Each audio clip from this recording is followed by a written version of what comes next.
Americans, ask not what your country can do for you, ask what you can do for your country. And we shall overcome.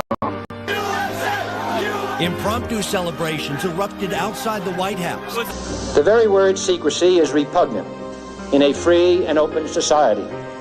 And we are, as a people, inherently and historically opposed to secret societies, to secret oaths, and to secret proceedings. For we are opposed around the world by a monolithic and ruthless conspiracy that relies primarily on covert means for expanding its sphere of influence.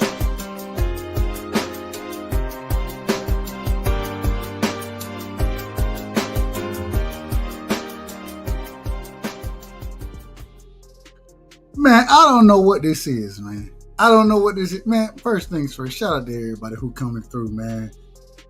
Conspiracy Thursdays, we back in order. We back in order with Conspiracy Thursdays. You know what I'm saying? Shout out to my brother Piro in the building. You know what I'm saying? That's my brother right there. Shout out to Cash in the building. That's my brother. And I hope everything is good in Alaska.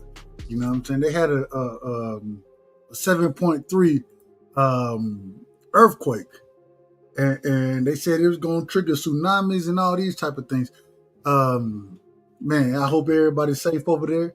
You know what I'm saying? I got to get into this, though. And the Pleiades star system. I done heard a lot about it. I done did research into it. You know what I'm saying?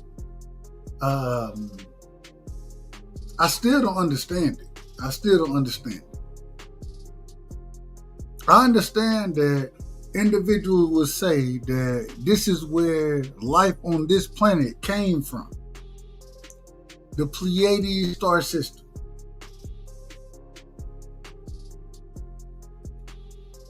I don't know.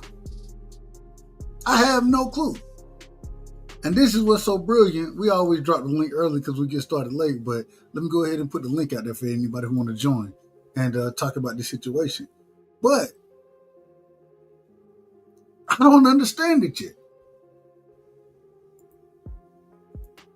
I done been watching and looking and seeing all type of different things, right? I've been seeing it.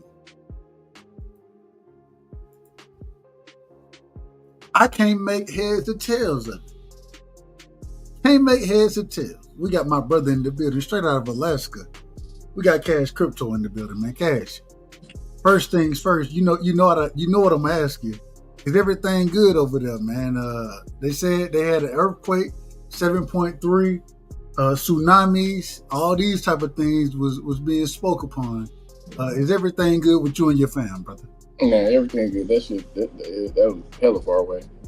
Okay. Yeah. They said, hey, Alaska big as fuck, bro. Like Alaska. That's what I was about to. Go ahead. Yeah, Alaska is really, really big. Like it's like a bunch of times the size of Texas. Like a lot of states that fit in Alaska. It's crazy. Hey, when I heard it, I was thinking, I'm like, damn, man. I hope my brother. I hope he's gonna be straight over there. You know what I'm saying? You know how long it takes to cross Texas? Shit, it take damn near a day to cross Texas. Yeah, that's what I'm saying. So imagine driving across a state that's two and something times the size of Texas. It's big as fuck. Yeah. And I didn't know exactly. You in Anchorage? Yeah. Okay. So I didn't know that at the time, but still, I mean, man, that's crazy work right there, bro. That's crazy work. You know what I'm saying? But glad everything going well with you and yours. I want to get into this Pleiades system, man. And I got a couple of videos we're gonna play. We're gonna play them. I ain't gonna have it. The video showing. I'm gonna have the audio playing because they didn't kick me off for less than this. So you already know how YouTube is. But what's your thoughts on the Pleiades as well as the lost continent of Mu? I call it Mu. That's what I've heard referred to multiple times, but I think the actual term is what we got in Lemuria. I think that's the actual term. But what you got for me on any of those topics? Now, you know how I operate. I don't rule anything out. You know what I mean? There very well could be a civilization that came from Pleiades, the Pleiades star system, and shit. Not just that star system. I think civilizations came from a bunch of different places and start to set up shop here. You know what I mean? And about Lemuria, you said Lemuria, right? Well, I've heard it called Mu. I've heard it called Lemuria. I think most quote unquote scholars look at it as the same way they look at Atlantis. You know what I'm saying? Something that sunk. I'm not sure if that's true. I'm not sure if that's true either. But that's what they would refer to it as. Yeah. I mean, I think there's a lot of circumstantial evidence to. Because if you look at the bottom of the ocean, man, there's all types of shit down there that looks like pyramids and big structures and all types of shit. So, man, I believe that a bunch of shit did sink into the ocean, a bunch of different places too. When all the land masses broke apart from being just one land mass, I think a bunch of shit happened over time. Okay. Now, I was watching, and the reason this kind of came to the forefront for me, I've heard of the Pleiades before. Wasn't really familiar with Mu or Lemur, whatever we want to call it. One of the most interesting things, I heard an individual say that they don't think it was an actual landmass, right? They don't think that it actually sunk. They think that it was a quote unquote a spacecraft that landed, and people were able to, you know what I'm saying, inhabit that area at the time, and then when whatever happened, that craft took off. Do you have any opinion on that?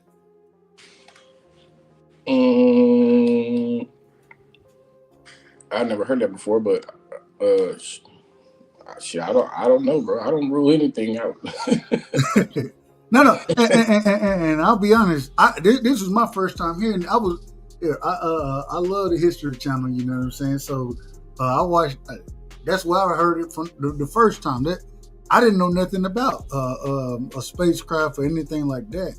But I do want to get into, and we're gonna do things the right way this time, so we don't get shadow banned or blocked or whatever YouTube want to do. Hey, this is all. Hold on, let me put this up right here real quick, because you got to tell YouTube, you got to let them know what's going on. This is all for educational purposes only. Make sure I get it right. You're saying that a spacecraft landed on that piece of land and then No. I'm saying that piece of land was a spacecraft. According to what I was listening to. I don't know if it's true or not, but that's what they were saying. Like, is that from what I remember of maps that I've seen of this landmass, that is enormous. You know what I mean? But shit, that would be but then I've heard stories about planet-sized spacecraft. You know what I mean? So, man, shit. I showed you that thing that was sucking energy from the sun. That shit is like 3 times the size of Earth. So, hey, I don't disagree. Let's do this way right here to make sure that you see it. No, I don't see nothing. Across the bottom of the screen. The Cash App? No. Educational purposes only. Oh yeah. I see that. Okay. Only reason, hopefully they won't shut the damn show down when we start to play the different videos and those type of things. Pause it every 20-25 seconds. Hey, you already know what we got to do. So, all right, here we go. I want to start with this one right here. This is an old Negro, well, an old white man, respectfully. I say that respectfully. As a matter of fact, I'm gonna start with the History Channel. Let's start with the History Channel. Then I'm gonna play the old white man. Once again, YouTube, this is for educational purposes only. I don't own the rights to any of this. we're not even gonna put it on. We're just gonna listen to the audio of it because we don't want to be out of order around here. We trying our best to be in order. And today is the 18th. I'm supposed to get my monetization back on the 20th. So God bless me, y'all. God bless me. Here we go right here. Let me see if we can get this straight. All right, there you go right there. We ain't gonna play it though. Let's put it in the background. We're gonna remove it, but we still want the audio. So let me hit that. Let me know if you can hear this, Cash. Let me know if you can hear it. Can you hear that? No. Okay, you can't hear shit. All right, hold on. Give me a second. You gotta do things the right way around here on YouTube. YouTube, they be done fucked you up. All right, let me do this. Boom. Cash, you in the background, but you still there, right? Yeah, for sure. All right, let me know if you can hear it now. Can you hear that? Nah, I don't hear nothing. Shit, you still don't hear me. All right, hold on. Give me a second. I gotta hit the man. Damn, it'd be hard to. Hey, you see how nigga got it? You see the work nigga got to put in just to talk about simple shit. Well, I ain't gonna say simple, but real life shit. Let's do it this way right here. Let me do that.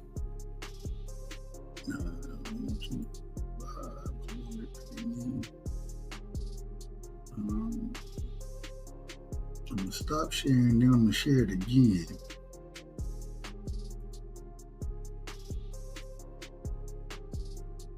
Boom. There we go. Now I guarantee you're gonna be able to hear this, Cash. I guarantee it. Let me put myself live. Cash, can you hear me? I hear you, yeah. All right, here we go. Let me know if you can hear this right here. According to so-called speculative... You can hear it? Yeah, you good? All right, we good to go. So we're gonna start with this right here, and this is from Consciousness. Shout out to this individual right here, but we're talking about Lemuria, aka Mew.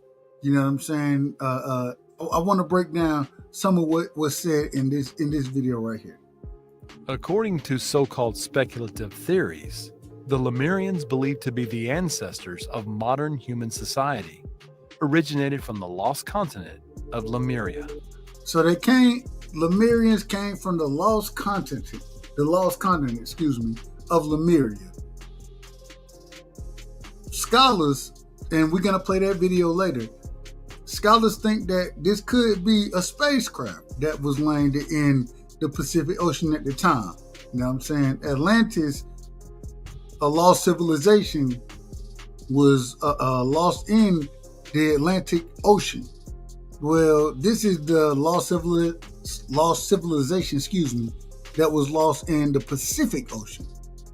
And a lot of people say that the individuals from Hawaii,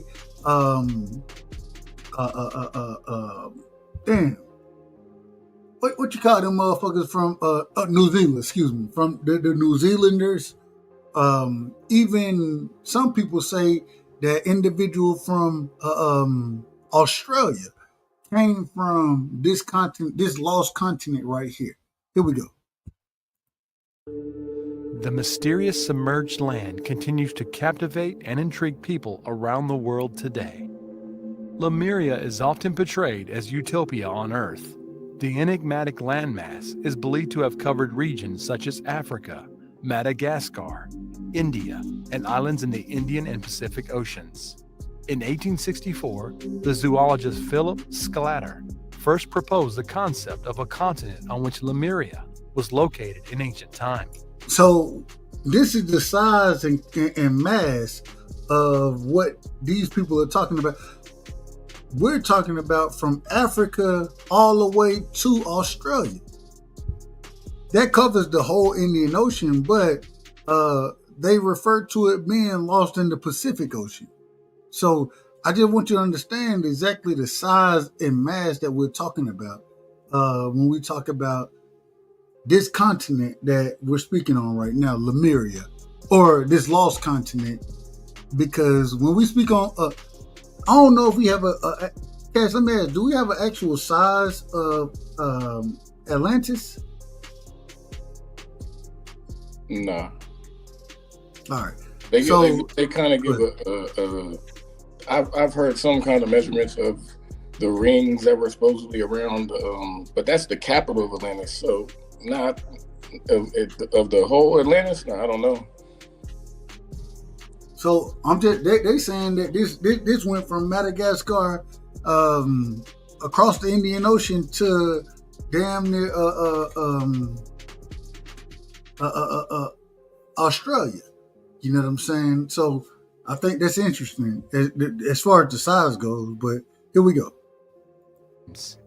Mythology suggests that all of Earth's landmass was once a colossal ancient continent known as Pangaea, which broke apart over time, leaving some segments submerged underwater. Such is the supposed fate of Lemuria. However, these theories remain unconfirmed by science. The submerged Lemurian continent is also called the Mu continent. The name Lemuria is derived from the lemurs believed to have inhabited these regions. So the Lemuria comes from the lemurs, you know what I'm saying? But most folks understand it, and I can do it this way right here. Let's do this. This is the visual that they're giving, you know what I'm saying? Let's make it bigger real quick. This is the visual that they're giving as far as where this continent was at that current moment in time, right? Now, even though it looks like it's right there by South America, North America, they also put Atlantis in between North America and Africa. This landmass stretched to at least, according to reports, at least to Australia, at least that far. You know what I'm saying? And it's interesting what I heard, and I want your opinion on this, Cash. What I heard listening to individuals that were in the Hawaiian Islands, they speak on this and saying that this is where the Hawaiians came from, or that tribal that those tribes came from. Let me put it that way. Not saying Hawaii.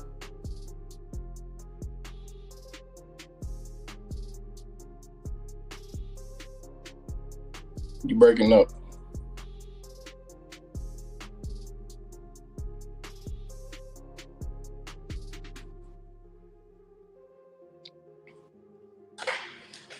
Yeah, I don't know if there you go.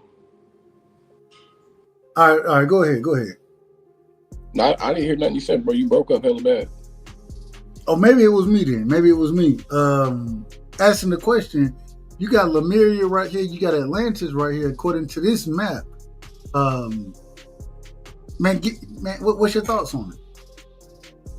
I think there's personally, I think there's credibility to these things. I've seen like humongous structures found like off of almost off the coast of China, like way down in the water, like that are made with some humongous blocks. I'm talking about huge, man. So I think a lot of evidence has been found that kind of supports a lot of these theories, but you know, it gets suppressed. We don't hear about it. That's the worst shit that we have going on. Because if they put this out mainstream and show the proof, man, like these things, for them, the time that these things were above water to be built is, man, that is a long time ago. These things are deep, man. Shit. It just kills, you know what I mean? It's just more shit that kills the narrative, man. The narrative that they're pushing on the timeline of us, our people around able to build these type of things. It really destroys this whole what do they call us? What do they call motherfucking humans? Like we were fucking hunter-gatherers and all this dumbass shit, man. It destroys all that, man. I don't. Stone Age. I just don't. I don't believe that, man. Hunter gatherer. I got all that, but man, even the time frame that they speak on Jesus, right? Mm-hmm. We're talking what?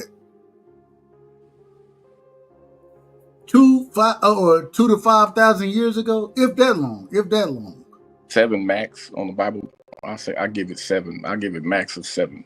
Okay, and I think you're being gracious with that. Yeah. My thing is what we're talking about, man. This shit happened centuries. I mean, and when I say century, okay, let me rephrase that. No, millennium ago. Millennium. A gang of millennia. A millennia is only 1,000 years. This shit happened, man. 20,000 years ago. No, further back. You think how far you say it go back? Man, when that landmass could be above water like that, bro, I'm talking, man, that shit could be 1 million easy. I mean, why not? You know how long it takes these things to move? They've studied how long it takes to move in our time for these things to move like an inch. Man, it takes a long ass time. Shit. We're talking about a long time ago, man. I don't disagree. With it. I think that's why I always love having you on, because I think you're smarter than me and you're more educated about the situation than I am. But yeah, the more I look into it, my bad. No, I was gonna say, the more I look into all these things, it just proves that, to me, it proves that there was no Stone Age. The Stone Age that they want to fabricate, you could maybe say that's after everything got wiped out and then civilization had to restart. If you want to call that a Stone Age, cool. But it ain't like that was the natural process of humans and shit, or beings on this planet. Amazing. Real quick, man, shout out to my brother in the building, man. Shout out to D-Ray, live on the drive. I call him D-Ray Promotions. Mike call him Brokeland sometimes. Shout out to my brother Brokeland.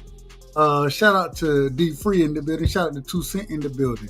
Shout out to Dank Father in the building, you know what I'm saying? Shout out to A1 in the building. Hell, shout out to Nick Gert in the building. Nick Gert.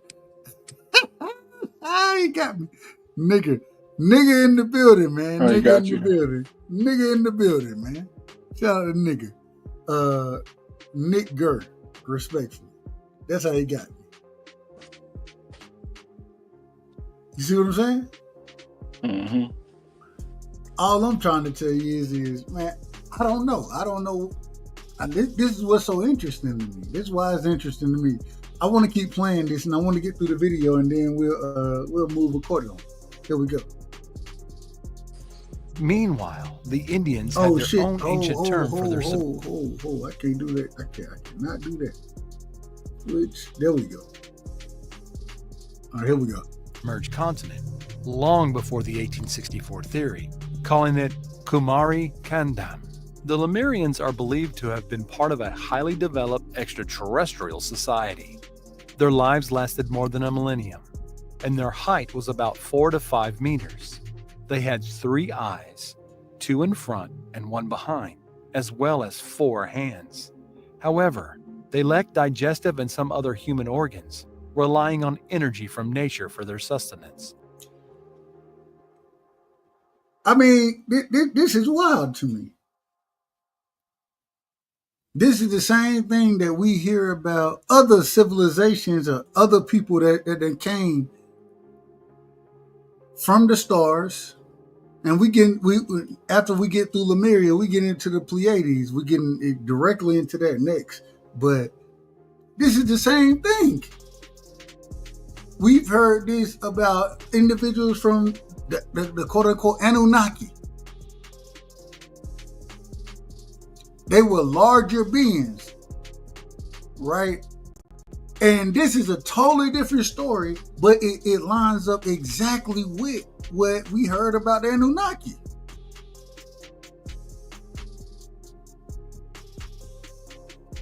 What's your thoughts? Yeah, I agree. I mean, I think it's got some lend some credence to the Dogon's story too. You know what I mean? And we're gonna. Go ahead. I'm gonna say most people, they know like they might hear like surface stuff about the Dogon, but when you look into it, these guys, they even dress up as these beings that they like try to imitate, and they put stilts on to make themselves like 10 feet tall and shit. You know what I mean? So when we get into the Pleiades system, the star system, we're gonna talk about the different tribes because, and you know, I love talking about the Aztecs, the Incans, the Dogon. All these tribes, they speak on the Pleiades system. So we're going to get into that in a second. I want to finish this right here, though. But I'm trying to be in order. I'm trying my best to be in order. Here we go. The Lemurians were highly spiritual and possessed extraordinary supernatural powers, including telepathy, levitation, and clairvoyance. In this video, we will look for the traces of the ancestors of modern human civilization. We will delve into the theories of their history and examine the version of an alleged ancient war with the Atlanteans. Now, I think we've had this conversation previously about the ancient wars and those type of things.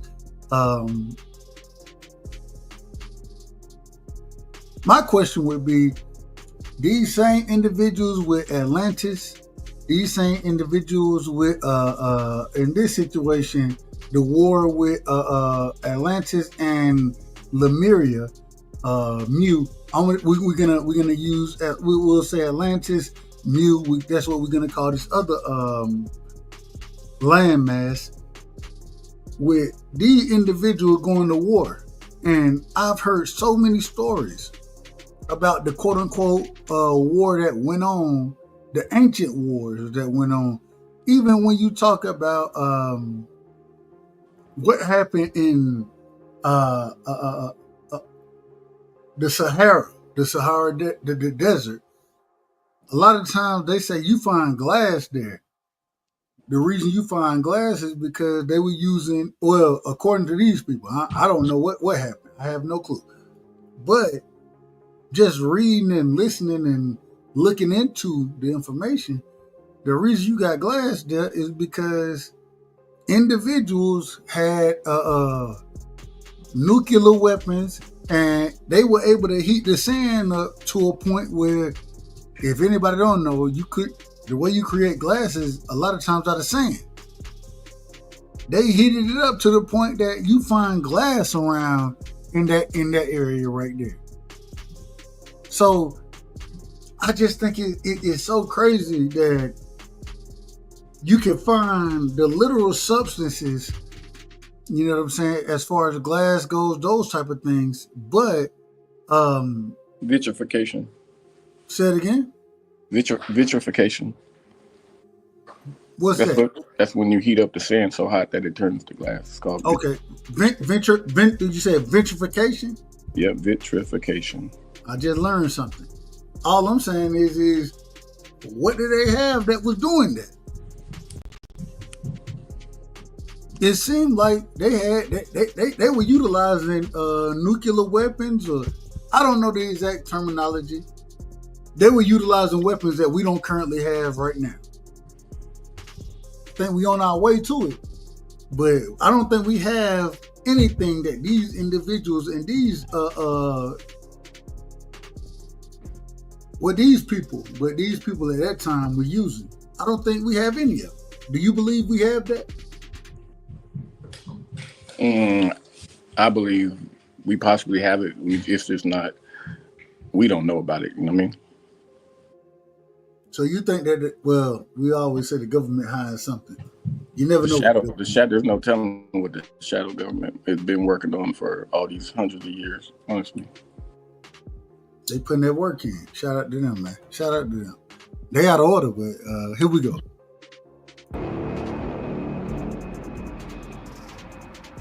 By a colossal natural disaster and submerged under the Indian Ocean more than 12,000 years ago. The few remaining... Now they say the Indian Ocean. This is the first time me watching this. I thought it was the Pacific Ocean. You know what I'm saying? They're saying it was closer to the Indian Ocean. I don't know nothing about it. I don't know. But everything I've researched so far about it, it spoke more on the Pacific Ocean than anything. And so to hear the Indian Ocean, that's new information to me. Lemurians scattered across the earth, laying the foundations of today's human civilization. Theory suggests that the spiritual advanced Lemurians gradually became more primitive over time, eventually becoming the ancestors of modern humans. At first, they were asexual and reproduced by cloning, but over time, they developed human organs and separated into male and female sexes. Some theories suggest that the Lemurians and the Atlanteans existed at the same time, albeit in different locations. Others claim that the Lemurians are descendants of the Atlanteans and their society originated from the Atlanteans who survived the flood. Regardless of the truth, one aspect remains constant in the ancient myths. Unlike the Atlanteans, the Lemurians possessed no material wealth and demonstrated no material prosperity. They were primarily focused on spirituality and the divine. An interesting theory suggests that the Lemurians may even have predated the Atlanteans, supporting the notion that spirit came before matter. American scientist Ellis Silver proposes the idea that various advanced extraterrestrial species seeded humanity on Earth about 200,000 years ago. This hypothesis is gaining popularity in esoteric circles, with many rejecting Darwin's theory of human origins. In 1870, biologist Ernst Haeckel also suggested that Lemuria might be the cradle of mankind. The well-known occultist and medium Helena Blavatsky shared the view in her 1888. Real quick, man, we got my brother Peter Vonarch in the building, man. Peter, welcome to the show. What you got? What you got for us as far as this situation goes, man? Welcome to the show, my brother. Thanks, Dub. It's great to be back with you tonight and everybody on the panel. I got to tell you, this is my contention. But, you look, I don't know if you guys have ever checked out the real Jimmy Roberts one from down there in Texas, who looks at the rebar and some of the destruction that happened to Mars. And, I think it just occurs to me that we're one of those kind of civilizations, and it doesn't matter, where you're from or, who you know. There are people that blow things up in this universe, and we're just victims of circumstance. Look at these governments. They don't even look at what we have to say. Look at the Orishnik missile. At one time, the Russians, they could take London out. They could take Berlin out. They could take everything out, and it's even non-nuclear. And I think this is our epitaph, man. As much as I hate it, there's people on the earth here that aren't like that, but there are other people that they don't care what they destroy. They think they're going to be able to dig a hole deep enough. No. And these civilizations that lived a long time ago, I think they evolved to a different plane of reality, and we're able to get the hell off here before we do it, because I think they're going to blow it up, man. Seriously, I think you're going to blow it up. And the reason I love to have these type of conversations is because at the end of the day, I always consider myself a truth seeker. I don't know what the truth is. That's why I seek to find more information, right? When we're talking about Mu, Lemuria, Atlantis, we're talking about these lost civilizations, right? How old do you think these lost civilizations are? Ages, way before our time. The Sumerians, if you look at Sumerians on the rocks that they wrote, they actually wrote common law.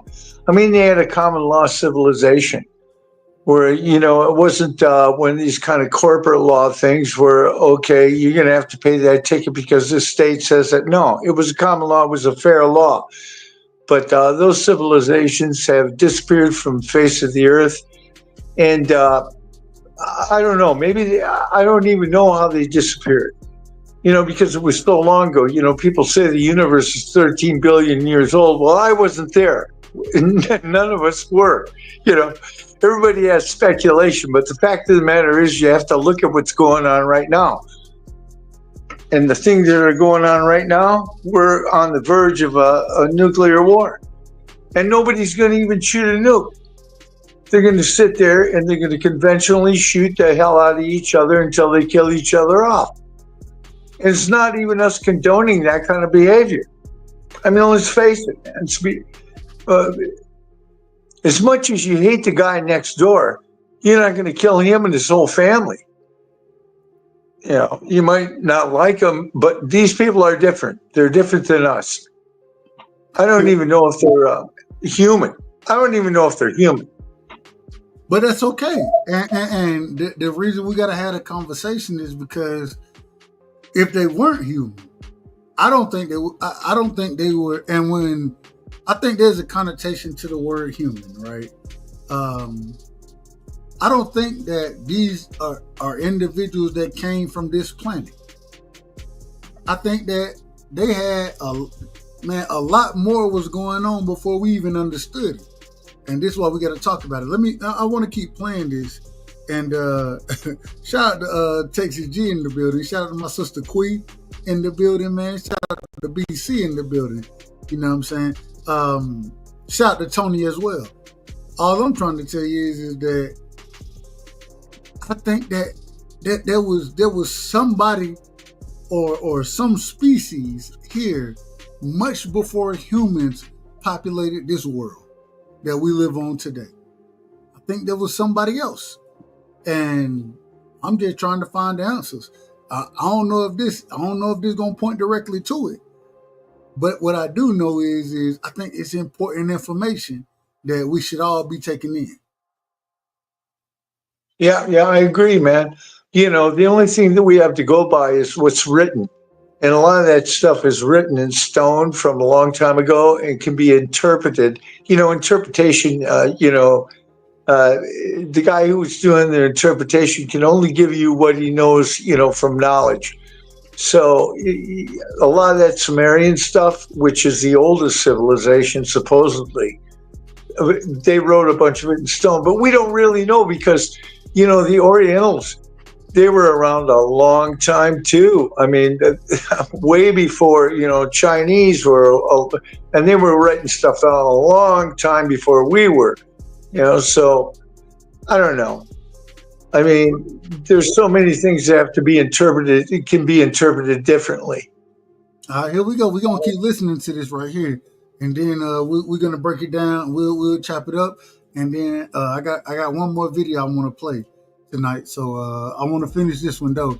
And once again, this is for educational purposes only. I don't own the rights to this material. Hey, we just trying to educate the people. You know what I'm saying? And whether I'm right, wrong, or indifferent, at least I know I'm going in the right direction. I always feel I'm going in the right direction. And because I feel that way, then we're going to keep with this one right here. Here we go. Okay. The secret doctrine, in which Lemuria and the Lemurians were presented as the genesis of the human race. As already mentioned, the Lemurians were considered a race with clairvoyant powers, and according to esoteric enthusiasts, they foresaw the submergence of their own land. This foresight has enabled them to prepare for the coming flood and preserve precious relics of their existence and culture. It is said that among these protected treasures, the most valuable are ancient manuscripts dating from the Lemurian era, which to this day remain somewhere well hidden from us humans. The legend continues in that, although expected, the catastrophe happened earlier than expected. As a result, most of the population of Lemuria perished under the waters of the Indian Ocean. Only a few thousand Lemurians managed to survive. The continent's sudden disappearance resembles the dramatic and mysterious fate of Atlantis. Edgar Cayce, one of the most famous clairvoyants in history, also mentioned the Lemurians in his visions. According to Now, real quick, even in this Lemurian story that we're listening to now, one thing has been very consistent. This flood, right? The flood that happened, biblically speaking, we the flood is always talked about in the Bible. If you listen to any other stories, and I think Peter, you brought it out. I think Cashman brought it out as well in other conversations, that the flood story didn't happen to just one people. It happened around the world. Yeah, not only that, it happened multiple times. Like, I think people are just know of the biblical story, but if you dig into it, man, I've read stuff to where people talk about there was many floods, man, and it happens every so often. Do you and I always say one of the things, and this kind of goes off the topic, but one of the things I always think of is they always say, the moon controls the tides, right? Because of the moon, the tides move how they move.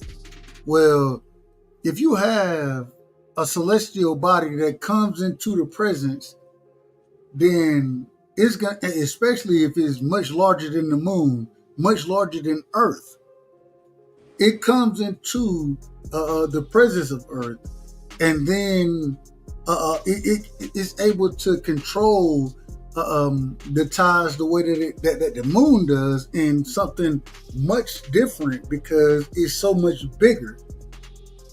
The Earth, supposedly the moon itself is what, a fifth size of the Earth, maybe a fifth. So if you have something that's 10 times the size of the Earth, imagine what that's gonna do to the tides with that with the gravitational pull that it's gonna have. Do y'all think that there's any credence to that? I have a opinion about that. Go ahead. It's just my personal opinion. But the thing about it is the moon doesn't orbit. Okay, it doesn't have its own orbit. It doesn't spin around. It doesn't have it has a magnetic field, but there's a light side to the moon, the dark side of the moon. There's so many things out there that, modern man, I don't give a shit. Modern man can have all the theories he wants, but the fact of the matter is that the moon doesn't have an orbit, and they don't know why. There's all kinds of things. Just think about it. We probably know less than 0.0000000% of the knowledge of the world, and they're out there sitting there pontificating or making speculation on what's going on in the universe. It's over and above our comprehension, gentlemen. Let's face it. And these scientists can sit there and blow all the smoke up their asses they want to and go with facts and figures, but mathematics is not truth. And the best mathematician in the world will tell you, mathematics is not truth. It's definitely speculation. So, does 1 + 1 = 2? Yeah, but that has absolutely nothing to do with, the universe. The universe is way, we're a 1 + 1 = 2, but the universe is far more advanced than that. Amazing. I don't disagree with it. And once again, like I always tell y'all, this is why we have the shows that we have, because I don't think I'll ever quite understand, and it's above my comprehension. But damn it, I'm gonna talk about it. I want to talk about it, and I enjoy talking about it. So, you got anything on that, Cash? Before I continue with the video? No, you good. Go ahead. All right, here we go. his insights. Unlike the Atlanteans, who supposedly inhabited the earth to redeem their karmic debt, the Lemurians bore no such responsibility. Their goal was to raise their spirits and then learn to control and manage their physical bodies. The intrigue surrounding Lemuria and the ancient Lemurians intensified further in 2013 when geologists discovered sunken granite fragments in the ocean south of India, extended to Madagascar, which coincided with the occult belief that Lemuria once existed in that region. Among the additional evidence is the discovery of remarkable megalithic structures, such as the Moai on Easter Island and similar ones on several Pacific islands where the Lemurians are believed to have resided. So even when we're talking about Easter Island, those, and we talked megalithic structures for a while over here, but they're giving the credit in this video. They're giving that credit to the Lemurians. You know what I'm saying? Now, I don't know. Yeah. Go ahead. Okay, call me skeptical, but when I hear the word supposedly, that's not based on fact. So it all goes back to speculation. I listen to that stuff and I think to myself, yeah, I could be, but maybe not. And the reason being is because it's supposed. Supposedly this, supposedly that, and then we found this, but you can't link it to something that's supposed. I don't know. It's just the way my mind works. Sorry, man. No, you ain't got to apologize for nothing. Don't apologize because, hey, we want skeptical minds and individuals who may disagree with the information. I have no problem with it. I got All I'm saying, real quick, I got you, Cash. I'm coming to you next. All I'm saying is that can't nobody explain Easter Island to me. Every common day scientist today can't explain it. So when I hear something like this and I'm thinking to myself and I'm looking at what Easter Island is, man, it's incredible. It's incredible the size of these structures that they have there. The same way it's incredible of the pyramids are incredible. The same way that when you go and look into the tribes or you want to say tribes, whatever you want to call them, the Aztec individuals, you know what I'm saying? When you go look into all these different civilizations, the Dogons, when you go look into them, there's one thing there, and we're gonna get into this in a second because I wanted to start with this, but I really want to get into the Pleiades and that star system, and because what these people believe that were some of the oldest individuals living in this world that we know of. A lot of them, they give a lot of credence and respect and love and admiration to the Pleiadian star system, right? So we're gonna get into that next. Go ahead, Cash. I get long-winded. No, I was just gonna say about I get being a skeptic. I'm a skeptic by nature, too. But what I don't do is believe what mainstream tells me. They want me to believe that hunter-gatherers built this shit that's on Easter Island. Like, what is there to hunt and gather on a fucking island, man? There's no goddamn animals on this fucking island, man. That shit. So you gotta throw shit that don't make no sense out, and then consider other. You don't gotta believe other things, but I don't know. Consider them. Do they make more sense than what they telling you? Yeah. I think all this needs to be taken into consideration, in my personal opinion. Let's finish with this one, then we're going to get into the Pleiadians next. Here we go. Researchers suggest that these structures were built by the Lemurians themselves. Already in the 15th century, a group known as Tamil nationalists used the term Kumari Kandam. It at first appears in the Kanda Puranam, the Tamil edition of the Skanda Puranam, a sacred Hindu text. It refers to an ancient, now lost continent called the birthplace of civilization. Real quick, are y'all familiar with any of those texts? No, and it's supposedly. Supposedly the texts say that, but nobody's read them yet because nobody can read the language. Agreed. Yeah, you always said supposedly. Well, can anybody read the text? We know they can read the Somalian text. That's why they call it the oldest civilization in the world. But these guys I never heard of.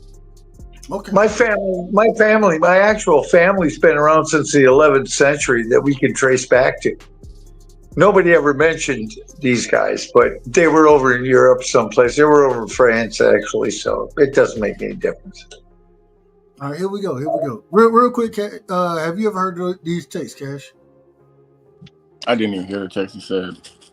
Let me make sure I'm accurate with it. It's the and y'all. Well, shit, I'm gonna let them say it because let me rewind a little bit. But if I say the shit, it's gonna be fucked up anyway. So here we go. Y'all listen to it. This is the text that they're speaking on. Themselves. Already in the 15th century, a group known as Tamil nationalists used the term Kumari Kandam. It at first appears in the Kanda Puranam, the Tamil edition of the Skanda Puranam, a sacred Hindu text. So a sacred Hindu text, and here I go. Y'all give me grace. The Kanda Puranam,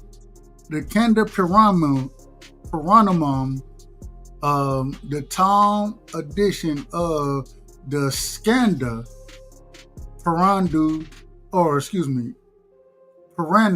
Puranam sacred text. Have you ever heard of any of those? Nope, I haven't. Cash?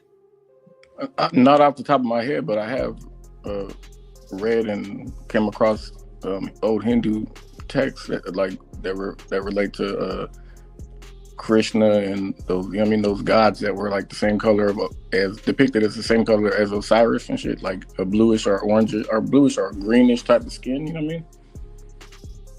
All right, so, well, and just saying in this situation, we can't speak to this exact text.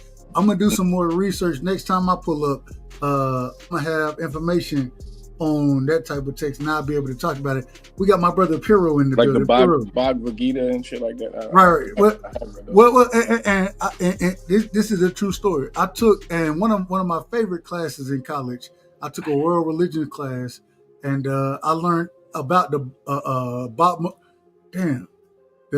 Bhagavad Gita. I can't even say this shit the right way, but definitely learned about it, and Krishna, the Hindu religion, that type of thing.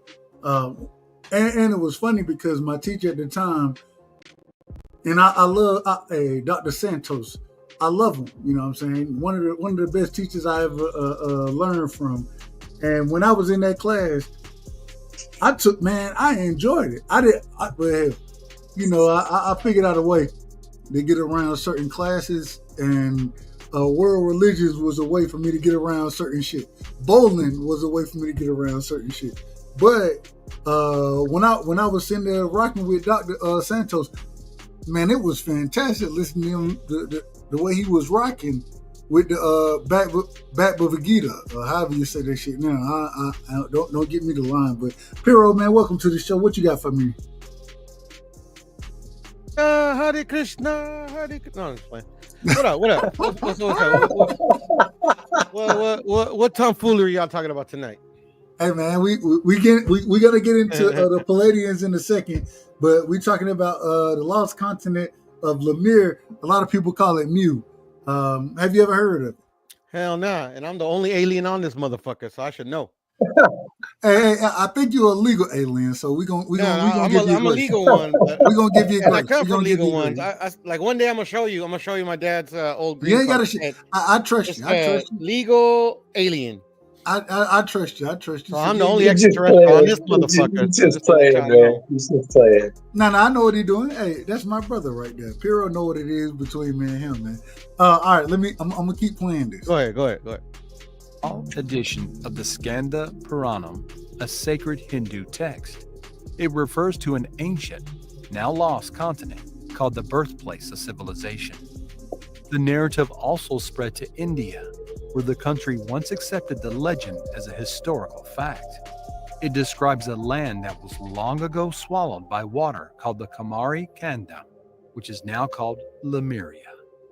According to folklore, Lemuria and Kamari Kandam are one and the same, a legendary lost continent of the ancient Tamil civilization located in the Indian Ocean. The narrative speaks of its rulers ruling the entire Indian subcontinent, suggesting that the Tamil civilization is among the oldest.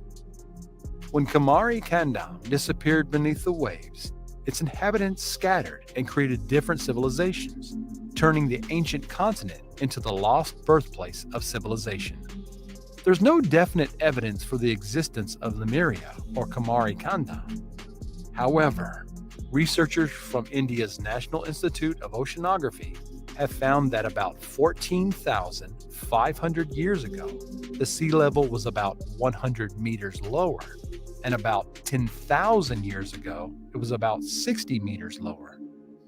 This suggests that there may have been a land bridge connecting Sri Lanka and mainland India in the past. Now, I gotta say this. When I first did my research on this, and my research isn't nearly as extensive as theirs is going to be, but I thought it was going to be, from everything I read, it was more in the Pacific Island or in the Pacific Ocean, not so much in the Indian Ocean, right? My whole thing, though, regardless of where it was at, if the land masses, or if the water level, let me start that way. If the water level was lower, right, then that gives the opportunity for a lot of things to be uncovered if the water levels are lower than what they are today. And I think he said 10,000 meters lower than what they are today. That's y'all smarter than I am, so. I don't know what 10,000 meters is feet-wise, but I do know that 10,000 feet lower is a lot, and meters are, I think every 3 feet is 1 meter. I believe that's correct. I believe that, but I could be wrong. All I'm trying to tell you is, in the past, if this is true, and we had these type of things happening, then who knows what type of beings or what the living situation was at that time. I'm gonna get into, and I really want to get into the Pleiades or the Pleiades star system. I really want to get into that next, but I think that this goes right along with Atlantis. We've heard so many stories about Atlantis. I don't think we hear nearly as many stories about Lemur/Mu, whatever you want to call it. We don't hear nearly as many stories, but it seems like at the time they were on the same level as far as consciousness, as far as building, those type of things. It seemed like they was on the same levels. I'll pass it around. Y'all, hey, the panel is open. Y'all give me y'all thoughts on that. Researched up, man. You can't spell research, bro. Come on now. It could very well be right, for all we know, but it just seems like speculation, because I listened to what they're saying, and they said, well, it could be, it might be, it could be. Scientists say it did, but they're not sure. And that's the thing about science, man. Science, everybody said unsettled science or settled science. There is no such thing as settled science, ever. Peter, let me ask you this. Do you believe Atlantis was a real place? I wouldn't even. I know what Plato said. Plato said that Atlantis was a real place, but I wasn't there.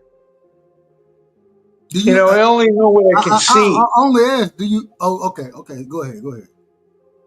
I only know what I can see. So. I only know what I can absorb as a human being, here living, being 73 years old, bro. Plato said this, Plato said that. But the fact of the matter is, I wasn't there. I can only read about it. He could have been bullshit. He could have been bullshitting me. He could have been lying. Hold on, Peter. You 73 years old? Yeah. I never would have guessed it. Man, shout out to you, brother. Shout out to you. I'd have guessed 16 myself.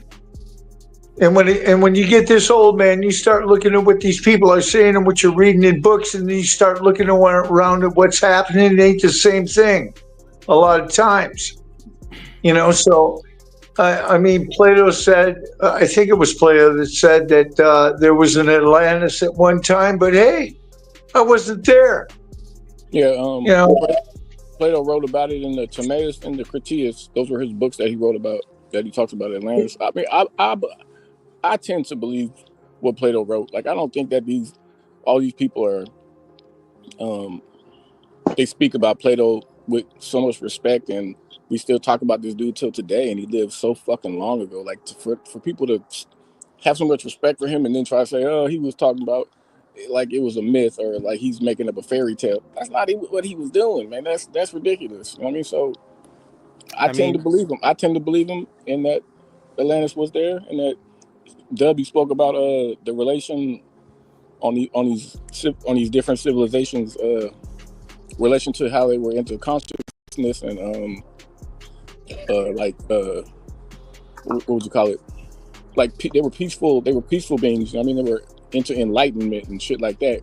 And that goes, anything you read about Pleiadians, you're gonna find out that those are the Nordic aliens. You might as well call them, those are the same things. And the Nordic aliens are said to be a peaceful civilization that was into enlightenment and uplifting the civilization. All right, hold on. Wars. I mean, those are good cookbooks. Hold on. The Donner Trail, to be honest. Hold on, real quick, Cash. I gotta ask this, and I always, I just said this, and I don't know. I always think of myself, me personally. I think of myself because I've been talking about this since before college. You know what I'm saying? One of the things I used to always long-winded. No, fuck you. That's why I started the show. To be long-winded. I'm sorry. That's why I started the show. Stop. No, you good. Hey, Piro, you already know how I am, man. You know I ain't got nothing but love for you. But I'm gonna tell you, I love it, though. You're like, fuck you. Man, fuck you, nigga. Hey, but at the same time, go ahead. One of the things that I used to speak on, and this is before, I mean, I had no intelligence or when I say intelligence, I had done no research, but shape-shifting reptilians. Do y'all believe that's real? Shape-shifting reptilians? Hell yeah, man. Q told me the other day. What did he tell you?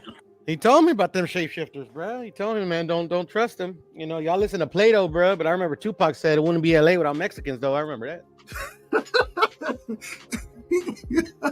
Cash. I'm sorry. I'll behave. Go ahead. Now you good, Cash. I think you can give me a better opinion than Pierre just gave me. Yeah, sure. Do you believe in shape-shifting reptilians?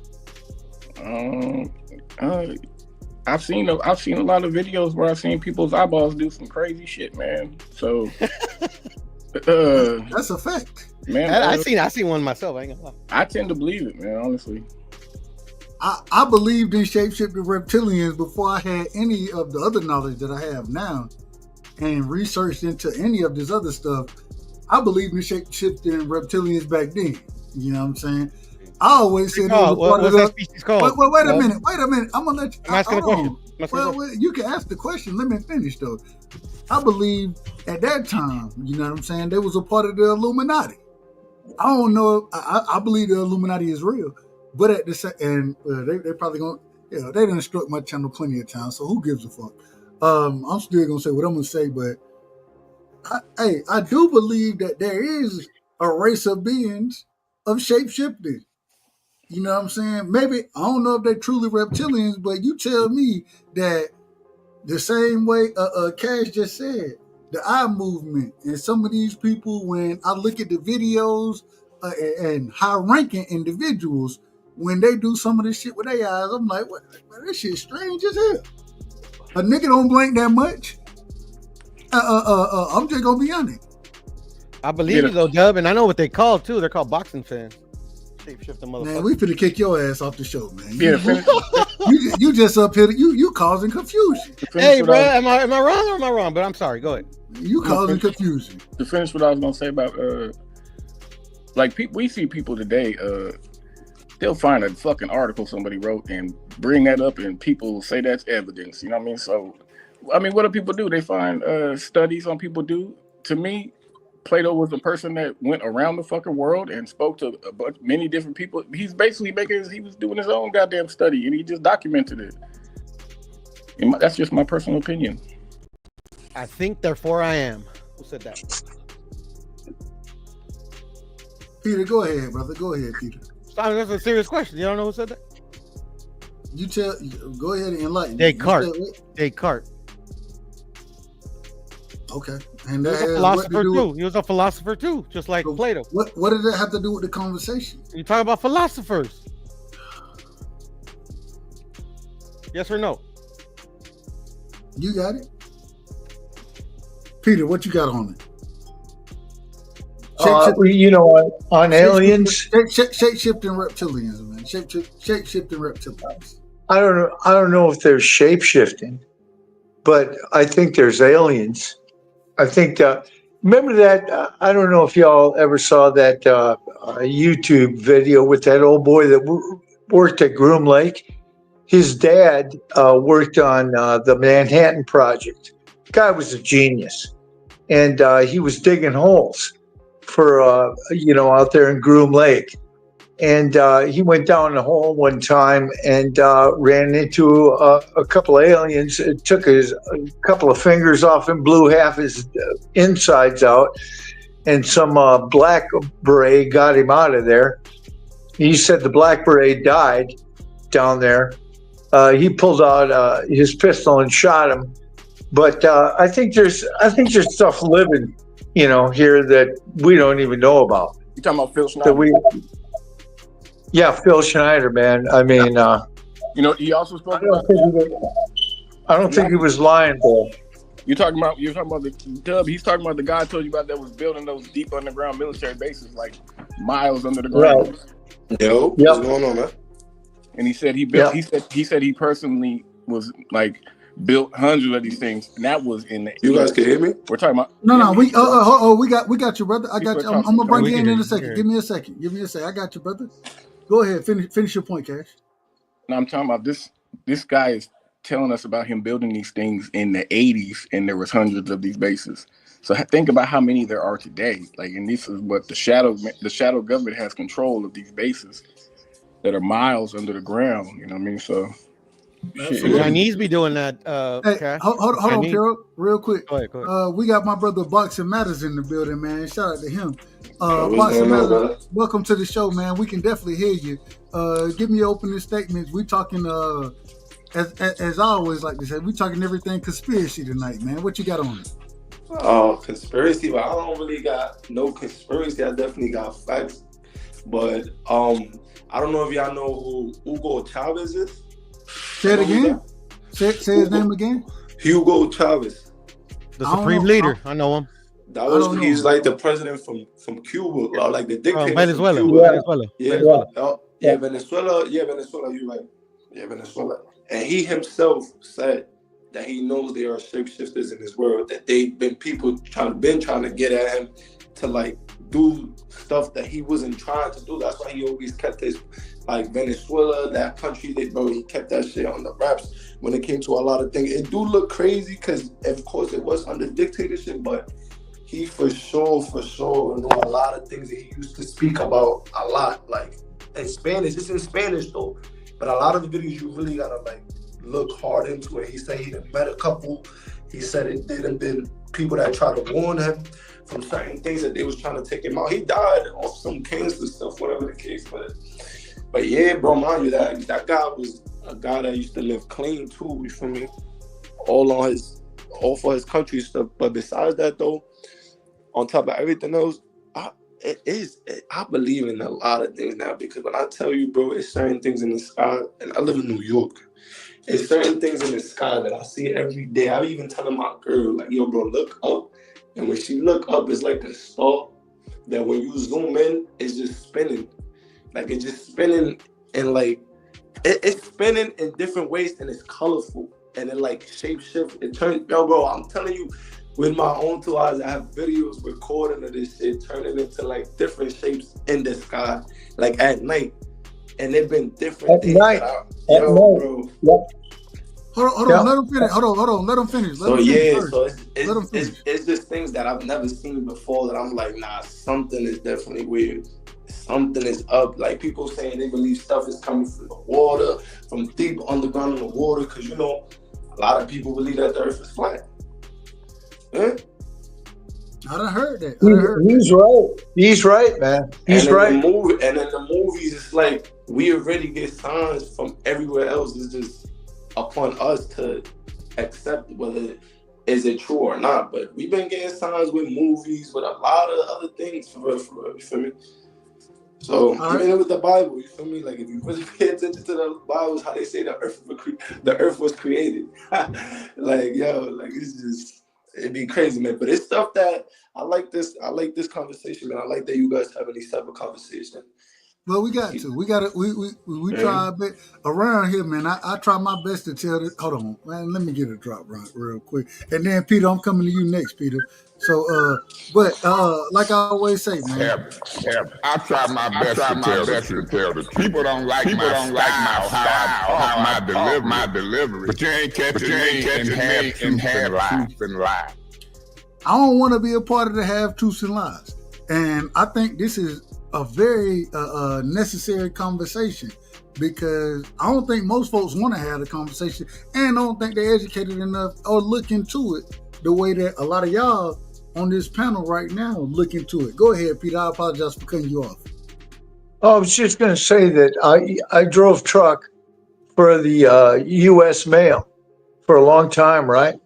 And my girlfriend, she get bummed out, so she go, I got to come with you. And I told her, I said, you know, I used to drive from La Crosse, Wisconsin to Mankato every night. And I get up on the prairie in Minnesota. Let me tell you something. I've seen some shit up there y'all wouldn't believe. She got scared a couple of times. I told her, I said, ain't nothing to be scared of because they're not coming down this way, but there's all kinds of stuff flying around. I've got pictures on my phone. All kinds of stuff, man. There's all kinds of things happening around this earth that we don't even know about. And that guy from New York, he's seen it. He's seen it too, because, you know, I'll tell you what, a lot of people don't look at the sky, but when you're a truck driver, that's all you got to look at. Facts. Is the sky.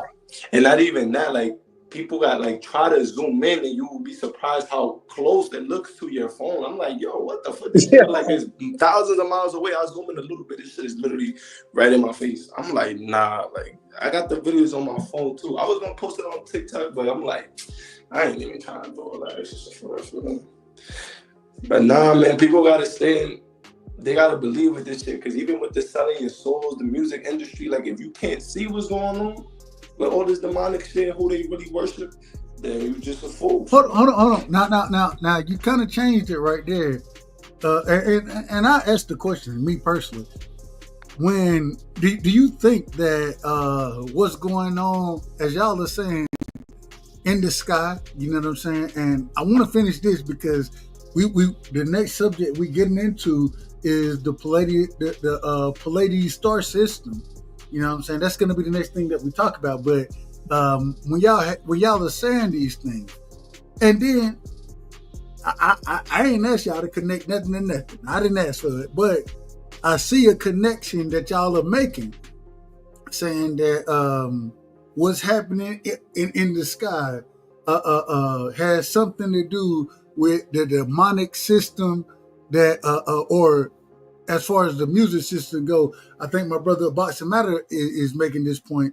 And I want to start with you, then we'll pass it around.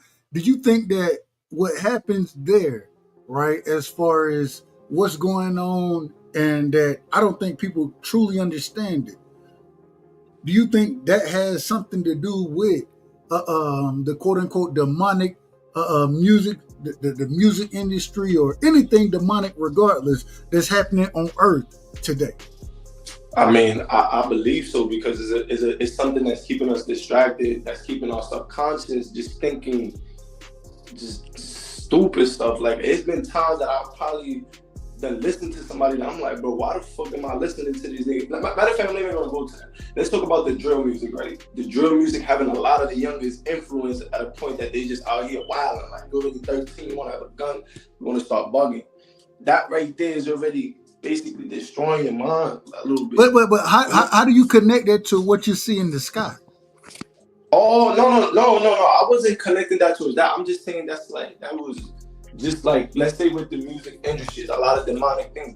These white billionaires that could be shapeshifters, we don't know, because at the end of the day, these billionaires, I feel like they could be the shapeshifters. You feel me?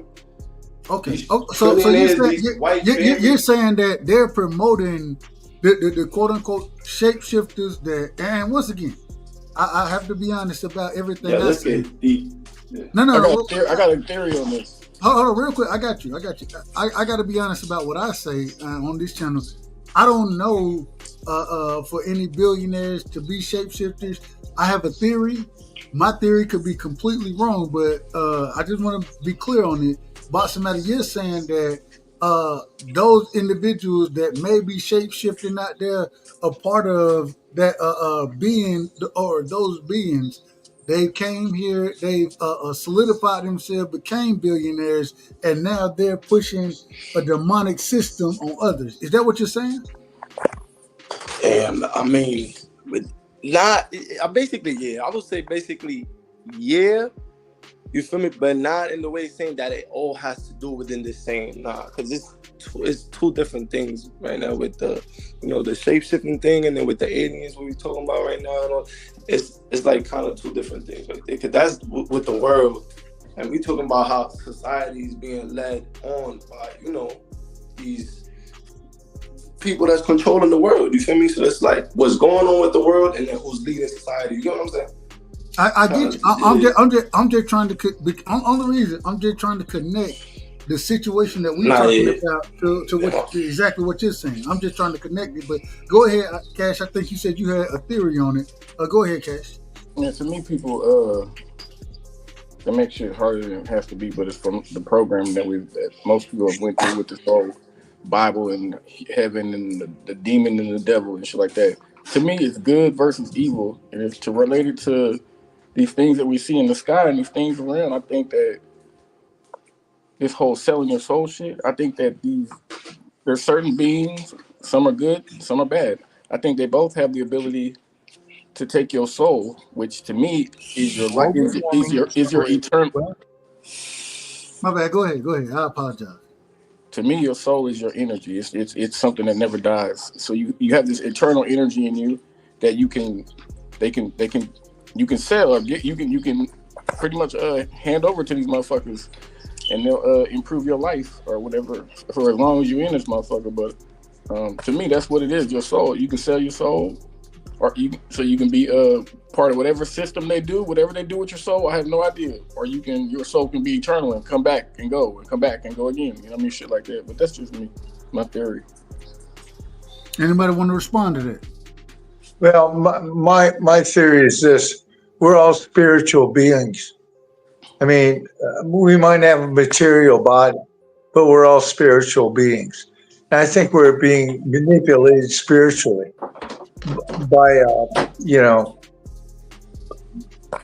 by entities that are way more powerful than us, but they're trying to manipulate our spirit. And the reason I say that is because humans have a right, you're ingrained with a right way and a wrong way to do stuff, I mean, and the right way, you damn sure know it, but you damn sure know the wrong way too. But you're always being intimidated, tempted. And it's, like we're spiritual, man. We're all spiritual. No, so spiritual beings. I mean, and they're working on us. Whatever it is working on us. They're always working on us. I don't like it either. Not to cut you off, sir. I'm sorry. I feel like, for one, y'all gotta watch this movie, They Live. That's a great movie to watch. I'm telling y'all. Watch that movie, They Live. It's a great movie. It will be hard to find for a minute, but y'all gotta watch that movie. It's a good movie. Hold on. Hey, you said what? It's called what? They Live. They Live. Okay. Yes. They Live. It's Roddy funny. Piper. You Roddy know what's Piper. funny? Because the guy that played in that movie, he came out and actually said that movie was a documentary, and then he died like I guess like months after that. But once you watch the movie, you will see like how they trying to just keep us blind to everything. You feel me? Just consume. Everything is just showing you how they want. Hey, real quick. I gotta say this. Y'all know what's so crazy? The movie They Live, and I believe, correct me if I'm wrong, the individuals in the movie, you got Keith David, Roddy Piper. My God. Shout out to Roddy Piper. Meg Foster, Peter Jason. Bruh, that movie came out in 1988. I was born in 88. Respect. Yeah. I said respect. Really? I was born 98. I'm an 88 baby. Oh man, That's you lucky. You guys are lucky, man. Shut up, man. I ain't gonna ask what year you were born, my brother. But you still my brother, and I say that respectfully. But at the same time, I haven't seen it, so I definitely got to go back and watch it. And man, I'll give y'all my opinion on it after I watch it. It's a horror film, correct? No, it's not. It's basically like a film that'll show you how they just having us under control and just want us to see what they want us to see. So basically, it's a guy, right? He's just walking around. He was just, like walking around doing his thing, his daily lively things, and then I don't know. He came across a box in church that had like black glasses, but then black glasses will let you see. Welcome to learn this. It will let you see. I don't know. It would just let you see what you gotta see. So once he got out into like, let's say downtown Manhattan, everything was just saying consume. Like, just how they want us to like just be consuming all this entertainment, worry about sports, worry about other shit that's not like what's going on for us to really come together as one. You feel me? To help put So the movie was just showing everything. Like the guy even seen a police officer, and it wasn't really a police officer. It was a robot disguised as a police officer, but he was like a human robot. You get what I'm saying? Everything was in LA too, by the way. And that just made me think back when I was watching the movie. That made me think back of the Martin Lawrence situation that had happened when he was young. And then he's like, he was screaming in LA, talking about they trying to kill me. And then after that, shit, like he never acted like some people that know him say that he fake act different. He distanced himself from people. But then a lot of other people feel like, certain celebrities get replaced. Like they'll get taken on, they'll get replaced. I want to ask this question right here real quick, because I didn't expect to get to, I didn't expect to get to where we at with this conversation. I still want to get into the Pleiades, but it may have to be another show. Who cares? My bad. What? No. You good, brother. You good, man. This is good information. My question would be is for everybody. What is the like? I understand when people talk about the soul, the spirit. What's the game plan, or what's the purpose of in this situation? Putting a person at or for them to be at a negative advantage as far as good and evil goes. What's the purpose of that? Who's benefiting from that? Well, I think that last point. I think that the better we are as people, right? That's when we have the opportunity to serve others and to build with others. I think that would be my ultimate goal, me personally. But I would ask, what would be the goal of turning the individual evil or negative or whatever you want to use? What's the purpose of that? I feel like just that feeding off that negative energy is just because it's getting into so many different things that it's just like Lord Jesus, man. No, well, go ahead. regardless, anything you want to speak of, and I'm asking this question. I ask this very truly. I don't believe in any of it. The one thing I would always tell me and Cash, right? We can argue with each other, but I think Cash a hell of an individual. I don't talk to y'all the same way I talk to him, but at the same time, I think the majority of the people who want to have a conversation that we having, I think y'all are good people. So what do you get out of rocking with evil and negative people? What? And I'm not saying y'all specifically. I'm saying in the terminology that we're using right now and the people that we're talking about. What's the point of negativity? What does that feed? Dang, well, it must be feeding somebody, bro. Because negativity ain't no good, man. Well, like in your heart, it's your heart. The goodness that you portray out of your heart. That's what, that's why I was saying before, we're all spiritual beings and we all got pretty good hearts because we come down here and we got a conscience, and our conscience tells us the right way and it tells us the wrong way. Normally, being a good person, we want to go the right way, but we get pushed into situations where we start deliberating with ourselves and we want to go the wrong way. But most of the time, most people are good-hearted people and they want to go with the right way. But we're spiritual and we're getting hit from all different sides. I mean, think about it. You look in the media, man. You look at the way they're working this over 365 days, 7 days a week. They're working on your negative side, and then who knows what's coming at you spiritually. That's just my contention. I feel like it's a test. Like, it's a test for the individual person because it tells you we all have free will. You feel me? So it's basically, I feel like it will be like a part on your salvation to decide if you, you choose which side you will go on. Would it be, pure and good or negative and evil? At the end of the day, we done heard people thrive off the negativity they feel off it, like the fear of and consume that of others, because it's just been a whole lot. Like, it's been a whole lot. I feel like this is what this country was. I'm sorry, the United States was really built off fear. You feel me? Fear and just taking over what's not even yours was really others, for real. But what good does that do for anybody? That nothing for them. It does everything because they keep us blind and arguing with each other and just not connecting at all. But what good does it do for them? Let me say this. It's funny that you brought up the damn reptile,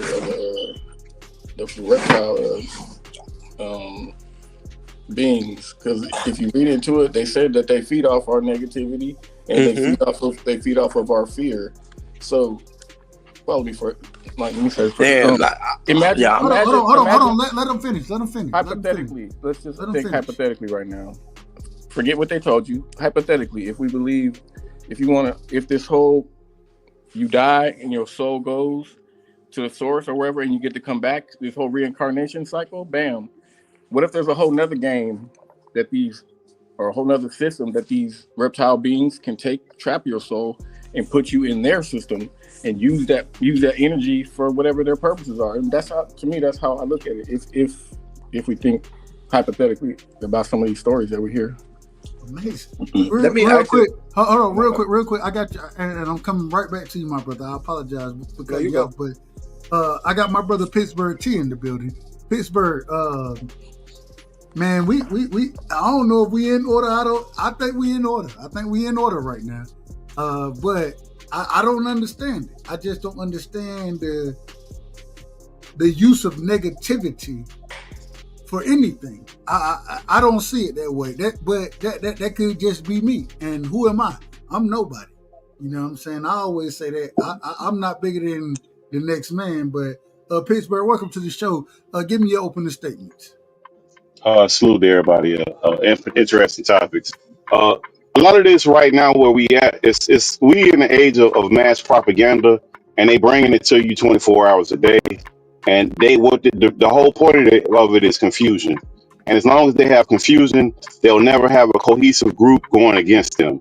So they can always manipulate people's minds. Because if they put it on the screen, you programming yourself. And if you put anything on the screen long enough, you start, even if you don't want to believe it, you start believing it.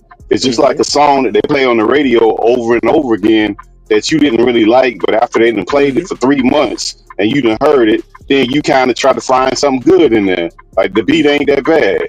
I mean, the lyrics ain't that good, but at least the beat good. So it's all manipulation, and it's all a tactic to get you off the square.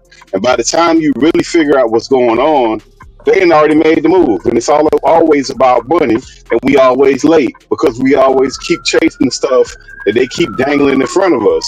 Now it's the sex stuff where they're showing people what people doing in their bedrooms, and they're trying to get us involved in that. And it's weird because men shouldn't care what other men do in their bedrooms, but you see men that's what they're doing now. And the irony is because we supposedly been in this new society where we open everything up, where everything goes, but it really don't go. And we seeing that now, depending on who it is and who does it. And even the thing with Puffy, if you look at Puffy and that whole situation where they got that going on, the whole distraction of that's going on, in the meantime, they're doing that. They're about to pass this crypto bill that most people that have never read, don't know nothing about it, what's going on with it, stable coins, that's part associated with the crypto. They deregulating a lot of stuff with the banks. They're eventually going to put private funding. A lot of this money stuff that they're moving around and the way they're manipulating stuff, people just not paying attention. And a lot of it's just distraction, mass confusion. Even the thing with Epstein and Trump, all of this stuff is just confusing. Because at the end of the day, we only got so many minutes and so much time in a day, in a month, in a week, in a year. And we invest so much time in stuff that does us no good. Absolutely no good to us. And they know what they're doing. And by the time you figure out what's happening, it's too late. You can't even get on the train no more. You feel defeated. So you just go with everybody else because you feel like, well, damn, I can't do nothing about that. So you just get in line. That's all it is, just to beat you down and take your power away. When you could have made a move, you ain't making a move because you keep watching nonsense all the time. That's my opinion. But my whole issue with all of it, and I'll tell y'all every day and 10 times on Sunday, I ain't the smartest motherfucker y'all done talk to. I think most of y'all are probably smarter than I am. What I always say though is that to have an individual or to pull an individual down, right? It does no benefit for me. If my soul, right, regardless of who I am, if my soul, and I think this is the part that I miss. I don't think that my soul powers anything. I think my soul powers me. I think my soul powers my family. You know what I'm saying? I don't see it that way, but who am I? Maybe I'm completely wrong about this. And I heard what Cash said earlier. You know what I'm saying? As far as these beings and individuals understanding the difference or how to utilize and take an individual soul and you utilize that as energy. I understand that piece of it, I do. But me being negative, I think you would get more out of me if I got positivity in me than anything. I think you would get more out of me if that's the case. Well, quit thinking that, because that's not the case. All right. I'm out of order. You can scare a person. You can scare a person to move faster than you can with positivity. When somebody start running, you just start running. You don't be looking around asking no questions. You get scared, you just move. Let me build off a point that you made earlier. I'm going to say this real quick to get it out to as many people that's listening. Although I don't agree about you saying that that's why they're doing whatever they did, they are definitely trying to get. They can never control crypto. That's one thing about crypto. This is why it's so different from the stock market. You see what happened when the GameStop stock went through the roof? What they do? They turn that game off. They got the ability to turn that system off. Mm-hmm. You don't get to win. Crypto, they cannot turn crypto off. They cannot, unless they pull the plug on the whole fucking system. They can't turn it off. So what they're trying to do is I've known this for over 5 to 6 years now. I've seen what these companies where they were putting their money in crypto companies and all these different altcoin companies and all these different DEXs and all types of shit. They've been doing this for a minute. They're trying to buy up all the controlling amount of cryptos.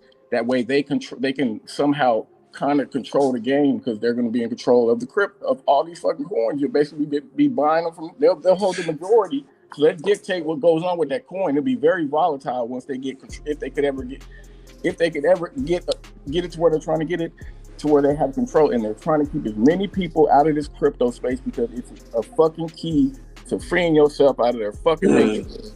That's a fact. And mind you, I don't know, they've been saying too that they wanted to implant chips too, like that Elon Musk, he wants to implant chips, like how they doing, I guess, in China or whatever. Like some people got chips to check their bank accounts, like that's the way you check your bank account and all that shit. Like, you feel me, like Mark of the Beast type shit. So it's like, it's a lot of funny things that's been going on. And even with the crypto thing too, it's like the American dollar is losing value, especially when these other countries is coming together to like. I've been looking for the BRICS dollar. You know, I mean, BRICS is going to come out with a dollar. I'm going to buy it. No, yeah, for sure. You know, yeah. I'm going for it because world changed. The world changed. You know, I mean, we're not the American unipolar, rules-based economy anymore. Everybody's trading regional currencies internationally. So let's face it, the world changed. Powers shifting back to the east. Time to wake up. Yeah, I got crypto, man. I've been in crypto a long time. Been in Bitcoin and Ethereum, and I'm making money. I mean, they're going to go to a digital dollar. It's only a matter of time before U.S. of A. But my thing is, and I understand. Yeah, but I think y'all missing the boat. Hold on, real quick. I just got to say, my thing is that I understand making money, and I got all of that. I'm not worried about the money value. I'm not worried about the value. Are we saying that our souls are equal to money now? No, but you got Okay then. So what is the? That's the point. And like I said, I understand the cryptocurrency. I understand that piece of it. Yeah, we got our. But what the hell are we when we're talking about these beings that we don't even really understand? But some type of way we're saying that, I'm not saying that y'all are saying it more than me, but they want to control us, and that's a dollar value for them. Is that what we're saying? No, we in the capitalist system, bro. We in the capitalist system. Real quick, we in the capitalist system, so everything run off of money. And these companies that are doing this. Your mic out of order. And they structure everything in a way that we you see how we need to work to pay our bills. For me, you got to work 8 hours of your day. For me, you got the rest 16 hours to find out. You feel me? Well, you sleep another 8, so that's 16 hours right there. You work 8 hours, sleep 8 hours. That's 16 right there. Now you got 8 more hours to. Now then you could try to think. Unless if you're not stressed, or you probably want to do a trip. It's really hard to really get unity and get people to see through all the bullshit that's going on. And that's like more than with the aliens, than with the crypto stuff. It's a lot of shit that it's like we're being attacked so many different ways mentally. They're trying to trap us, not even physically no more, it's mentally.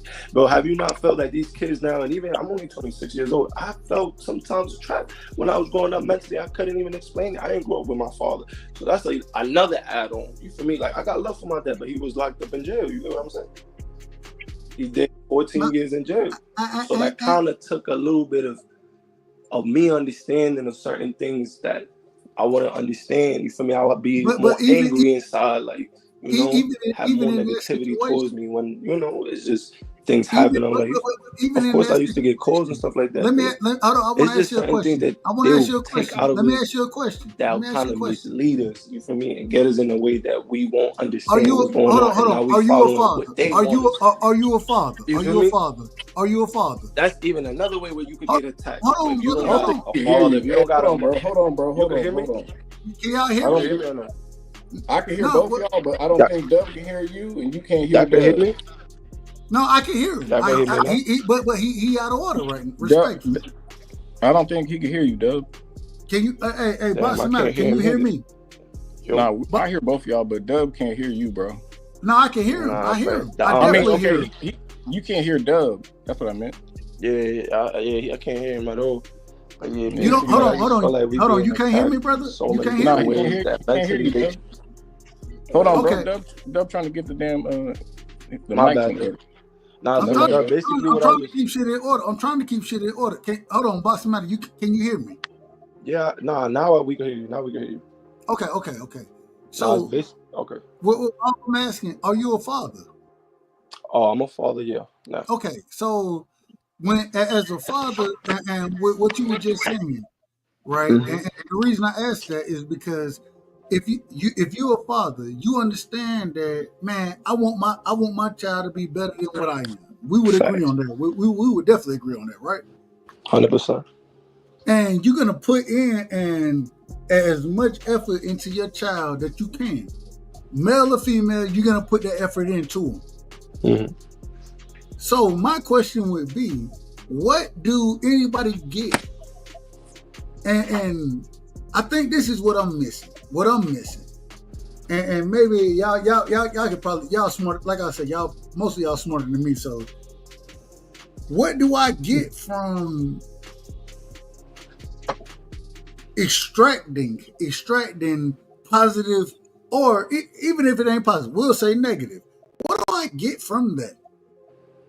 You get like bitterness. You have probably so. Wait. As far as in, like the person, right? Like the child or whoever. Not the child. I'm saying, what if I'm the shape shifting nigga that's supposedly taking energy from niggas? Mm-hmm. What do I get from that positive information, or that positive energy that you giving off, that I'm giving off, that everybody I believe on the panel is giving off? What do I get from that positiveness? I mean, I feel like power. I feel like you'll get power out of it. To How? control you'll be able to control. If you able to, let's say like this, if you able to make me get mad or make me feel a certain type of way or just even change my mood, you have basically somewhat of a control over me. Like, Let me tie a couple things together, because old boy came in and said something about them like being in control of us and how we separate. I'm saying, like, Hold on, bro. mentally. Come on. Hold on, man. Don't cut me off, bro. Not you. I'm not talking about you. I'm talking about the other guy who came in and said something. He said like Pittsburgh. yeah. He said to shit, me. I heard divide and conquer. The oldest game, the oldest trick in the book. You divide everybody, and it's easier to conquer them. So if these beings have been around so long that they're the ones really in control of this fucking game that we're in, and they're the ones that control society. They're the ones that make the rules and give the fucking rules to whoever they want to present them to us.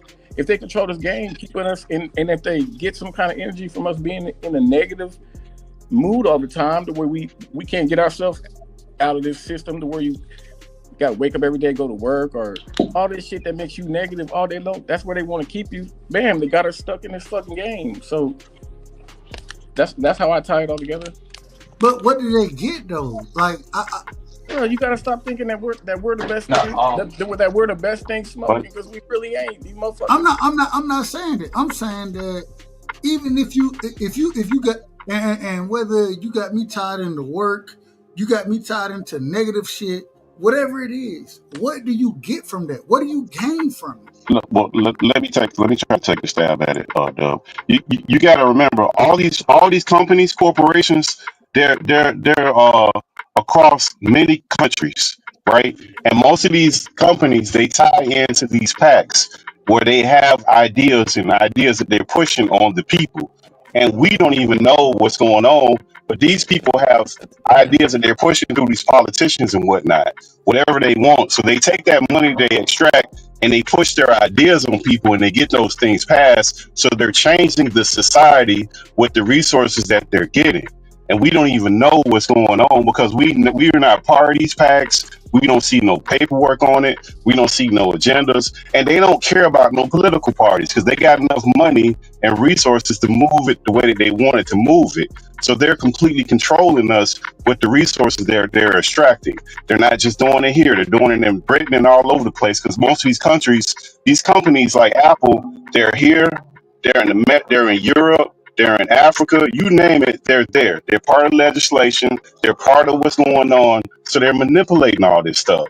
So we as an individual, we're not even paying attention because you're so busy going to work. You're so busy just trying to keep your head above water.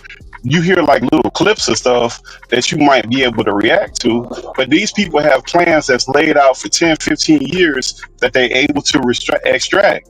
And they have a whole process of what they're doing. And we can't keep up. We're just getting bits and pieces of it. So the question would be then, logically speaking, how do you get around? Because the first thing I would say is, man, if you get energy off of me, you know what I'm saying, from me being stuck, excuse me, and these negative situations or whatever situation I'm stuck in, how do you get around it? I was waiting for him to tie whatever he was about to say. Yeah, I was trying to. Like, look, this is the thing. We're not talking about Apple or company. No. It's all the same. It's all the same thing, brother. It's all the same thing because it's all the same thing because without the resources, you. But let me just finish my point. We only gonna live. Hold on, one second. Well, everybody out of order. Not everybody out of order. We gonna keep order around here. So let's do it this way. The way we're gonna do it. Cash, ask your question again. I'm going to Peter. I'm going to Pittsburgh. Let's be in order though. Let's be in order with the conversation because if everybody, we all can't talk at the same time. Y'all know that, like I know it. So. Cash, ask your question again, and then let me get Peter, let me get Pittsburgh in. I mean, I only say that because I keep hearing you, basically, like you want to hear how this relates to what we're talking about. Shit. Right. That's what I asked him. How does what he's talking about relate back to what we're talking about? Let's do it in opposite order then. I apologize to you, Peter. But Pittsburgh, I'm gonna let you break it down to how that relates, and then we're going to Peter. Go ahead, Pittsburgh. Resources is how we live our life. Everybody trying to work to get resources. So the people who control the resources are the ones that's divvying it out. And we so busy trying to get the resources, the people that are actually controlling the energies or whatever you want to call it, these are the people that are laying out the plans. So we're not even distracted to what's going on because we're so busy just trying to keep our head above water. And that's only getting worse with home ownership, buying cars. All of these things are becoming more difficult. Even to buy a house, you need $40,000-$80,000 for a down payment to buy a house. So everything becomes more difficult the more resources you have to extract because they have so many resources. Hold on, real quick. But what does that have to do with them pulling the energy out of us, the quote unquote shape-shifting reptilians? You know what I'm saying? The aliens, whatever we want to call them. What does that have to do with what you're saying? What does that have to do with them and how they're some type of way gaining? I don't even know what to say. They're gaining. I don't think they're gaining control. They're getting control. They dictate how many hours you work. They dictate what areas you're able to live in. They dictate the control of your water, your air, your food. They control the stuff that's going in your air. But how does that help them? They're able to keep control. They control the people. Anytime you can keep the separation and you keep people from being on one accord, that's where you have the uprising. As long as you can keep people in these boxes where you're mad at this person because of their religion, you mad at this person because of who they voted for, you mad at them because of the way they look, you'll never have a complete group able to go against them. As long as you keep people separated, you'll never have control. Real quick, so your thought process is damn, the energy that you're giving, as long as I have control of you, then I'm in control. Because I'm in control, that gives me whatever it gives me. I don't know. No, But no, no, no. As long as I keep y'all separated, y'all will never come together to figure out what's going on. You'll always be mad. So, for example, I could be mad at Peter for who he voted for, or I could be mad at him for what religion is. So I stopped listening to him. So even though we on the same accord, I'm not in we're not walking the sync trying to figure out how we gonna solve the problem. Because we can't talk because we not one or two things that we don't agree with. We not talking at all. So there's nobody. So their control, them gain the thing that they gain is separation, and because they can separate the people, you know what I'm saying, they can control the people. Is what you're saying? Yeah, it's like you were in jail. If you look at the ratio, the best analogy would be jail. It's a few correctional officers, right? But they control everything that them inmates do. How are those handful of inmates? I mean, how are them handful of correctional officers able to control an entire jail? They control everything you do. They control when you wake up, when you get your food. Everything is completely controlled. If they let the inmates do what they wanted to, they wouldn't have any control. There'd be no way for them to keep control of people. That's exactly what they're doing to us. But if these beings that we're talking about, if they're such, if they're of that ilk that we speak of them to be, to separate us means little to nothing. Imagine this, and this is how I look at it. Because when we talk about these individuals, I'm thinking of it this way. If I got an ant, if I separate some ants, man, that shit don't mean a damn thing. I can separate ants and I can do whatever I need to make these ants go. I can do that. But they ants. They not of my ilk. So what I'm asking, I don't know if y'all understand. Maybe I'm out of order. They're not trying to kill. They're not trying to kill us, though, Doug. You saying it though, like they're trying to destroy us. They're trying to control us. See, if your motive is to destroy us, they can come. That's a different motive. That's not the motive. But I can control ants. I can control them.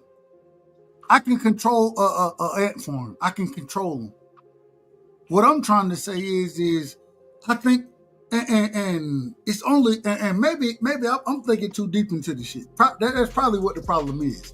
I'm thinking too deep into the shit, but ain't no way I want to. Man, fuck separating you. There has to be. Man, I'm already above you. I don't give a fuck about separated ants because I'm above ants. If I want to kill y'all, I can kill y'all. But at the same time, I don't get nothing from separating y'all. I don't get shit from that. So I don't understand the thought process that you like. Let me pass it around because y'all know I get long with it, and I'm probably out of order. Go ahead, boxing. We're going boxing. We're going Cash. We're going Peter. We're coming back to Pittsburgh, and I'm gonna shut the fuck up because I don't understand this. Nah, like I was trying to say, but you do. I understand what you're saying too, you feel me? And of course, always think deep. We never get nowhere just scratching the surface, which is what a lot of people want us to do. They just want us to scratch the surface and just that's it. That be like that with history. We just gotta scratch the surface on history, whatever we believe or whatever, our family told us, and then what they tell you in school is just everything is at the surface. We never really get real deep into this shit unless you're the type of person that wants to find out what's really going on and try to connect the dots. What I'm saying is I see it in a way that benefits, because if you really think about it, we are the workers. We the one that help them generate not only the money, but create whatever they want, whether it's buildings, whether it's anything. We the people, we the one that help them just for the dollar amount or whatever they wanted to give us. For us to help ourselves. It really be to help ourselves, but we gotta help them in a way to help ourselves. You get what I'm saying? So they know we need them and they need us to keep. Like in every movie, you always see that if somebody, like when there's people, like they say, they talking about white people taking over, not only white people, like anything just taking over, you always do it from the inside. You always got someone that's always turn on, you feel me, the people, and then shit just start, like the control. Yeah, I'm going everywhere with this, but I'm gonna just say right now, I feel like they definitely for sure need us. Without us, there's none of this. none of this. I live in New York, and I learned a long time ago that Manhattan was bought for $24. When the Indians didn't even know what was. Wait a minute, man. I'm sorry. I apologize for cutting you off, but I gotta cut you off because. And shout out to my brother Zoom. I apologize. Hey, we're not gonna say kill. We're gonna say unalive. Okay, I agree with that. But I got what's today? Today is the 18th.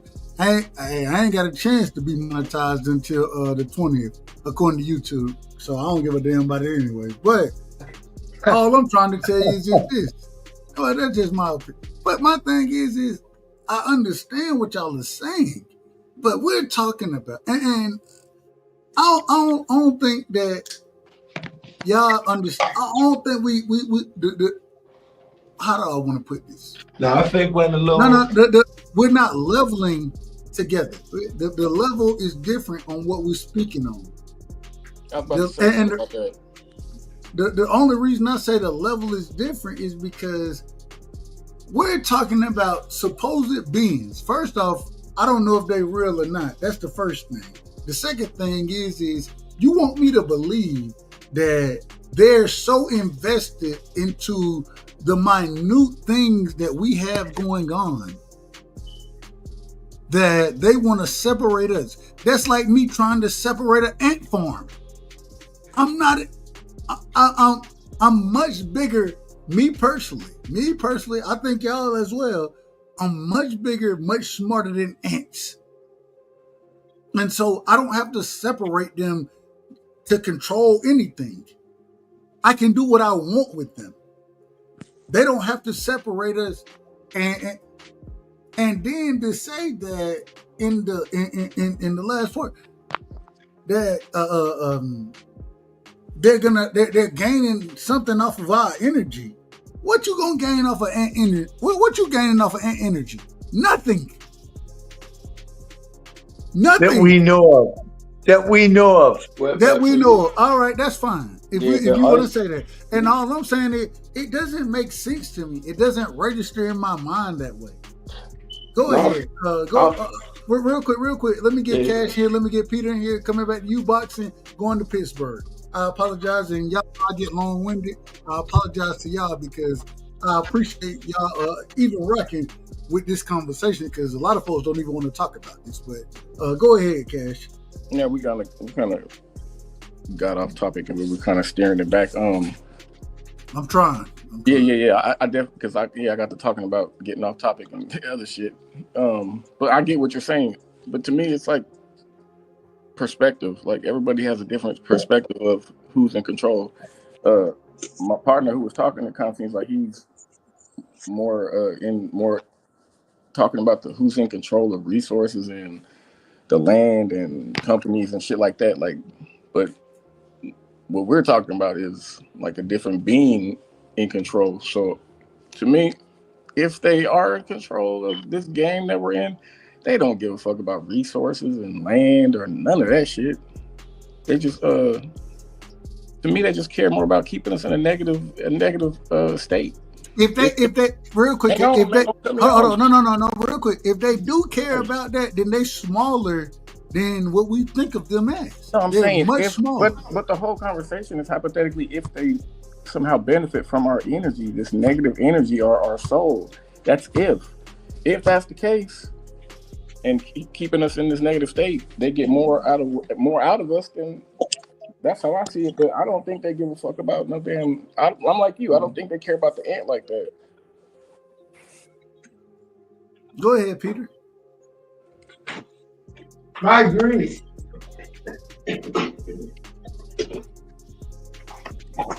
All right, hey, shout out to my brother Peter. Go ahead. I do, man. I agree, man. You know, it's definitely about control, but the thing about it is that, like I said before, you only got so much time here, you know, and we're spiritual beings. And the fact of the matter is that we're going to go, all of us are leaving. None of us are staying here. When you were born, you had one foot in the grave. Let's face it. Okay? So, you know, it's nothing but control at this point. They really don't give a shit about, they're not our friends. None of them are our friends. And It's only 1%, maybe 2% of the people, that run this deal. I don't, I can hardly believe it myself. I was talking to my brother the other day. I said, do you ever believe in your life that we would step into a world like this? He goes, no. Because all they're doing is killing people. Every fucking day, they're killing people. I don't understand it. It's over and above my comprehension. There's no way we're going to be able to stop it. That's the world we stepped into, gentlemen. It's just the way it is. Supposed to be talking about Pleiadians. We kind of got stuck on the damn reptiles, reptilians. Yeah, hey, we about to play the video in a second. Let me get Boxing Matter, and then let me get Pittsburgh. Let me get their last words on this one right here, and then we're gonna get into the Pleiadians real quick. My bad. I didn't know we was talking about the reptiles thing. I thought we was talking like, oh my, you just I always get you on. No, you good. You good, brother. You good. I know you think it's a joke, but look around, man. What's happening? What's happening? Bro, like how our brother's saying right here, we spiritual beings. I just feel like, of course, it's something special within us. Every human is something special. You feel me? We made so perfect as far as in like we got hands, feet, a head to think. You feel me? Mouth to eat. Like I don't know, we're made perfect. That creation that we are, some way, somehow, it threatens them. To me, I don't know how, but I feel to me it threatens them. That's interesting. So you're saying respectfully, and I just want clarification on it. What you're saying is we're a threat to those individuals who's supposed to be higher beings, higher life forms than what we are. We're a threat to them, in your personal opinion. Oh yeah, yeah. Oh yeah. I feel like that because why? Now that makes sense to me. That makes sense to me. I feel like why are they even here? Why would they even be here wasting our time with us if we wasn't nothing? You get what I'm saying? If we just so, you feel me? Just a regular species. You guys keep saying we're spiritual beings. We're not spiritual beings. Once upon a time, I think we were spiritual beings, but right now we are mere materialistic beings, man. Like, we're not spiritual. Like, people pretend to be spiritual and talk about that shit, but no, that's not the case. Of course. Yeah, we are. Maybe. Hold on. Let me finish. Still spiritual. Hold on. Let him finish. Maybe if we were all spiritual beings, like in the past, maybe then we are a threat to whatever. But right now, we ain't a threat to shit. I mean, man, you gotta be spiritual. I do agree with that, and the reason I agree with that, what Cash just said, the reason I agree is because we killing ourselves off more than anything else is. And the crazy thing is I do think, and me personally, one of the reasons I have these conversations and like to talk this way is because I'm not perfect. I'll never be perfect. Don't plan to be. But I do think I think I'm very spiritual. You know what I'm saying? I think there's another life after this life for me. For me, I do believe that. But at the same time, one thing I will also tell you is the only way I'm gonna get to that life is if I do right by the individuals that I come in contact with. I think that means a lot. And so when we're talking about these individuals who are so much smarter, that have so much more information than us, right? The same way I'm comparing us. I'm saying we're ants to them. I'm comparing us to ants. I think that if they are truly what we are speaking on, then they're the humans, we're the ants. But I think that if I live my life the right way and I give encouragement, my energy to the individuals that I give my energy to, which some of y'all are the individuals that I give my energy to. If I do it the right way, then I have somewhere else that I'm going to go and I'm going to be. I believe that.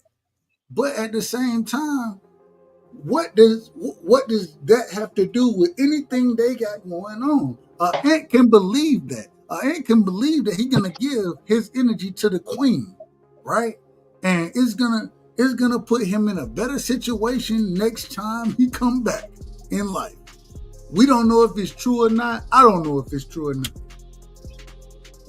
I'll tell you what's true. Hold on, real quick. I don't worry about if it's true. I think it makes me a better person. And when I talk to y'all, I can be honest and open. And I think anybody on this panel will say, man, dog, he a decent dude. He decent. You know what I'm saying? And I'll take decent on give me decent 10 times on Sunday, every day of the week. Give me decent. I ain't got no problem with it. All I'm saying is the person that I am now, I think it'll manifest later in whatever happens in life. Whatever happens, I think my energy is good. I think my spirit is good. So I don't give a. I said this on a different show, but I never have to worry about what happens next because I'm good with who I am right now. I'm very good with that. Let me tell you what this world's about. That's what they want. Let me tell you what this world's about. Everybody killing the shit out of everybody.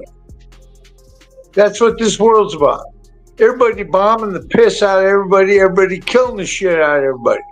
They don't give a shit how many people die. They don't care. Nobody gives a shit. Wake up in the morning, how many people died? No big deal. They're killing the shit out of everybody. Every day. Every damn day. And it might be Palestinians, it might be Somalians, it might be Syrians, it might be Ukrainians. It don't make a shit. Shit, right now. Hold on, Peter. So what you telling me, Peter? You don't think that, and I don't disagree with what you're saying, but you don't think that the person you are today, right? You don't think that means anything? I can't stop it. Can you? I didn't ask about that. That's not what I asked you. I asked you, do you think that the person you are today, that's what I'm talking about, the person you are today, does that mean anything?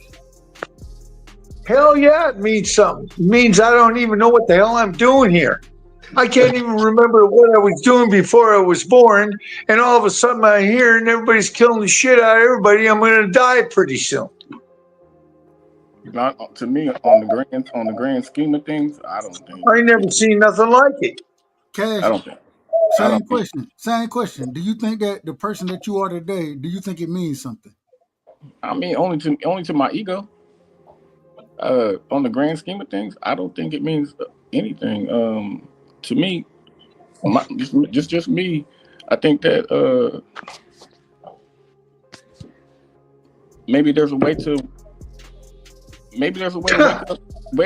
to ascend, or you know what I mean, level up or something like that they don't want you to get to. So that's why they don't. Hold on, y'all let them finish. Damn. Shit. That's why they don't give you all the information. That's why you're not told about the past. They don't want you to put the puzzle together for some reason. You know what I mean? Whatever that reason is, to me, that's what's important.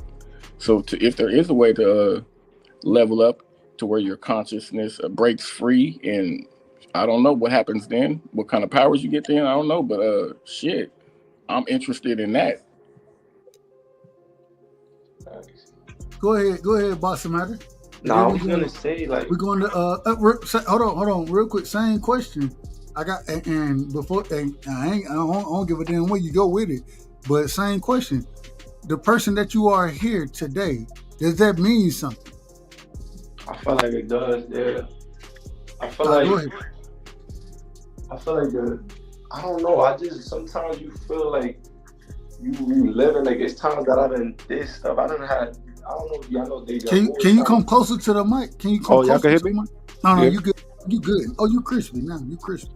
Yeah, no, I have to put it closer now, but I was gonna say, I feel like, I don't know, I'm starting to believe in reincarnation, because I feel like you definitely here for a purpose. you was once here before, and you come back again.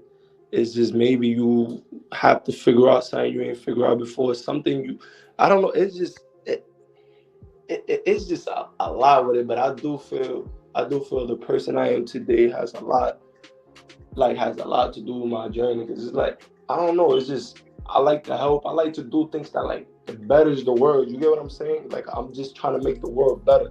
And I feel like that's how we all, as you know, human beings in this earth, we're supposed to, you know, help the world, help itself. You feel me? I don't know if I'm making myself understand. No. I understand exactly what you're saying. I agree with you 100%. Respectfully though, Pittsburgh. Well, that's fine. You ain't got we ain't got no problem with you disagreeing. No problem. But let me get my brother Pittsburgh T, and then I want to hear why you disagree. Go ahead, Pittsburgh. Same question. Do you think that the person that you are today matters? Yeah, I'll give a two-part answer. I think yes. As far as being conscious, yes, and being a community-wide, yes. As far as the effectiveness of it, that's debatable. Now, do I have the ability to stop any of this stuff? No. And I would tie in, like, I'm not going to get stuck on the what type of source it is, what type of being that we're combating. I just know that the control is there. And if you look at the largest companies, and I'm going to tie this in to make this make a lot of sense to a lot of folks. The largest companies in the world, they're all technology companies. Every single last one of them. And if you look at it, the largest ones in America, they're the big seven, which is your Microsoft, your Apple, your Amazon, your Google, Nvidia, Tesla. All of those, out of those, everybody got one of them products in their house. And they got it to the effect that if you say a certain word, it triggers because it's listening to you. If you say, hey Google, it turns on. You say, hey Alexa, it turns on. These people, that thing has infiltrated your house. It's in your house. It's controlling you. It's giving you information. Like, it's over as far as you stopping it. It's already here. You can't combat it. And you look crazy telling people. So being conscious enough to tell people that this is going on, that all of this you have to be aware of. This comes with it. And I don't think people understand. There's no disclaimer with this stuff. Some of this stuff is good, but you have to understand what you get yourself into. And I don't think we understand what we got ourselves into because we've lost control. And these people don't want to kill us. If they wanted to liberate us or get rid of us, then they wouldn't be trying to control us. But they're trying to control us. They need some of the resources here, obviously, and they need us to do certain things. If not, they're superior power. They would just get rid of us because all of our technology, all the stuff we have now, we had it already. Look at the original guy that was the Tesla guy. Go look at some of the technologies he had. And you gonna tell me some of the stuff we got now is this late breaking stuff? Like, come on, like this stuff ain't that hard. We've had this stuff before, a lot of it. Some of it's new, but a lot of the guts of this stuff we already had. And they infiltrated. Are you talking about Nikola Tesla? Yes, the original Tesla. Not the company, the man. We agree. Nikola Tesla. We agree. Yes, he's already had it. So like this stuff ain't that. This game that they playing with us, this is about control. And they've already controlled it. Like I said, there ain't nobody on here that ain't got one of them companies up in their house that they look at every day and they get information from. So you get information from them. They are programming you. They are giving you information. So that's what this is about. I ain't gonna lie to y'all, man. I didn't expect this show to go the way it went tonight.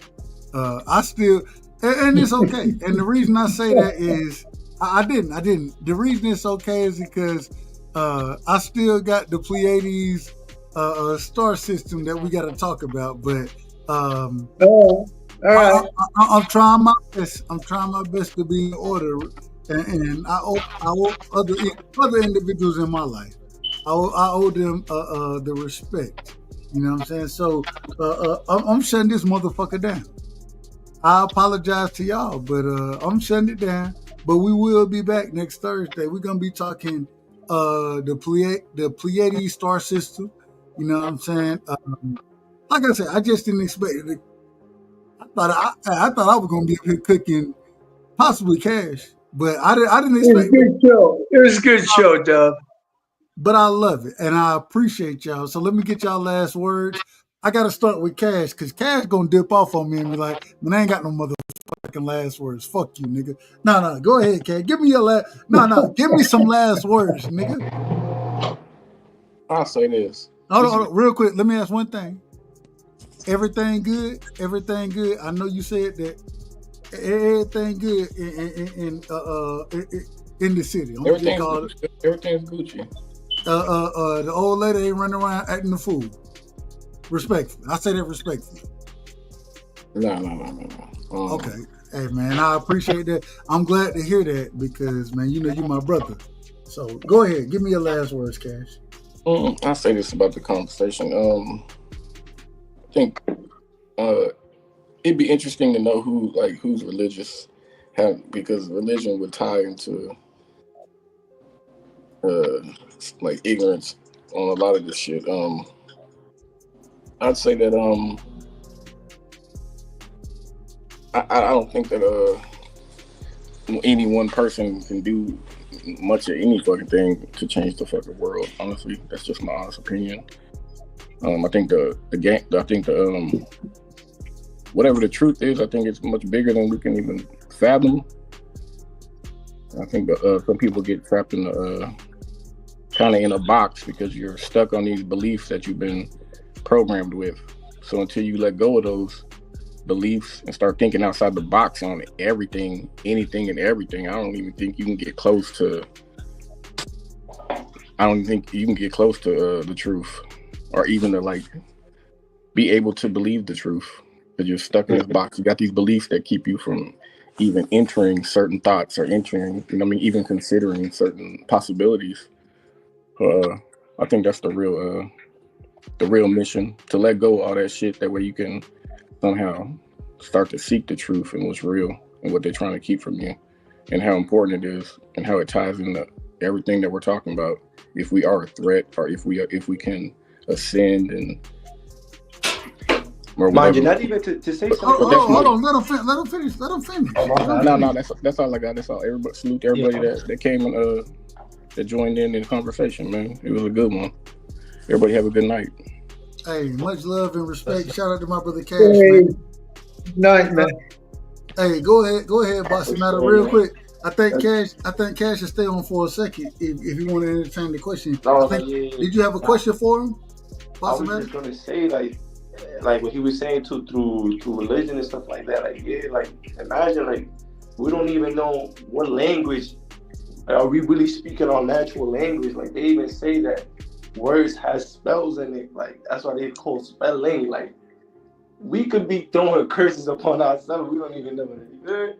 So it's it is wicked, man. I ain't gonna lie. I was gonna ask y'all though, have y'all been seeing throughout the day? I've been seeing these numbers, bro. When I tell you I've been seeing these numbers, it could be something to do with a 6 or a 3 or a 9. I see that shit daily, bro. Have y'all been seeing these numbers? Or I'm bugging? Am I the only one? Hold on. What numbers you been seeing? Just 3, 6, 9. So I'm always gonna see those numbers in my life. It's crazy. My birthday is June 30th, right? That's crazy. Mine's the 20th, June 20th. Okay, so I'm gonna see the 3. I'm gonna see the 6. The 9 ain't necessarily there for me, but I always see those numbers regardless, bro. And so I can't really speak on that. I can't speak on that piece of it, but hey, I believe that numbers are powerful. I think they're very powerful. You know what I'm saying? So if you put a 3 and a 9 together, a 3 and a 6 together, you're gonna get 9. It is what it is. So hey, 1988, baby.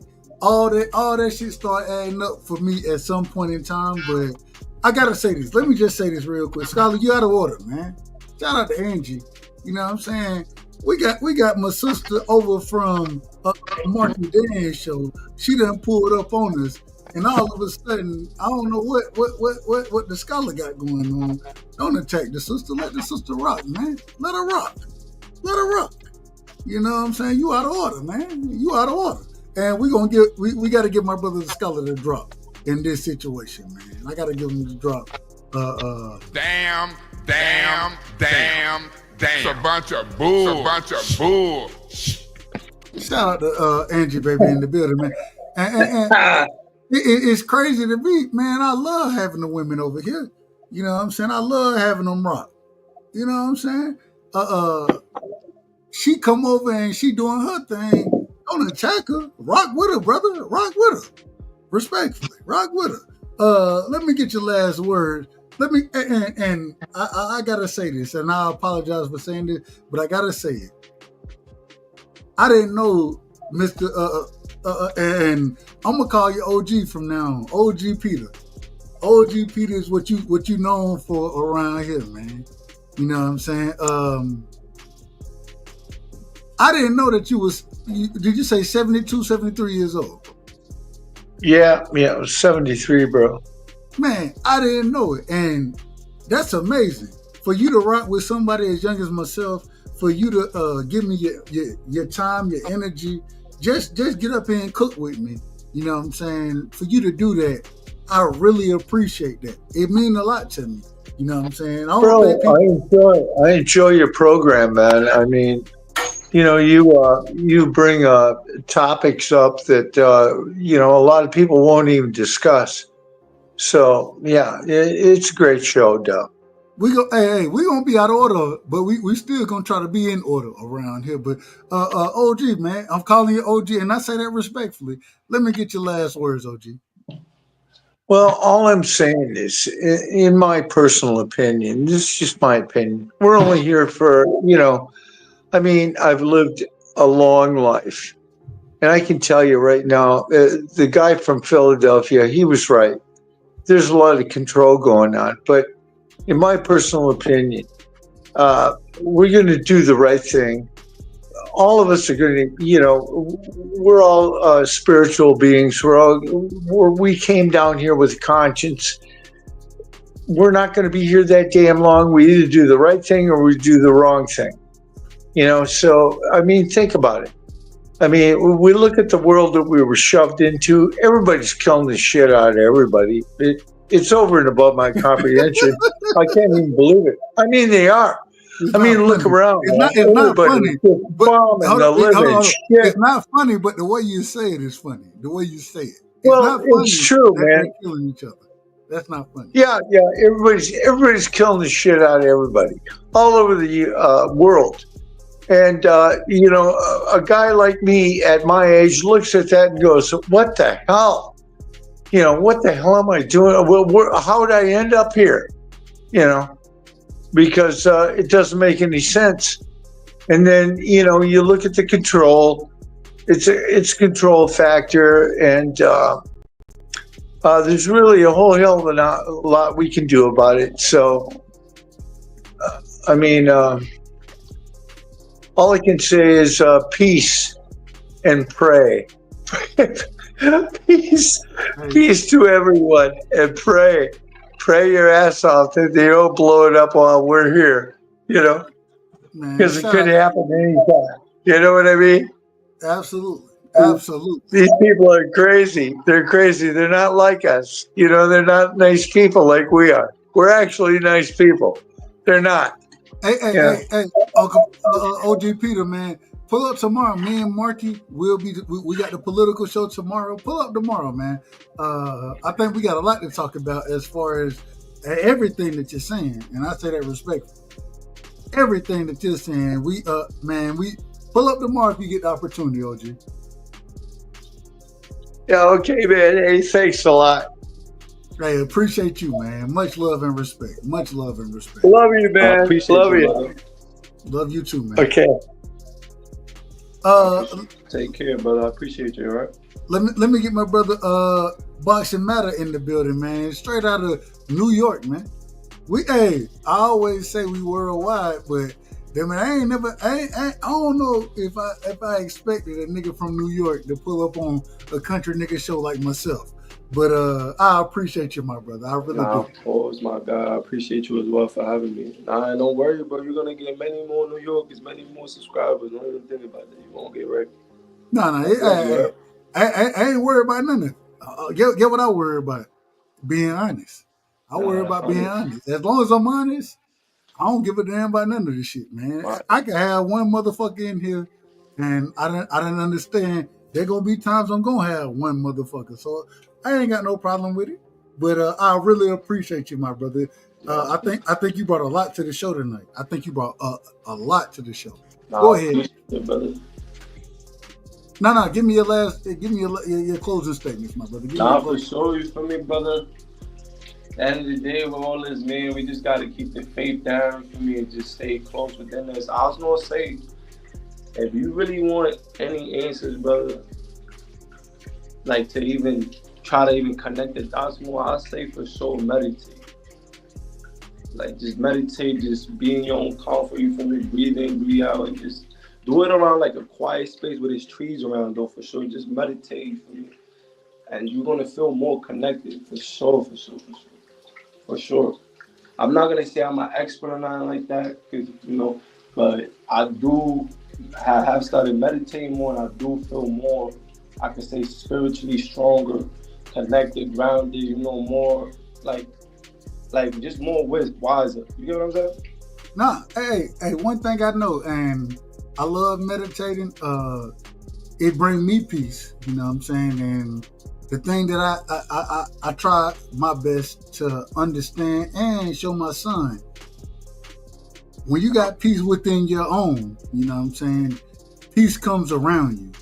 And one of the things, the same way that I can have y'all individuals on here, I couldn't have y'all there if I was out of order. Mm-hmm. If I was out of order, I wouldn't have none of y'all here. But being in order and the peacefulness that I think that I bring, it brings that same type of energy, you know what I'm saying? And that's the energy I rock with. So I appreciate you pulling up, brother. I really do. 100%, brother. Now, for sure, man. Appreciate you, brother. See you tomorrow for sure. You heard? I'll pull up tomorrow as well. Hey, we gonna now tomorrow we might be out of order because Marky gonna be running the show, but we might be a tad bit out of order. But Marky he doing a hell of a job. I told him earlier. I said, man, it's beautiful watching him become the host that he is now, and him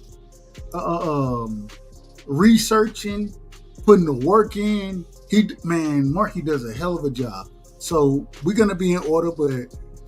Man, pull up. We ain't got no problem with you. Pull up anytime you want to. You know what I'm saying? Whether we talking boxing, I know you said boxing matters, so we talk boxing on a regular basis around here. But man, pull up any chance you get, and we appreciate it. We appreciate your energy, brother. We appreciate it. That, brother. I appreciate you as well, man. You have a blessed night, all right? You too, man. Much love and respect, man. Much love and respect. Pittsburgh T, man. My big homie. I know, hey, Pittsburgh, you drive trucks, don't you? Yeah, yes, sir. I be look, when you get on I be hearing the damn, you got the turning signal on like this motherfucker. I'm like, God damn, but we got to turn the damn turning signal off. But man, much love and respect, Pittsburgh. I know you one of the individuals, and here we go. I got to do things the right way. I'm going to get to my brother D-Ray in a second, but Pittsburgh, man, thank you as well because, man, me and you, I think we done talked politics. Yeah, we done talked a lot of subjects a long time. And, man, you're a brilliant individual, man. One of the most brilliant individuals that I've had the pleasure to rock with. So, man, give me your last words, my brother. Salute to you, Doug. Appreciate the platform, all the brothers that came up. To what Peter was saying earlier, he's not wrong. I think we have to be more conscious and realize that we got a lot more things in common than we do have that we disagree with. Most men in general don't agree on everything, but we agree on most principalities of things. And I think that's what we got to keep it. But I think a lot of times where we are right now with media space, between social media and the regular TV, it puts people in a hypersensitive state to where they feel like you just don't agree with me with this, I'm not dealing with you at all. And I think that's insane. And that's where we at right now. So that's just the state that we're all in right now that we should not be in, and we can correct that. because we should never have ever gotten to those states. And if we are in those states, you can't have no more family cookouts no more. You can't have no more birthday parties. You can't have no more Thanksgiving. Because if you didn't vote for who I said you need to vote for, you can't come over. If you don't agree with this one issue, then you can't. So we got to stop that in our own households. We really have to stop that. And we just got to calm down with a lot of this stuff and have a bigger picture, because we are putting ourselves in these states that's not even healthy for ourselves mentally, what we putting ourselves to. And as far as going forward, what we need to be doing, we just need to be more conscious and challenge things and stop. Think about this, and I'll leave this is my last thought on it. We all want extraordinary lives while we live like everybody else. That don't go together. You can't live like everybody else and you don't want to be better than the people around you. It don't work like that. So we got to get away from it. Appreciate you, Dub, man. Everybody have a fantastic morning. Hey, man, love you, Pittsburgh, and I appreciate, man, you a solid individual. You always, anytime I done been around you, you always come through with great information. We don't always agree, and we don't have to. But like you just said, just because I disagree with you at certain times don't mean that I'm man, you welcome to the cookout. Hey, if I got the barbecue going on, if I'm on the motherfucking grill, Pittsburgh, she coming through. You understand what I'm saying? So much love and respect, my brother. I love you, and I appreciate you coming through, man. You always bring great information, always. D-Ray Promotions is in the building. Hold on, man. Hold on, D-Ray. Hold on, man. Let me get this right. I didn't expect it. But damn it, I welcome it every time. Anytime. Oh, damn. See, D-Ray, you do it, and then here we go. I got the OG in I got Mr. Chairman here too. So hey, now I ain't finna let y'all talk my head off, cause y'all ain't finna do it. I'm trying to shut this motherfucker down. And what I need y'all to start doing, if y'all really want to have a conversation, pull up when we mid conversation, nigga. Both of y'all. Don't do this shit when I'm shutting this shit down. When I'm mid conversation, that's when I need y'all Negroes to pull up. But at the same time, anytime y'all pull up, I'm gonna show both of y'all love, because like I always say, Mr. Chairman, you know what it is.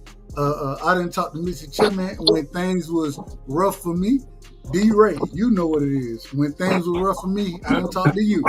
And I look at both of y'all as the big homie. You know what I'm saying? And I got a lot of love and respect for y'all. So, I can't shut this motherfucker down without y'all pulling up.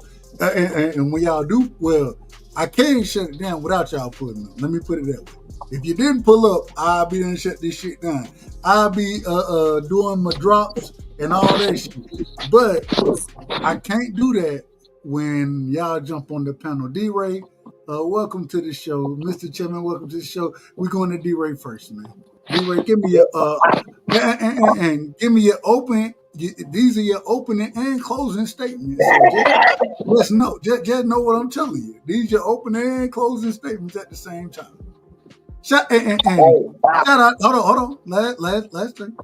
Shout out to Omaha, Nebraska, man. Shout out to Omaha, Nebraska, man. I pulled up some footage of Omaha, and I was thinking to myself, I said, damn, I didn't even know they had high rises in damn Omaha. I didn't even know it. I didn't know it. When I heard Omaha, I thought it was. I ain't gonna tell you what I thought, but go ahead, D-Ray, man. Give me your opening closing statements. Hey, bro, can I ask you a couple questions though, real quick? Hell, it wouldn't be right if you did. Okay. Now, I seen that you had started like initially talking about like Atlantis, right? No. We initially we weren't talking about Atlantis. We were talking about Mu, Lemuria. But Lemuria, Mu, it was compared to Atlantis. So if you want to, I mean, you do what you do with that. Okay, yeah, no, I could be because I just was kind of wondering how we went from wherever that was to you was asking what if the life matter or if it means something or. So and man, what? I Man, go back apologize, and bro. go Just back and watch curious. the motherfucking live, man. Go back and watch the live. No. What the way it happened? The way it happened is, I brought up Mew. You know what I'm saying? And what exactly happened there? Then we got into alien life forms, and then we got into certain individuals. And Mr. Chairman, I got to put you on mute because you got background. You got background, and I said What? I ain't even said nothing, man. How I got background? Well, hell, shit. We don't hear it no more. That's how you got background. We don't hear it no Man, more. you hear it now. You hear it now? When you on mute, we on. I hear the You background. hear it right now? Okay, bad. I'm gonna go on mute, man. I don't want to get a blame for nothing, dog. I ain't said shit. I didn't say you said nothing. I just said you had background on it. Y'all can be mad. Wait a minute, man. Y'all can be mad at me if you want to. But one thing I do around this motherfucker, man, and I'm not. I love both of y'all. Y'all know that. But one thing I do. Dub, I'm not wait mad. a minute. You out of order. You out of. Play your drop, Dub. I want to run. This is outrageous. This is outrageous. Heaven. I try my best to tell the truth. People don't like my style, how I talk, my delivery. But you ain't catching me in half truth and lie. You ain't catching me, Mr. Chairman. I love you, Mr. Chairman. Matter of fact, D-Ray, I'm putting you on the back burner because we're gonna give it. No, you on the back. Go back on mute. Go back on mute. D-Ray, go back on mute. Mr. Chairman, it's on you. Fuck it. Since you want to make a scene about this shit, let's go. Who said I made a scene, Dub? I didn't make a scene. Here we go. Let's go. I just said I was quiet, bro. No. Give me your last. Give me your opening I ain't got statements last and your words right last. now. I ain't even got my first words off, so I ain't got no last words. I'm gonna say this. When you played your drop for the last 4 drops that you played or anything that led to something like that, I've heard an echo. So I don't think it's from me. I was in the chat hearing the echo, bro. I think it's you. You might got a YouTube on or something. That's why you hear it. And maybe because I'm on my phone, it just picks up the vibration of the YouTube echo. But it ain't me, though. Hold on, wait a minute. I'm echoing on my own show. That's what you telling me. You said, I try. The fuck is wrong with you people? Who raised you? You know we got to fight, Mr. Chairman. I love you, Mr. Chairman. Mr. Chairman, let me get your opening and closing statements. And I'm on mute. I'm on mute for your opening and closing because if anybody don't know, I gotta tell y'all this story real quick before Mr. Chairman say anything. I love Mr. Chairman. If it weren't for Thomas Hill, it wouldn't. Once again, I look at Thomas Hill like I look at KQ. It wouldn't be a dub Rightside. Mr. Chairman done pushed me and said, man, Doug, keep doing your shit, bro. Do it. Yeah, fuck all that others. Do it. Mr. Chairman had told me that. That's a fact. Correct me if I'm wrong, Mr. Chairman. Well, sans the F all the other ish, I say, man, bump that ish. Do what you do, baby boy, because can't nobody do it like you do. So I respect you. And but at the same time, if your mic out of order, I'm gonna call your mic out of order. You done heard me say it previously. I be on other shows. Shout out to BVO. When BVO mic out of order, what I'm gonna tell them? Bro, your mic out of order. That shit out of order. So, hey. But Mr. Chairman, man, give me your open and closing statements in this situation. And I gotta tell you, I let you jump D-Ray. I don't let a lot of people jump D-Ray. And the reason I don't is because D-Ray, man, like you, my big homie, Mr. Chairman, D-Ray is my big homie as well. And I've been rocking with D-Ray for shit, I don't even know how long it's been now, but I've been rocking with D-Ray, but I'm letting you jump. So go ahead, Mr. Chipman. Give me your opening and closing statements in this situation.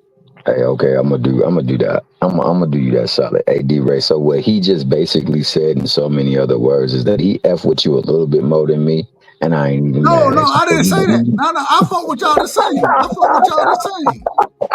with y'all the same. I just been talking to D-Ray longer. That's it. It ain't about none of that. It ain't about none of that. And I ain't even mad at it, D-Ray, because you Mickey Freaky Ray live on the Mickey Frickin' Drive. So you know you got the bless up in this mother man. Shout out to my guy Dub Rightside, man, because if you ain't rocking on the right side, you rocking on the goddamn wrong side. Shout out to everything he do, man. Be touch platinum. Nah, if there's something higher than that, let it go that, man, because that man just that nice with it. He give a lot of people a whole lot of credit for the stuff that he do. That man made the right decision when he talked to me. That man held himself with the highest and utmost esteem, not me. That man was doing what he was supposed to do when somebody was trying to do him dirty underneath, and no matter what they did, no matter what he did for that person. So shout out to Doug Rightside, aptly named, because that Mickey Freaky was on the right side when he did what he did. And, you know, most people wouldn't. So shout out to that, man. I salute that, man. Shout out to my main man, D Mickey Freaky Ray live. I don't mean to jump up and jump over you, man, but you know what they say, the first shall be last and the last shall be first. So I was the last to come up, so I had to be the first to go. You, my good brother, gonna always be the last man standing because you just that dude. Hold on, Mr. Chapman. You will never. And I understand when you say the first shall be last and the last shall be first. I understand it. Get what? Man, you one of the most respected individuals. I think I told you. Man, I don't call him Mr. Chapman for no reason. When I seen Mr. Chapman earlier today, I didn't say salute. I said, I appreciate you, my brother. I appreciate you. And I truly appreciate you, Mr. Chapman, because if it wasn't for you, there have been many a time that I would have been way out of order. But I done had those opportunities to speak with you, and you be like, hey, Doug, you ain't got to do that. Just be you, brother. Just be. Am I lying about that? Nah, you ain't never lied. You telling the truth right there for sure. And so that means a lot to me. And so, damn all that other shit. What I will say about Mr. Chapman is he one of the most honest, trustworthy individuals that I've ran across. And the same way, I confide in individuals. I ain't lying to y'all. I ain't gotta lie. I don't give a damn. I confide in individuals. Mr. Chapman is one of those individuals, and when I confide in him, he keep it between us, and he don't mention names, but he will tell you, well, Dub said this, and this. And then I told him, don't do it, brother. Don't be in order. You utilize this terminology all the time. Be in order. That's what he told me, and it helped me to be in order. So go ahead, Mr. Chapman. I apologize for being long-winded, but I think it's the truth. I think it's the truth. Nah, Dub, you ain't never got to apologize. Like I said, man, I know many people be having many things come against them, man, but to have your character attacked and people try to do character assassination to you just because things don't go their way or they a little distraught, it's kind of tough, especially when you feel like you've done nothing but the best by them. Some people, they don't know how to handle that, man. And a lot of people, to be exact. So you held yourself with the greatest, man, content, and on top of that, the utmost respect, bro. And for, like I said, that's why I said, man, nothing but respect for you. Because I was placed in a similar situation, not even on that same level. And I let stuff around me get me to the point where I acted a fool. I got indignant. You know, they be saying like people be out there acting ignorant. I acted a nut and ignorant. I was ignut. You know what I'm saying? the root word of it in the country.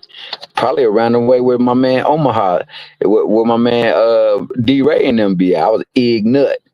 But you know, I'm subject to I'm prone to error. I'm subject to fail at times, but I gotta pick myself up and do better. Because if I knew better, I'd do better. Somebody once told me that, so I gotta do better. But that being the case, shout out to my man D-Ray. Shout out to my man Doug Rightside. Cash Crypto was up here, I believe. Peter, absolutely. Cricklewood.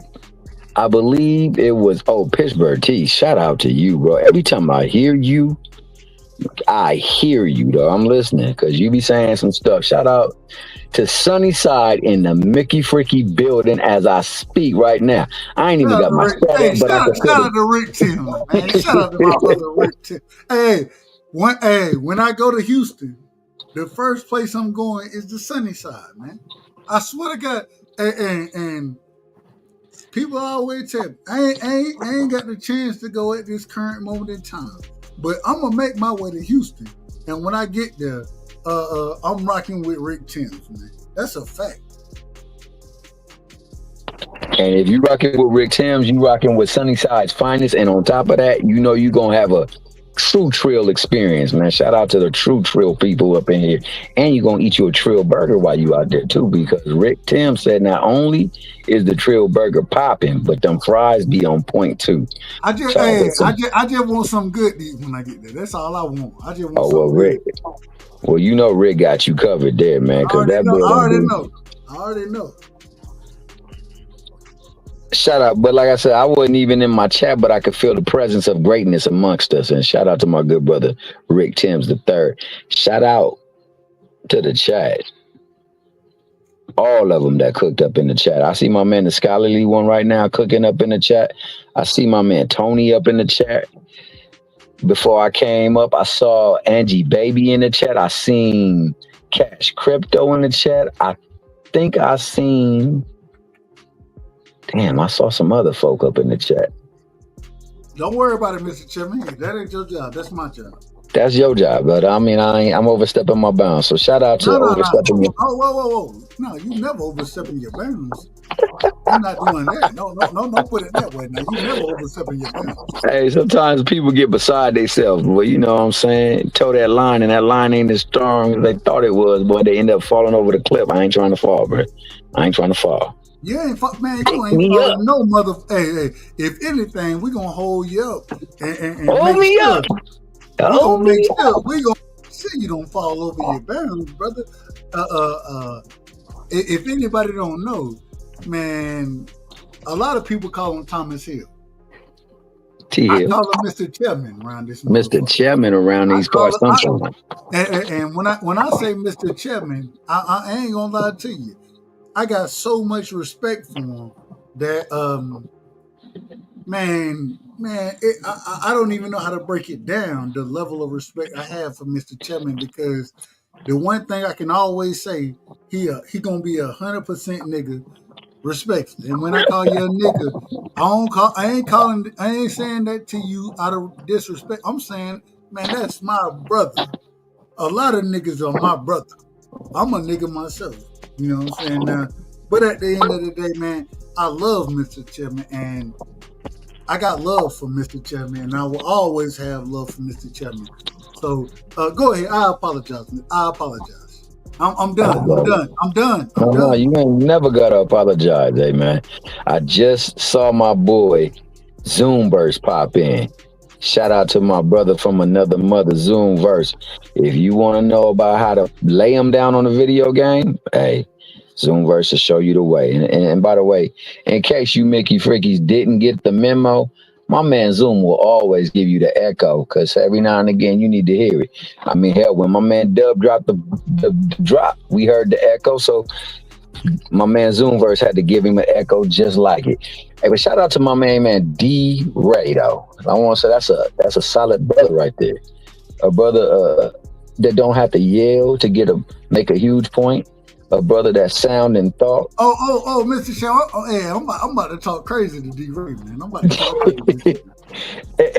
and you know, he there for it too, because you know what? Sometimes you just need a shoulder to lean on or a wall to bounce some sound off of, and he gonna be either or. It'll never be that. It'll never be that with us. It'll never be that. Because he know that, and because he know that, he knows sometimes you just gotta listen. And I listen to that brother all the time. That brother told me some good things, and I respectfully had to reciprocate it too.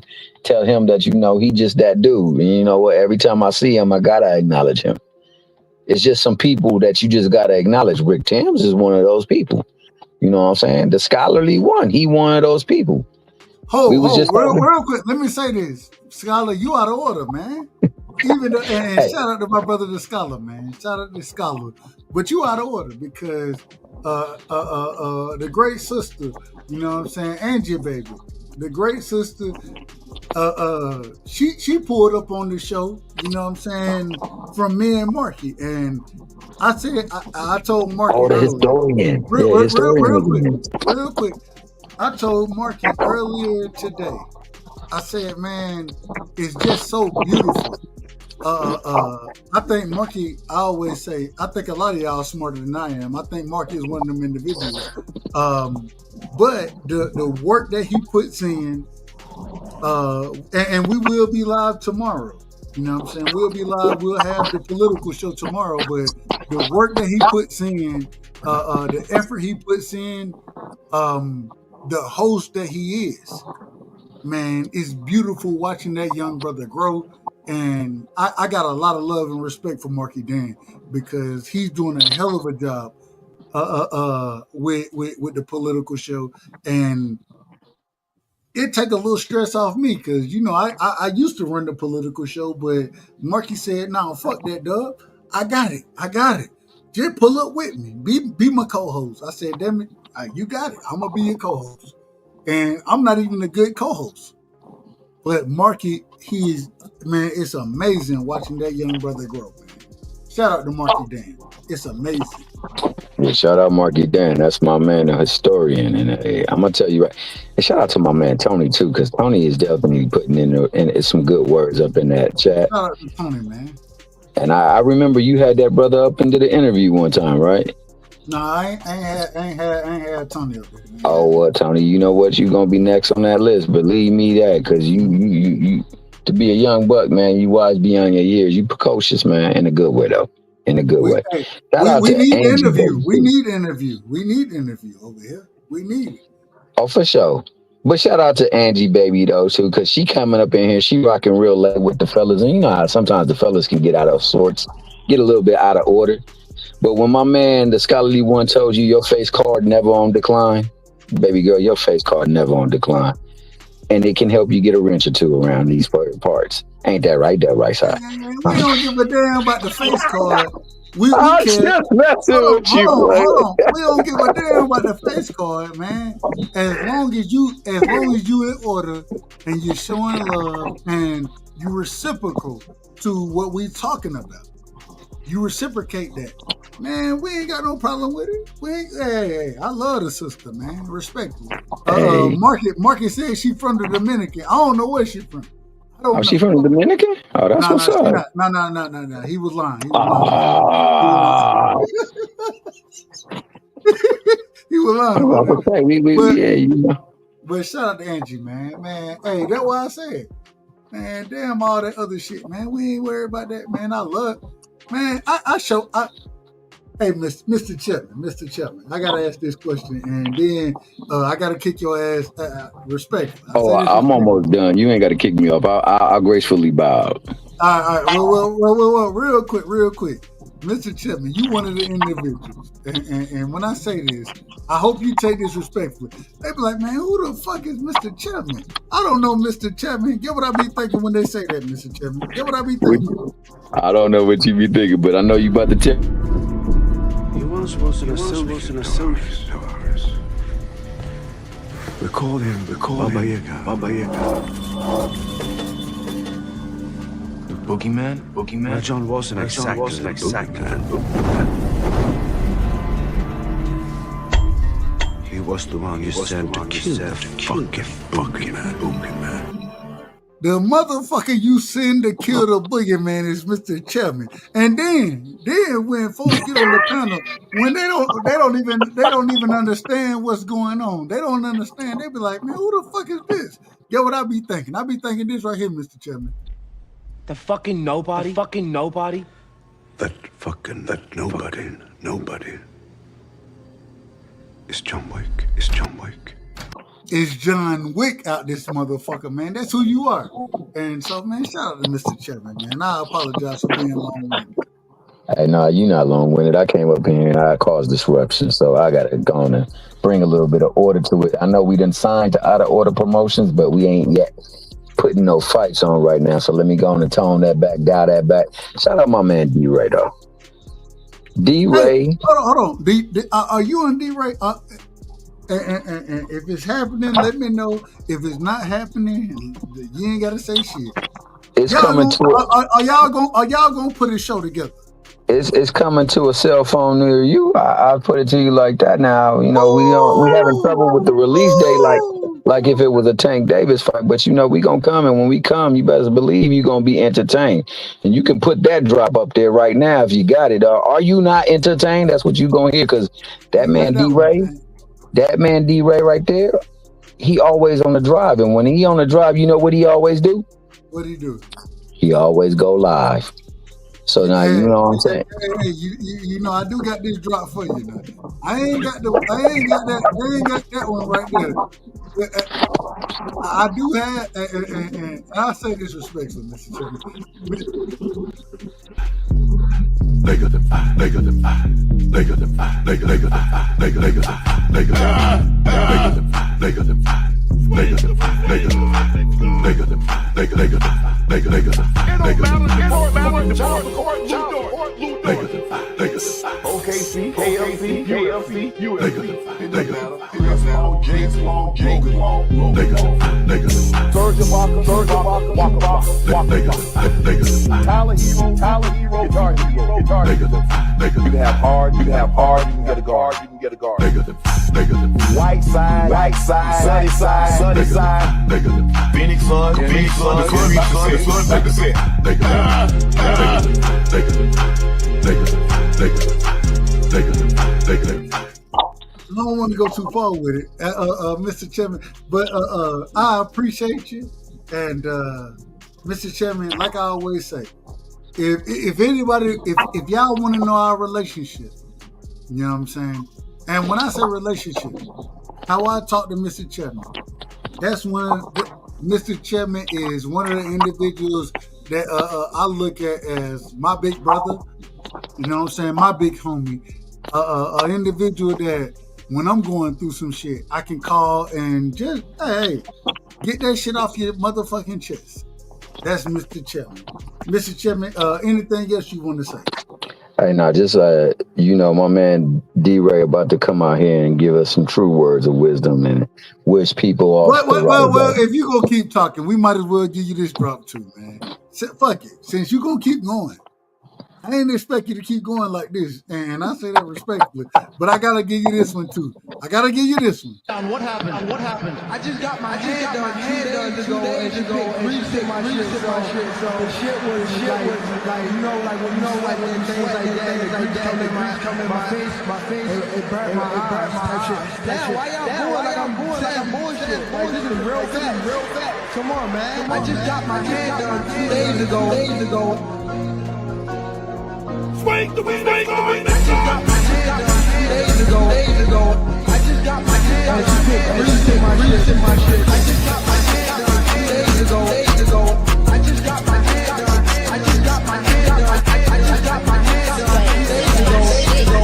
I just got my head done. Reset my shit. I just got my head done. I just got my head done. I just got my head done. I just got my head done. I just got my head done. I just got my head done. I just got my head done.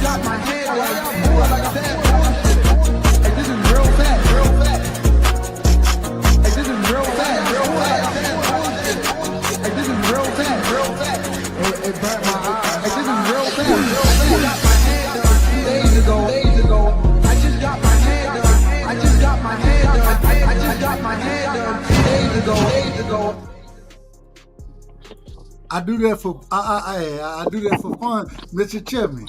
So this is a true story.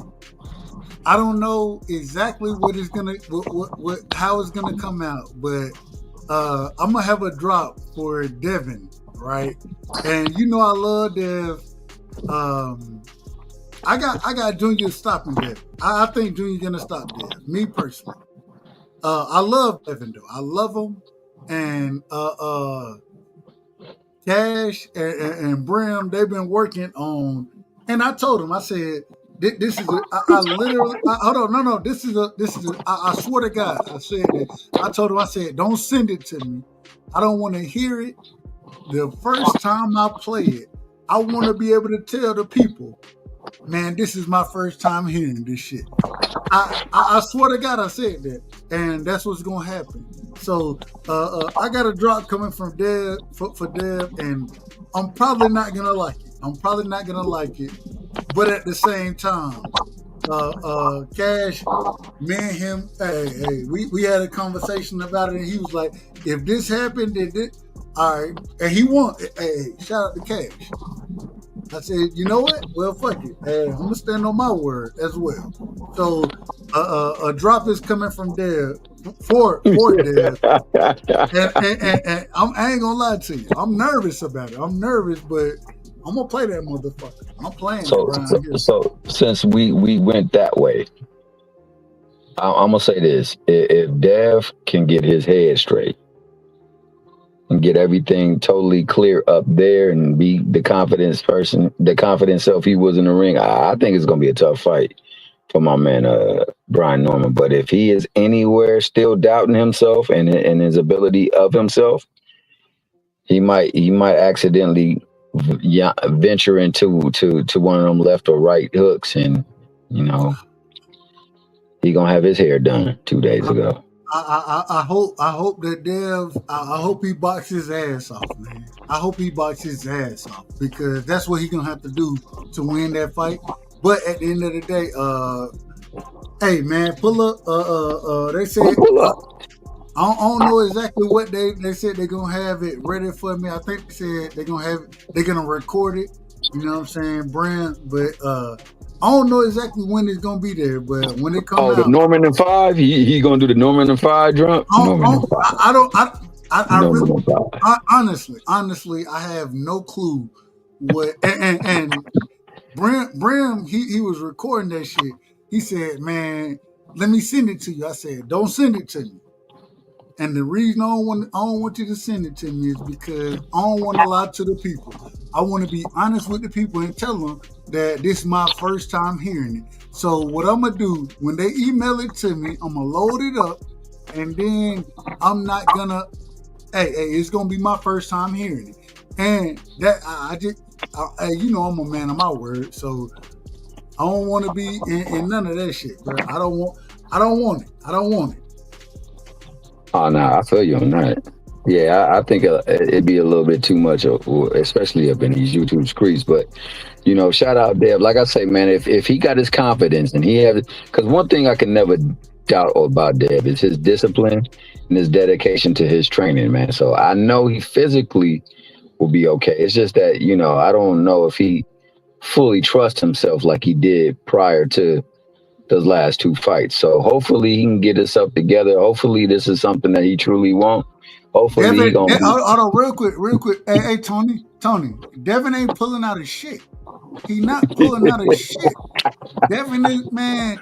Oh man, y'all gotta stop disrespecting that brother's name, brother. Man, Devin ain't pulling out a motherfucking fight. Hey, that's a fact. Y'all act like Dev finna be laid up like with them tubes in his nose. Man, stop that shit, man. We ain't doing that. Like Schofield, like man, he ain't no Schofield over here. And y'all better hope that bodyguard ain't ringside. He might rattle B Norman a little bit. Hey, hold on, Scholar. Look, hey, we ain't gotta hear about drugs being planted in the car and a motherfucker.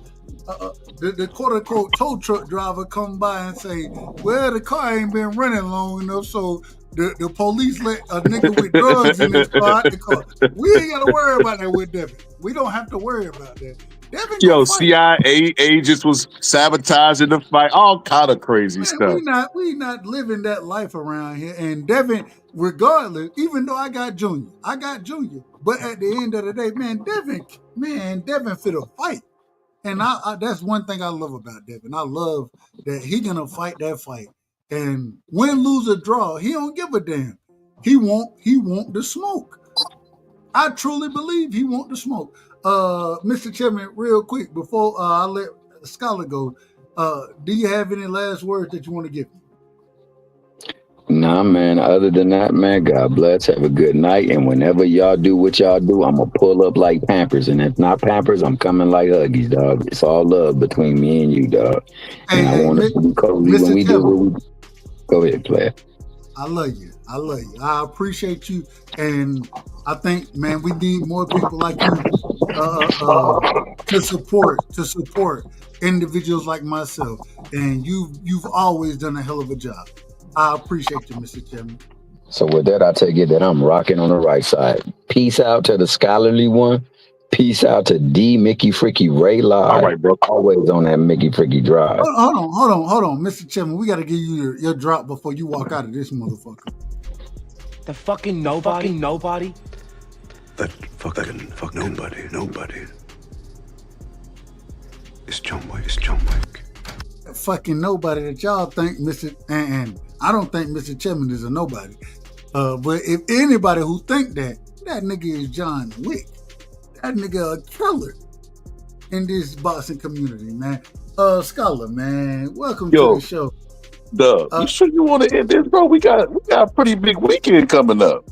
Man, I got a lot of shit, bro. I got a lot of shit to go through. Okay, I'm just asking you, man. It seems like everybody pulling up. As soon as you say I want to end it, like they just came like bees on honey, and everybody started mobbing. But shit, I've been rocking with you. I've been over here doing some things, trolling the chat. But I'm just making sure you want to end it, man. Hold on, like I told you, Scholar. Tell me if I'm lying about this. We got to do a show, and I think you do, man. You way better than I am as far as YouTube goes. But I got to pull up on your shit, and man, we got to have a show together soon, very soon, because you've been doing a hell of a job. You covered. It was so funny when you were covering the Diddy trial, right? And the quote unquote the verdict was coming out. I pull up on your show. I was like, what the hell Scholar at? I said, damn, Scholar, hey, Scholar, he just got the motherfuckers up here rocking. Man, you do it, man. You do, man, you better than me. And I ain't, that's no shame on me, but I think, man, you're a brilliant boxing mind. Man, let me know when I need to pull up. You know what I'm saying? Because, hey, you know how we try to do it around here, but I think you better than me, and it is what it is. It is what it is. If y'all don't know, y'all make sure y'all go sub. Hold on. Go ahead. If y'all don't know, y'all make sure y'all go sub to Scholar, because Scholar do his thing, and Scholar, me and him, our channels are very similar. He just do he do it better than I do it. And when I say that, I'm saying that he understand regardless of the topics, he can break it down better than I can. Shout out to my brother Boxer Scholar. Go ahead, Scholar. I apologize for cutting you. Man, Dub being modest. Dub is the people's champ. Dub is the people's champ. It's Mr. Respectfully. Everybody love Dub, man. Everybody got their strengths. That's the thing about YouTube, Dub. Everybody got strengths and weaknesses. You can't use what you ain't got, and you got to maximize what you got. That's the key to being successful on YouTube. But Dub, you got a good show over here, bro. You know what I mean? But what I was gonna say is, you're welcome anytime, Dub. Come on, man. You already know. No. You remember the game? We gotta get another game night. We tripping, bro. I've been waiting for I ain't gonna lie to you. I love the game night. You know I love the game night. So I might be out of order, but that's one of the fun. That's one of the best times I have on your show is when you got the game night going, and I whoop everybody ass. Hey, Scholar, tell you, Scholar, am I lying? Until we got distracted. Till you got distracted. I can't remember what you did. You got distracted, and we just started. Well, I was like, Cass said this nigga done went rogue. That shit was hilarious. Distractions is one thing. When I'm in order, I always say it. When I'm in order, I beat the majority of niggas in game night, man. I do that. I love game night. But go ahead, my bad, Scholar. I apologize for cutting you off. No, I was gonna say, man, you're welcome anytime. I was gonna say, Turkey, man, Turkey be watching these channels, Doug. Listen, from now on, I want you to always talk as if Turkey is listening, bro. Because there is no way, bro, that he just randomly coming up with these thoughts of his own. He might got a PR team that watch and relay it to him, but somehow the message is getting down. So make sure you keep it as funky and real as you can, man. Because he even said the day before, I was like, man, don't nobody want to see no third fight with Benavidez and Benavidez. Not Benavidez. With Better Beef and Bivol. Like, bro, arguably Bivol beat the man twice. Who wants to see a third beating? Nobody want to see that. I'd rather see Benavidez versus Better Beef. And he went on the boxing voice and said that's probably going to be the next fight. Man, I was like, oh, snap. Bro, if we get Benavidez versus Better Beef, holy shit, Dub, that's going to be a great fight. I'm calling it. I'm calling that fight. He also talked about pay-per-views. We talked about that. I don't. And they said, according to Turkey, it ain't gonna be no more pay-per-views money-wise. Respectfully, that's what he said. I don't believe him. I don't. And look at this, Dub. A couple days before that, man, All Positive was talking about boxing used to be on free TV, how it hides behind the paywall now, and if you actually tabulate all the money you spend on pay-per-views, you'll end up spending like at least $1,000 to $2,000 a year on just boxing. That's greedy. That like, bro, no other sport does that besides boxing. So it's like it's time for them to get behind that paywall. They are growing crazy. Andy Ruiz versus Luis Ortiz on pay-per-view. Like, come on, man. You might as well put the slap league on. Security. Yeah, you might well put the slap league on there, or you know, that's crazy, man. Like, but yeah, they getting pay-per-view crazy, and I love what he said. If he gonna do what he said he gonna do, that's gonna be great for boxing. That's gonna be crazy right there. If he literally comes out and there aren't pay-per-views, and he only does it on the zone, even though you got to pay for the zone, but if he only does it that way, man, that's gonna be amazing, right? I think that's amazing. Subscription is gonna go up $30 a month. Real quick, this is a true story. I try my best. I've always bought fights, right? I stopped burning, and I tried to get I tried to get the Fire Stick. I ain't smart enough to use it. So when I got the Fire Stick, my shit be so far behind. I be like, bro, I can't even call the damn fight. My shit be so far behind. But at the same time, this is the truth. This is the truth. Man, it ain't worth what you asking me to pay. It's not worth it. And I've always been a boxing fan that will pay for fights, but man, this shit got out of order for me. It got out of order. Go ahead. Yo, Doug, $30. So when you put a card together, you always got the possibility that it might be a dud, or you might get good fights on the prelims, maybe the co-main, but then the main event not carried through. Because we all thought this Amanda Serrano versus Katie Taylor was going to be another war, but it actually ended up being a boxing match, and kind of a disappointment in my opinion. But you never know. You throwing shit at the wall to see what sticks. But $30 a month, and you get a dud, it's just that, a dud. We look forward to next week. You get what I'm saying? Like, I love it, bro. $30. Listen, and you know I'm team Fire Stick, team Stream. I'll pay $30 a month. I gotta call you. I gotta call you more often to get the right streams, because I don't even know how to do this shit the right way. Respect. I don't even know how to do it the right way. Even if I pay the $30, I might still stream it out of habit, Doug. Fire Stick boys, we back in town. We don't play around. But now, the stuff he was saying, it was a lot of stuff that I don't like. I only rock with Joe Show, Reggie, a handful of people, right? Not that many people. So I don't know what the consensus is around YouTube if everybody was talking about it. But We definitely talk about pay-per-view being a problem.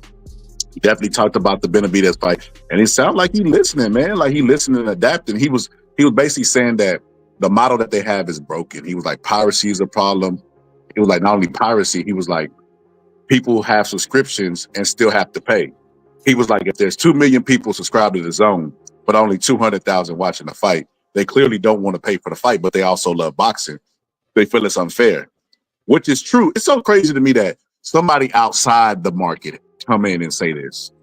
Hold on. I gotta ask this one question. I gotta ask this, and then I'm kicking your ass off the show. And I say that respectfully. I'm kicking you out because a brother need a little rest, and I got 30 minutes with my brother D-Ray. It's gonna happen that way. I don't know why, but it's gonna happen. Man, what you got against Angie, baby, man? What you got against my sister? Nah, I think you read that wrong. I was clowning. I know her. Okay.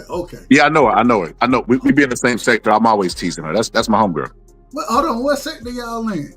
We be on Phantoms and the T sector.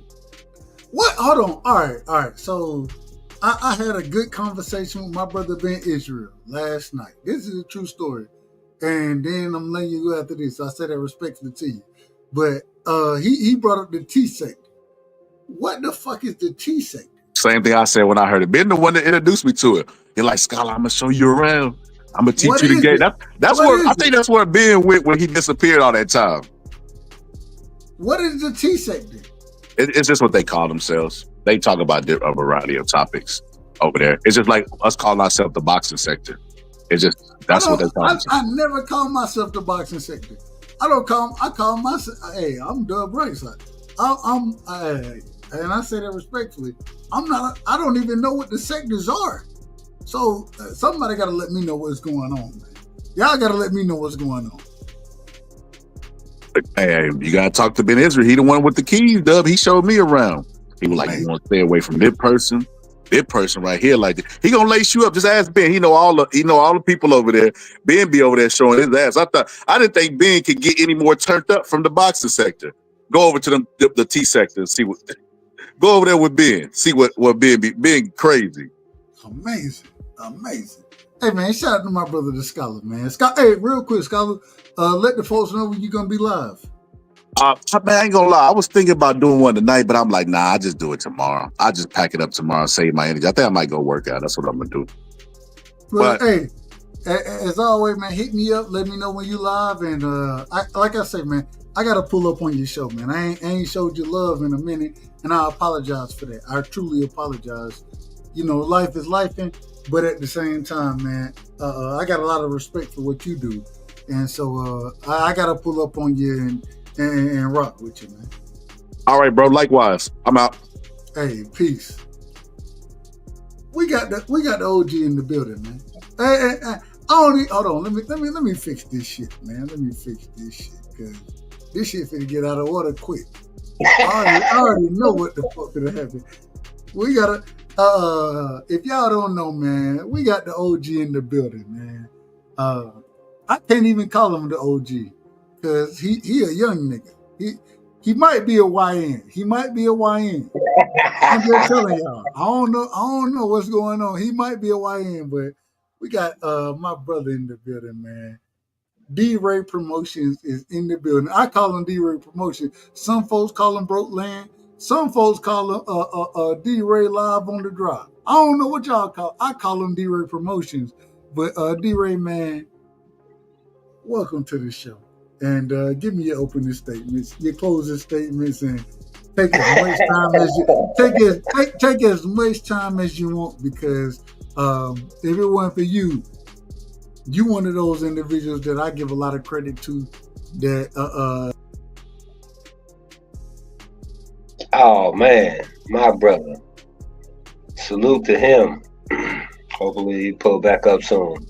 Salute to you too. If you done made it 3 hours and 18 minutes, you a real one. Salute. Live and to the playback fam. There you go. What's up? Wait a minute, man. I keep myself. Look, I'm in the middle of a statement and I keep myself off my own goddamn show. I said, yeah. Damn, but that's crazy.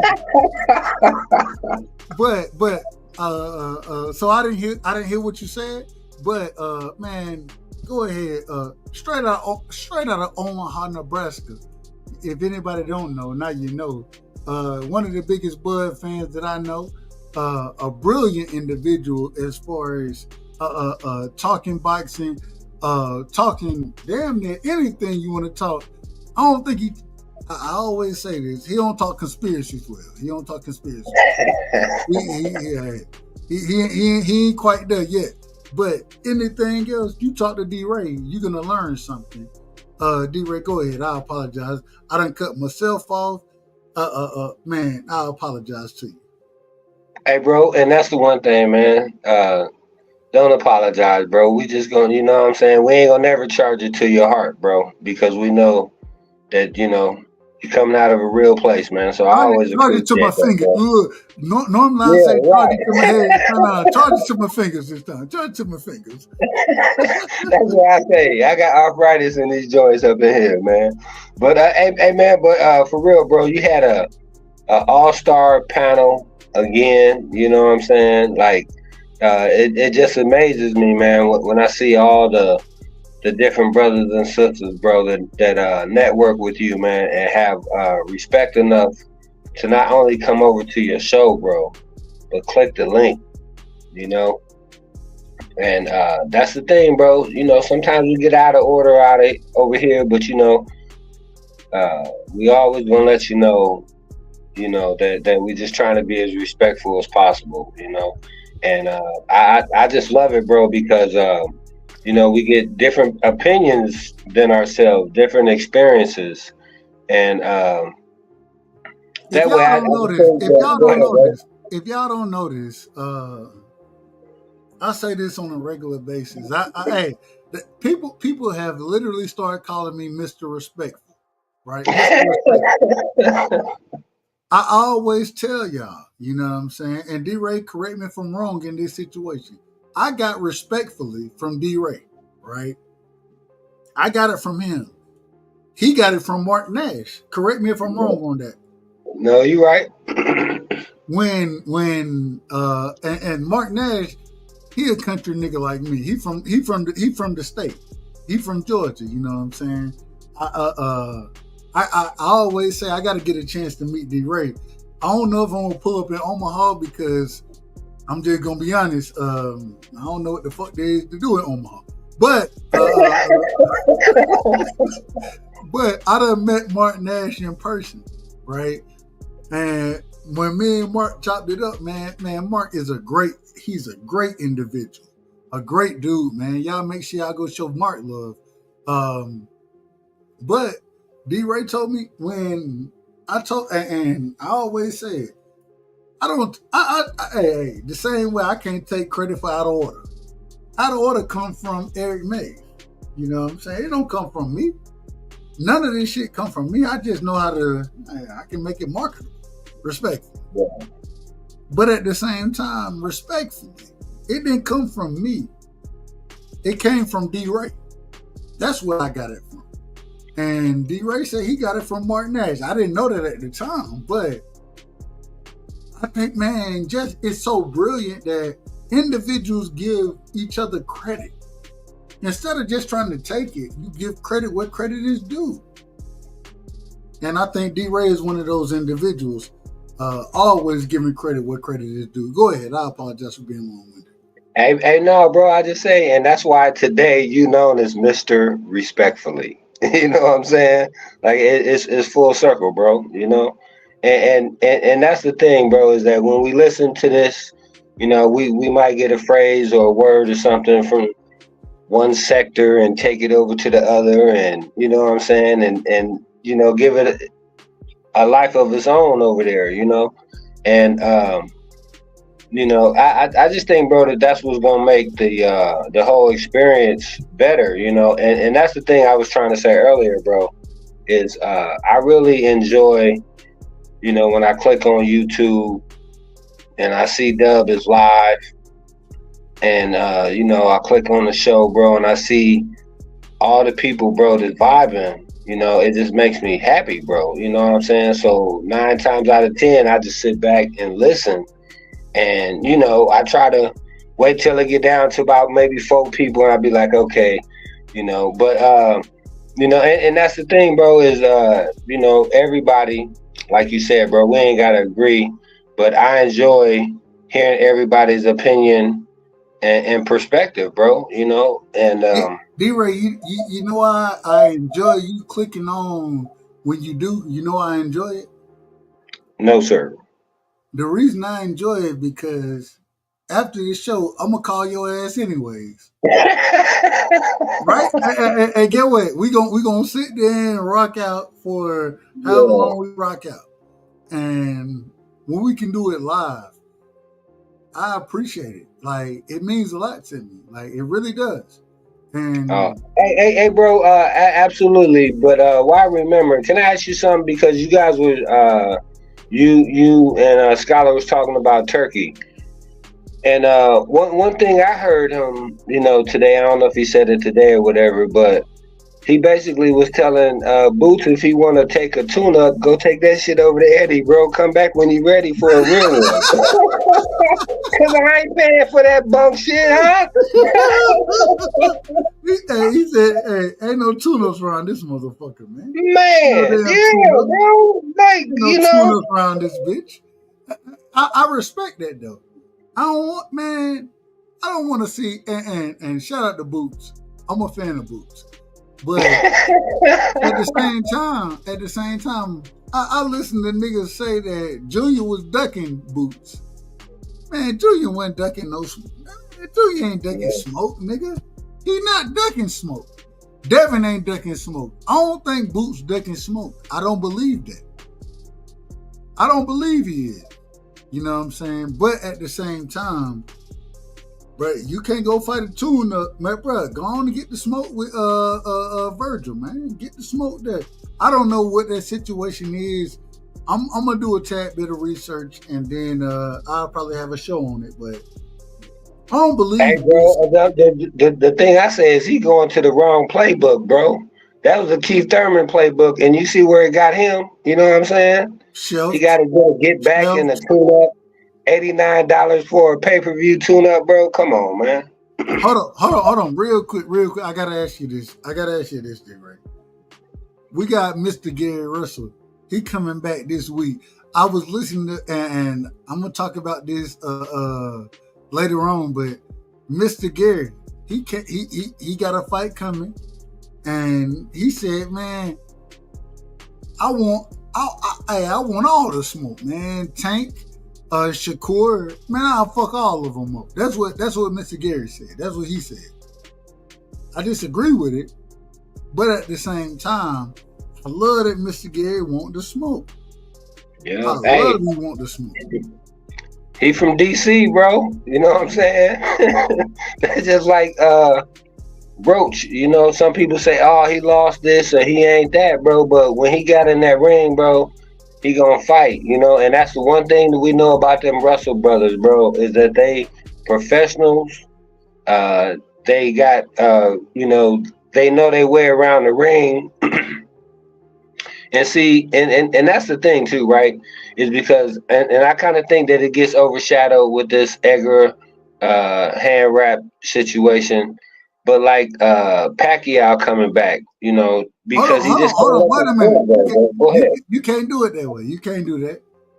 What's that? What did you see with the Edgar supposed hand wrap, Edgar Shiraz?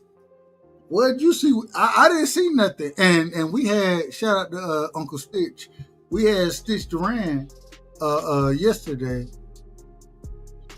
What did you have on the hand wrap situation? We asked him about it. He didn't have nothing on it. So what you got on it? Hey man, if Uncle Stitch ain't seen nothing, what I'ma say I seen, bro? Come on, man. Hey, because I was in the live when you guys were talking to him, bro, and you know, and that's part of the reason because I want to get educated, you know. No, and one of the reasons I love you so much is because I think that you're one of the most honest individuals. You know what I'm saying? I think a lot of people, they get out there, they're gonna say what they feel about it. I think if I were to ask you about myself, right, I think you would say, man, nah, Dub Dub trying to be honest about all this shit. I think you would say that. I don't know if it's true. And I'm gonna get to say I ain't never caught him in no half truth. I love being able to say that about you, bro. Hey, hold on, wait a minute. We gotta get a drop again. We gotta get a drop again.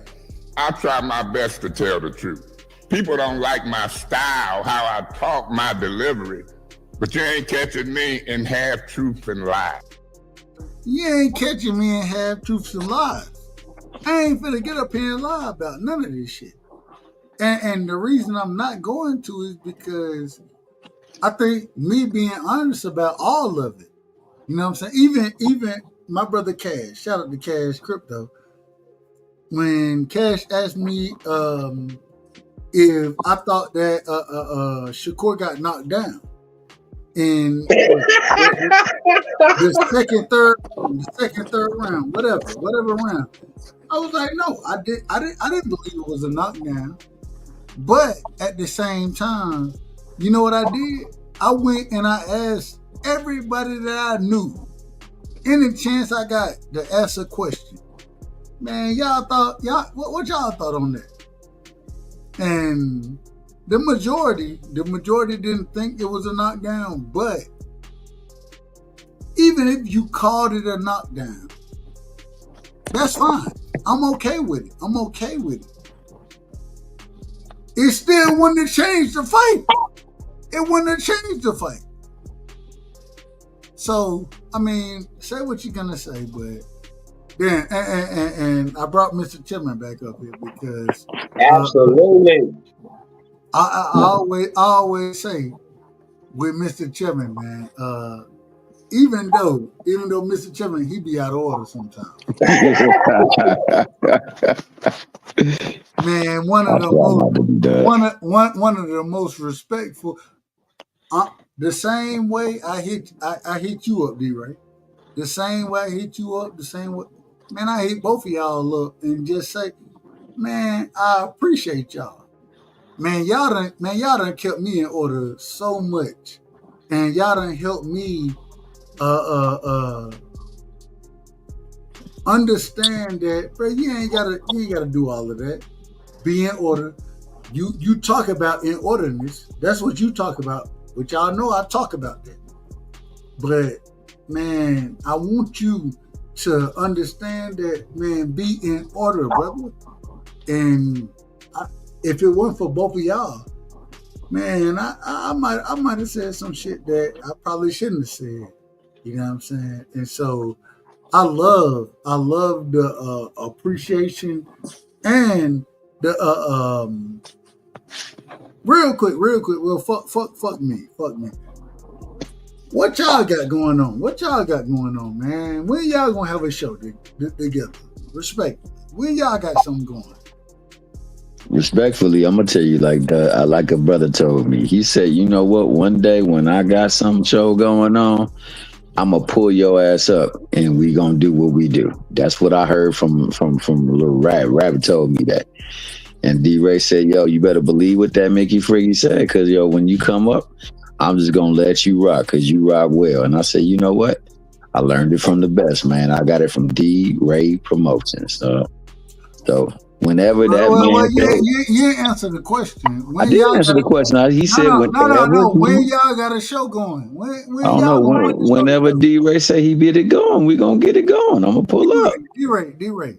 When y'all gonna have the show going? Well, we got to work out some iron out some final details, bro. But hopefully coming soon, man.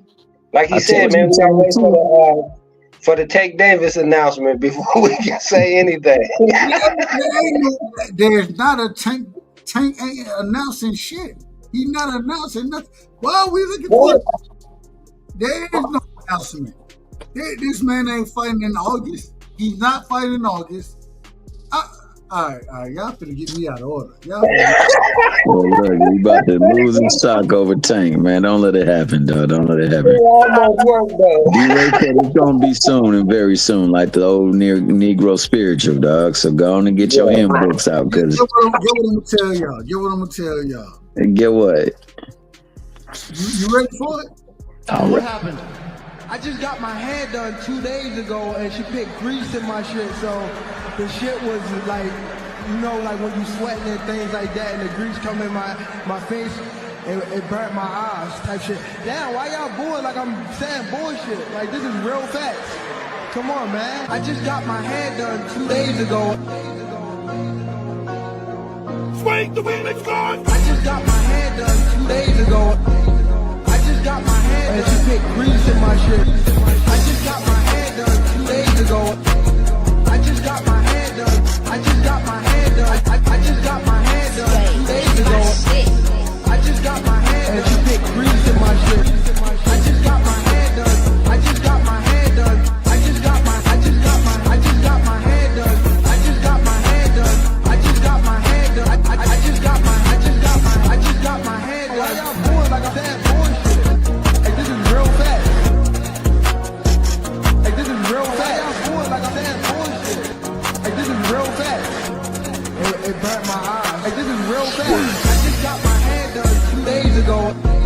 I just got my hair done. I just got my hair done. I just got my hair done 2 days ago. Another one. We not trying to hear none of that bullshit, man. When the fight happening? Is it? Hold on. Is Tank fighting again? Hey man, we don't know, but we do know that she put some grease somewhere on him.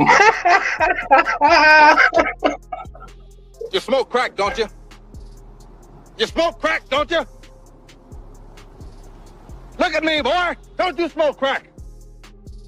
Man, don't you smoke crack? Hey man, I apologize, bro. This dub moment is shine, boy. He gonna drop every single drop he got. Hey, look. I'm not trying to shine because I'm gonna do this.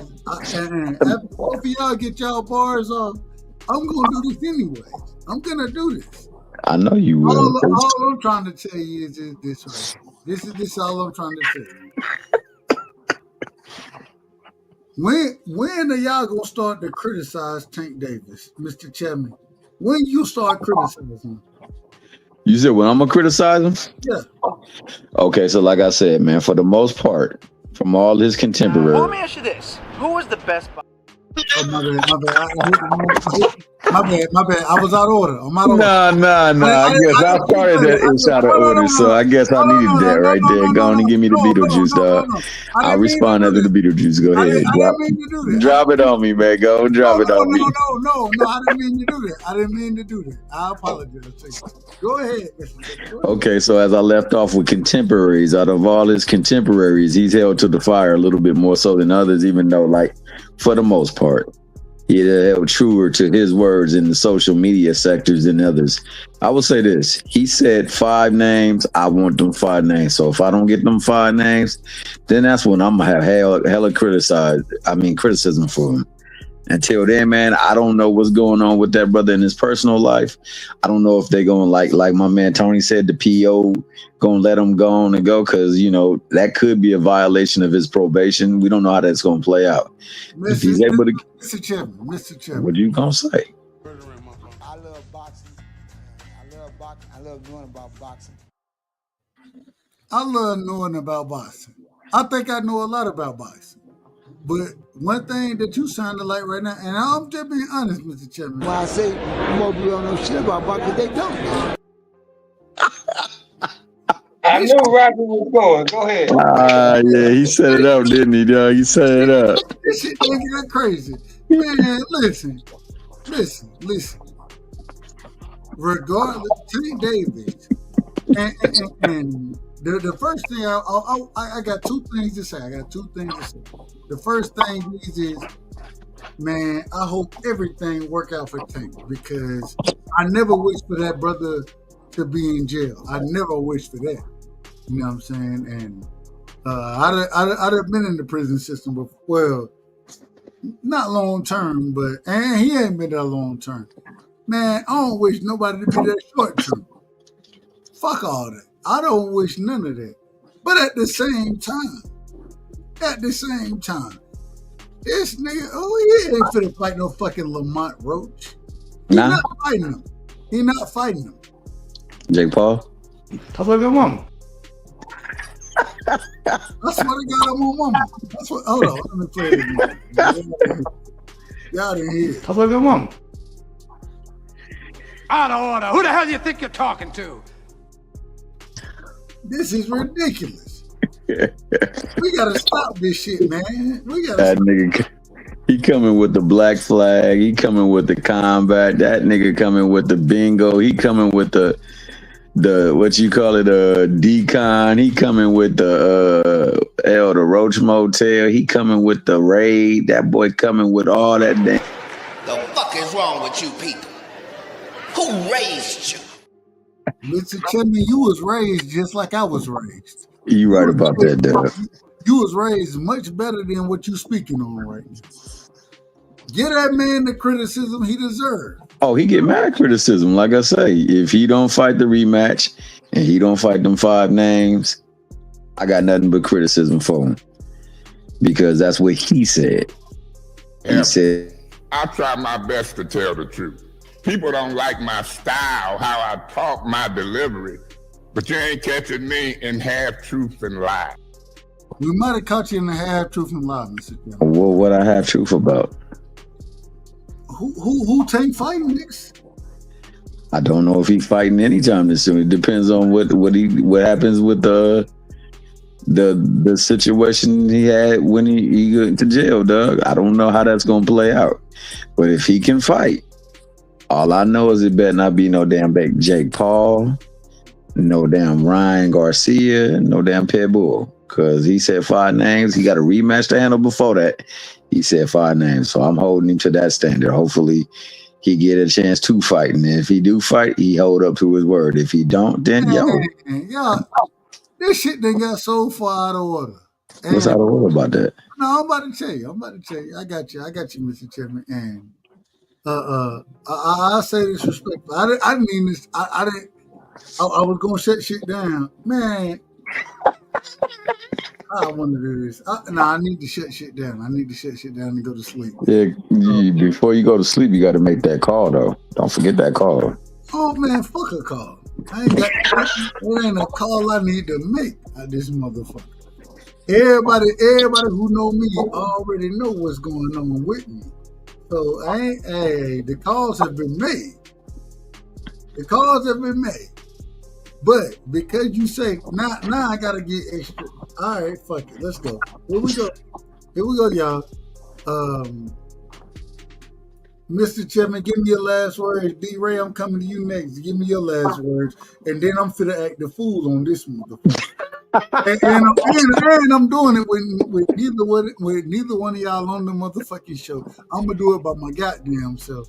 Mr. Chapman, give me your last word. Hey man, you know what? I want to thank each and every single person that showed up. My man, the ubiquitous and locations one, Aunt McQueen came through. Shout out to that great brother. If you ever want to know about what happened, McQueen, man. And real quick, shout out to Casual Corner, respectfully. I watched the show earlier today. They went through and the individual on the panel went through multiple fights. Two of the fights that I really enjoyed that they went through. They went through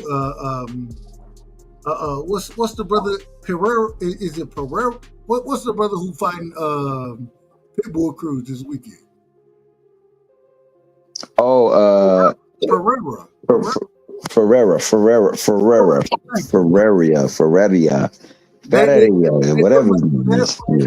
They went through that fight, you know what I'm saying? And like I said, y'all make sure y'all go sub to Casual Corner because they're doing a hell of a job over there. And then after that, they did a replay to some degree. They didn't get through the whole fight, but did a replay on Shakur. That's when I pulled up. But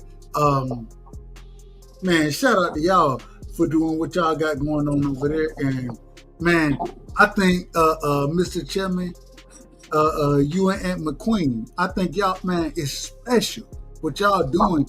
I still don't understand how to have those fights on my show and to break them down without YouTube kicking my ass. So y'all keep doing y'all thing, but Go ahead, Mr. Tim. I apologize. You know I'm Yeah, so no, you're not out of order. And shout out to that brother and McQueen. Also, shout out Pound for Pound Boxing Talk and my man who got hands. Yeah, for sure. And who got hands, Angelo, my man, from the same side of the corner where my man Ant is. You know, it's 4 of us that be on there, but most of the times it's either Ant or me because they have other things that they're taking care of. But you can always go over to Casual's Corner and you can always find what go down in the ring. Always tell the truth. And, you know, I watch y'all. I watch. I ain't gonna say y'all. In this situation, and I say that respectfully, Mr. Chet. I watched and I watched them break down probably 4 fights in that situation, and then if you said something wrong, he said, "Hold on, let me pull this motherfucking fight up, and let's get it then. Let's talk about what happened then." Shout out to y'all, man.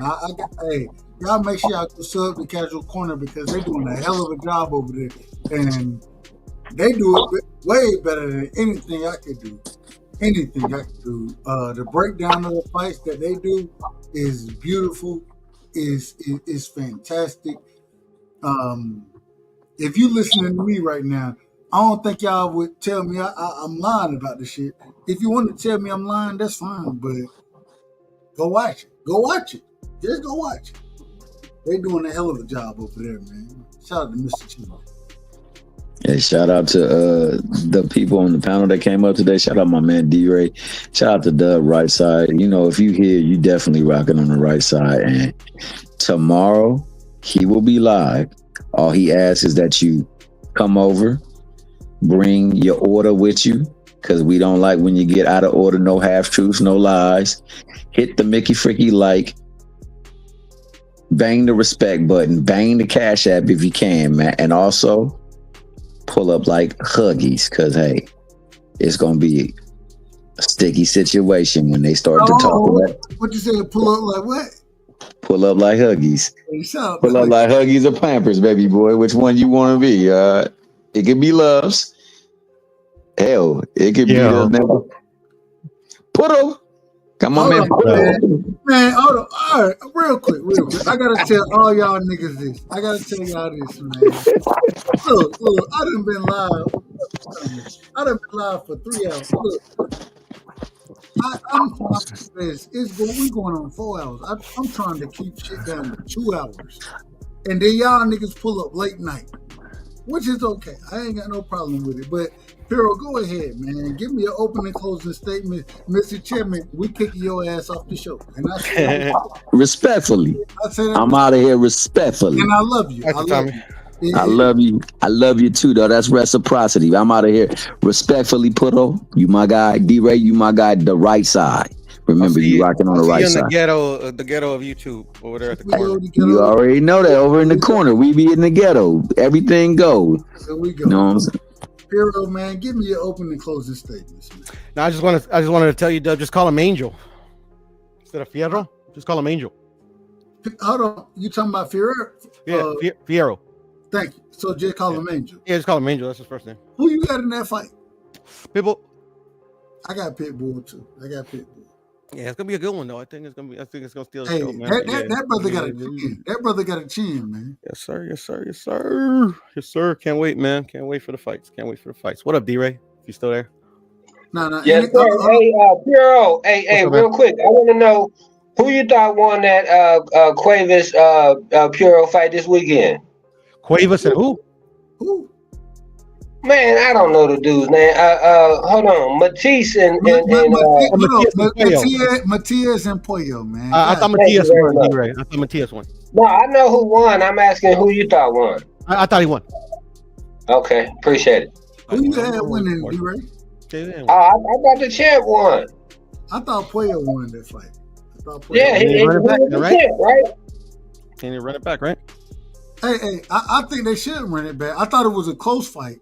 And I can't call it a robbery. I done heard a lot of folks say this was a robbery. I don't think nobody was robbed. I just thought it was close. But in my opinion, I gave it to Pollo. But I didn't have a problem with the judges giving it to Matisse. The problem I did have a problem with Turkey jumping in the ring and Dalton Smith. I had a problem with all that shit. I had a problem with that. But as far as the fight goes, man, it could have went either way. It could have went either way, in my opinion. Dub, I have a question. I don't know if you saw it, but you do watch women's boxing more than I do. What'd you think of the stoppage between Shernika Johnson and the other fighter? I forgot the other fighter's name. I didn't like the stoppage. Right, it was a weird stoppage, right? She was saying she was. I didn't like the stoppage. She was even talking shit. I mean, I did think that Shernika. I thought she was winning the fight. Yeah, she was beating her ass, huh? Bro, I thought she was winning, but I didn't like the stoppage at all. Yeah, I didn't like the stoppage either. I didn't like the stoppage either. I don't like it either. Yeah, I just wanted your opinion on that. No. I think Piero, man. Piero, I think you would call. I think you would tell anybody you talk to, man. Hey, don't try. He might be wrong now. He might be wrong, but he tried to be honest about the shit. I think you would tell him that. I think you would tell that about me. So let me hold on. Cool, man. You're cool, dog. You're great. Real quick, Zepeda versus Shakur. Did you think that was a knockdown? No, I didn't think it was a knockdown either. No, you can argue it. Is that the whoever thinks it's a knockdown has a very good argument, but what the refs say go. And even if it was called a knockdown, I wouldn't have had a problem with it. I wouldn't have had a problem. I still think. How did you score the fight? How did you score it?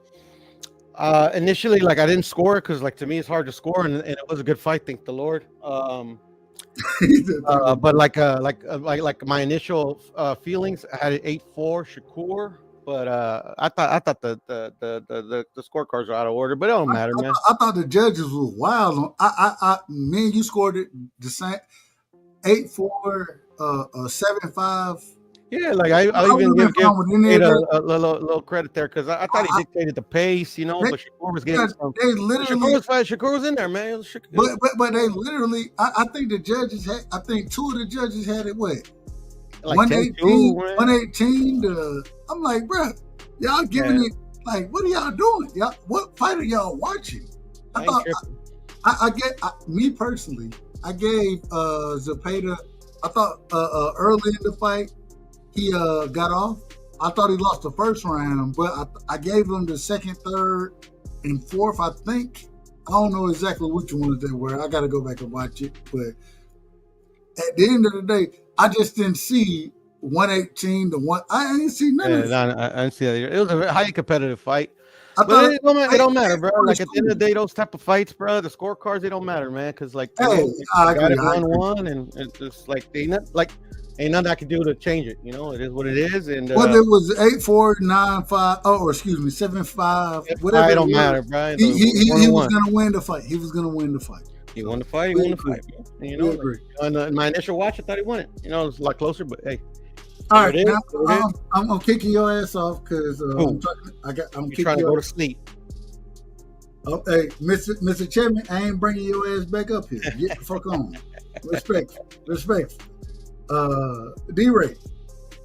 Well, fuck it, man. God damn it, Mr. Chairman. Oh, damn. Okay, there we go. Yes, sir. Hey, man, and the thing I find interesting about the people that is trying to say that it's a knockdown, there's the same people that say it's okay for Tank to take a knee. You know what I'm saying? Bro, I'm just keep the same energy, bro. Don't be so obvious that you for one side of a fighter or not, Because most of them, I promise, bro, that they probably documented on coming up with an excuse for, him getting his hair done or, hair getting in his eye or his corner being able to wipe his face. Wait a minute. What? Wait a minute. You out of order. Get why you out of order.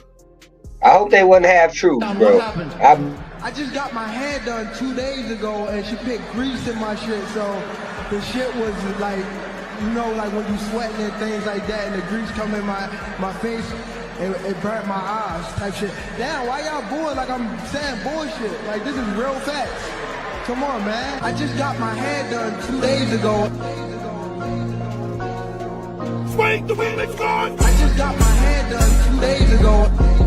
I just got my hair done. And she put grease in my shit. I just got my hair done 2 days ago. I just got my hair done. I just got my hair done. I just got my hair done 2 days ago. I just got my hair done. And she put grease in my shit. I just got my hair done. I just got my hair done. I just got my hair done. I just got my hair done. I just got my hair done. I just got my hair done. Why y'all bored like I'm that bullshit? Like this is real fast. Like this is real fast. Why y'all bored like I'm that bullshit? Like this is real fast. It burnt my eyes. Like this is real fast. I just got my hair done 2 days ago. I just got my hair done. I just got my hair done. I just got my hair done 2 days ago. D-Ray, I gotta tell you this. So I play that drop all the time, right? Yeah. I got a drop coming, and I don't know what it's gonna be. I don't know exactly what it's gonna be. I think it's gonna go like this: white side, sunny side, right side, Devin and 5, something like that. But anyway, it's gonna be something like that. I don't know. Look, they done got together. They done put it together, and this is I said. They said, "Hey, man, you want me to send it to you?" I said, "No, don't send it to me. The reason I don't want you to send it to me is because I want to react to it and be honest about my reaction, right? I don't want you. Yeah, hey, peep this out. I just want to react to that song you just played a second ago, right? Because it had me thinking, right? I wouldn't accept Alicia Baumgartner talking about she got her hair done 3 days ago and some hair got in her eyes. And Hey, Alicia got her ass whooped. Oh shit!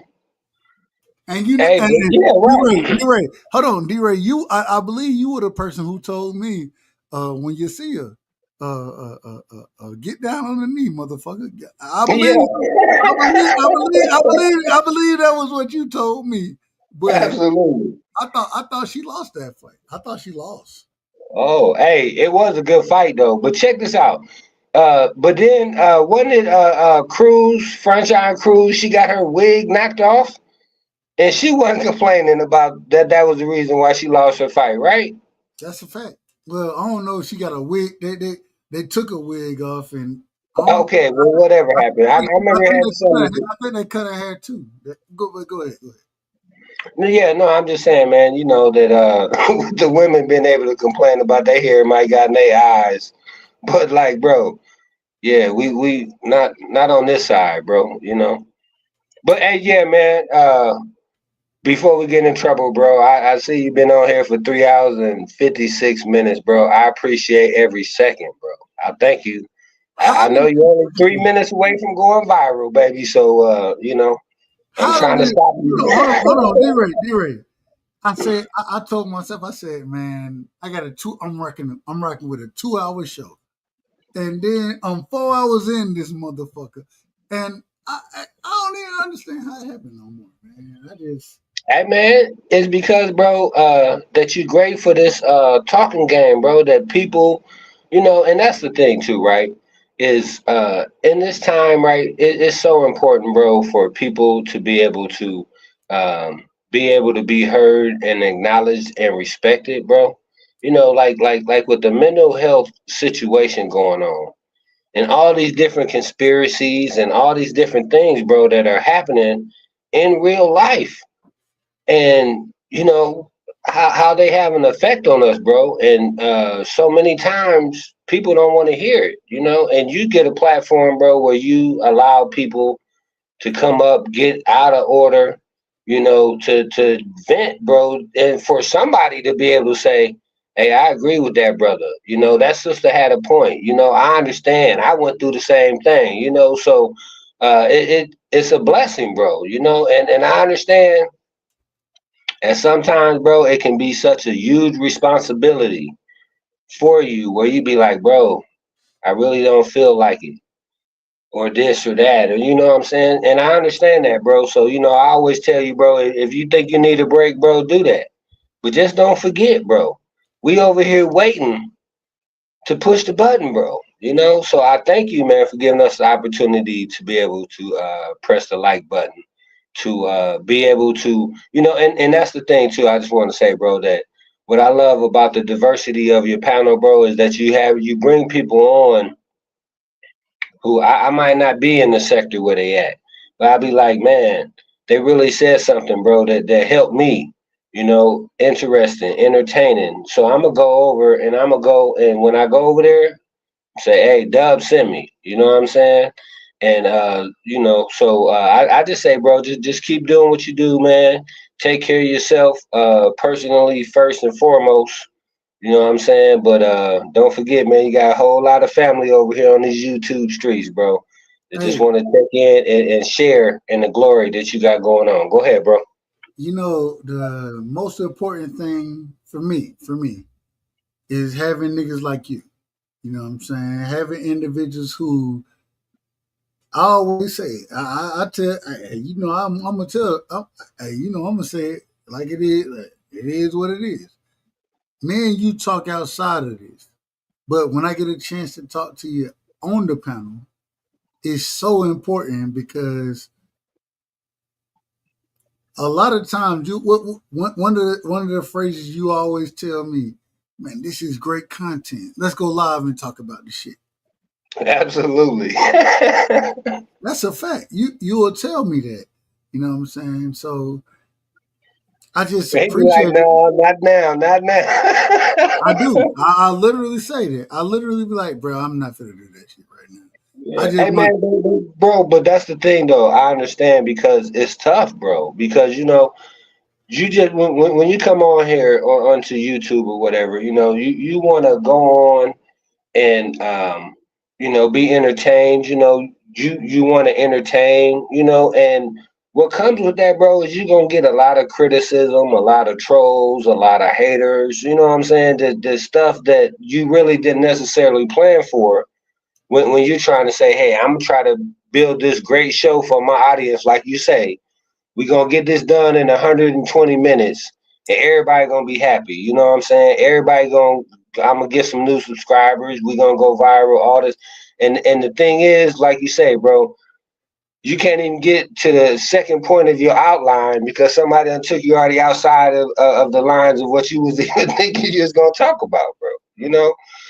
So I understand, bro, that it can be frustrating in that aspect, but I'm just saying also that you know, it can be frustrating when we like, where is Dub at, bro? Come on, man. You know, I appreciate it, bro. So I just thank you, man. You know, for sharing. Like I said, man, the blessings that you got going, bro, because I do understand that there are more important things that's going on, you know, in your real life, bro. And I want all those things to be in order first and foremost. You know what I'm saying? Just give us whatever extra you got, bro, you know, because we appreciate it. And it's much needed out here, bro. And as we have 4 hours and 2 minutes, that's the 4:02. Omaha in the building. Hey man, I can't wait till September, bro. We're gonna have a September to remember. But I appreciate you, man, with these July dates, man. I hope everybody safe out there. We appreciate y'all for tuning in. Playback fam. Hey man, thank you, Doug. Everybody subscribe, like, and share, and let's just keep building this thing, man. And then tomorrow, now that show is gonna be on your channel, or is it gonna be on Marky Dan channel, or is it gonna be simulcast on both? We're gonna simulcast it, you know what I'm saying? And shout out to Okay. Marky. If anybody don't know, man, Marky, I told Marky earlier, man, the brother has become so gracious as a host as well as doing the research. It's crazy because I've been talking politics a long time. Me and Marky, we don't agree on a lot of shit when it comes politic wise. But at the same time, the work that he put in, man, shout out to Marky Dan, man, because he put so much work in and he's getting so great. Man, shout out to that young brother, man. I gotta Hey, give him dog, credit. and that's the thing too, all right? That a lot of people that just check the chats that they don't understand of all the research and work that you got to go in and put in before the show, you know? It's And tough. that's the thing It's too. Right, tough. right, bro. It's especially when you done your research, you come in with facts and people want to come with their opinion or their emotions and try to you like, okay, but this is what the facts are, you know what I'm saying? But you know, so I understand, bro, and that's why you know I always respect your time and any content creator that's gonna go ahead and drop some real facts, bro, and some knowledge, try to help educate us, bro, with entertainment. Nothing better than that, man. Thank you, Dub. I appreciate you. The panel, my brother, Mr. Chairman. Salute to Hey, you, wait a bro. minute. When you Yeah, man, go ahead. you and Mr. Chapman got. Man, I know I it's know, some. I bro. know it's some building. I know it's something building. Yeah. Man, I Yeah, can't wait to. for real, for real. Well, one thing I do want to definitely do though, I want to go over and check him and McQueen out, man, so I can see what they got going. You know, so I don't try to duplicate nothing like that, bro. But you know, soon, bro, it's gonna be there, man. And you know, and I hope that you know, and that's the thing too, right, bro? I apologize, man, but you know, a lot of people know. You know, like a lot of us met over KQ channel or, you know, Mark Nash channel Hey, or hold on, real quick, real quick. I gotta tell you this. I gotta tell you this. I was over at my sister Quee channel, right? Yes, sir. KQ pulled up on me, and I said I don't always agree with KQ, but man, if it wasn't for KQ, I wouldn't have a channel. I wouldn't have a channel. So KQ pulled up. He said, "Well, shit, Duck, what you don't agree with me with?" I'm like, "Oh, nigga." I said, "Hey," I'm like, "Hold on, wait a minute. It ain't nothing. It ain't nothing you Chicago talking style. now. It ain't nothing you talking now. It ain't nothing you talking now." Because man, shout out to KQ, man. Shout out to him. He do a hell of a job. But I was like, wait. It ain't nothing that you talking now. You know what I'm saying? I mean, I don't have to. And at the end of the day, I don't have to agree with you 100% of the time. And the greatest thing he said is you're right. You ain't got to agree with me. You know what I'm saying? But at the same time, I'm the same nigga that's gonna call you and say, man, how is mom doing? How is dad doing? And Absolutely. I don't want no credit for that, any of that, man, because man, that's what I owe the OG. You know what I'm saying? I always, regardless if we agree or disagree, man, I owe him that because if it wasn't for him, it wouldn't be no me. You know what I'm saying? So, man, shout out to KQKC. Y'all make sure y'all Yeah, go. and that's all I'm trying to say, bro, is that the branches on that tree is just growing, bro. You know what I'm saying? So we just gotta get stronger and you know, just keep building, bro. You know, just keep building and that's the thing that I love though, bro, about you specifically being out here in these YouTube streets is like I'm saying, you know, you able to go over here and over there and over here and over there and some of those people, bro, they come back with you because they really mess with you like that. You know what I'm saying? So we get an opportunity to be able to say, "Hey, man, I met this one or that one on Dub Show." You know, we might have started off arguing about this, but then we agreed on that, and you know, next thing you know, we almost seem like you know we brothers from another mother, man. So that's important, bro. So never underestimate that, man, and just know, bro, that you know we all out here for a reason, bro. And that's the thing too. Why I kind of asked you when I was asking about Atlantis compared to you asking, you know, if people like what basically satisfied or something about what their like existence now, and people start talking about. Uh, you know, different things about having past lives and all this kind of stuff, you know. So I was just kind of like, what happened, you know? But D-Ray, stay where you at real quick. Because when niggas like D-Ray pull up, you know what I'm saying? I be thinking to myself, you know what I'm saying? Well, let me do it this way. I ain't even expect to do this, but when niggas like D-Ray pull up, you be like, man, The fucking nobody. That fucking nobody. is John Wick. A motherfucking killer. You know what I'm saying? When D-Ray come around this motherfucker, you know what I'm saying? D-Ray, hey, go ahead and, hey, take a seat in this situation, because we finna do this the same way when D-Ray come around. You know what I'm saying? I be thinking to myself. He once was an associate of ours. We called him Baba Yaga. The boogeyman? Well, John wasn't exactly the boogeyman. He was the one you sent to kill the fucking boogeyman. This is who I'm talking to. You understand? Now, he will say some crazy shit sometimes. And I be thinking, I'm like, D-Ray, you're a tad bit out of order. But he'll never say no shit like this right here. Well, let me ask you this. Who was the best boxer ever, in your opinion? I know you're a boxing expert. Me. You? You're the best boxer ever? Mm-hmm. Well, who'd win in a fight, you or Mayweather? Me. Okay. You're better than Mayweather. Okay. Yeah. You or Mike Tyson? Mike Tyson is a p***. He's scared of me. Seriously. He gonna be in order.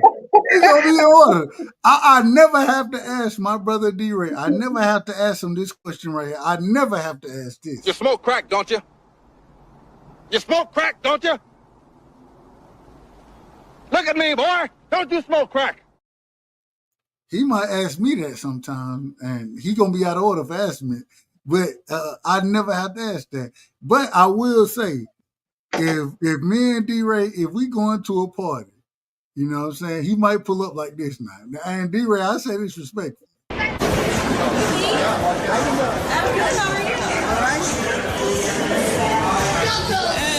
there he is. What's up, you dirty bastard? Who's this? It's me, you dirty asshole. Hey, he wouldn't say it to me. I wouldn't say it, but who knows? Hey, who knows? Who knows what may happen? But I will also say, when I look at the brother, I look at. I heard you struck my son. Yes, sir, I did. Yeah, may I ask why? Yeah, well, because he stole John Wick's car, sir, and killed his dog.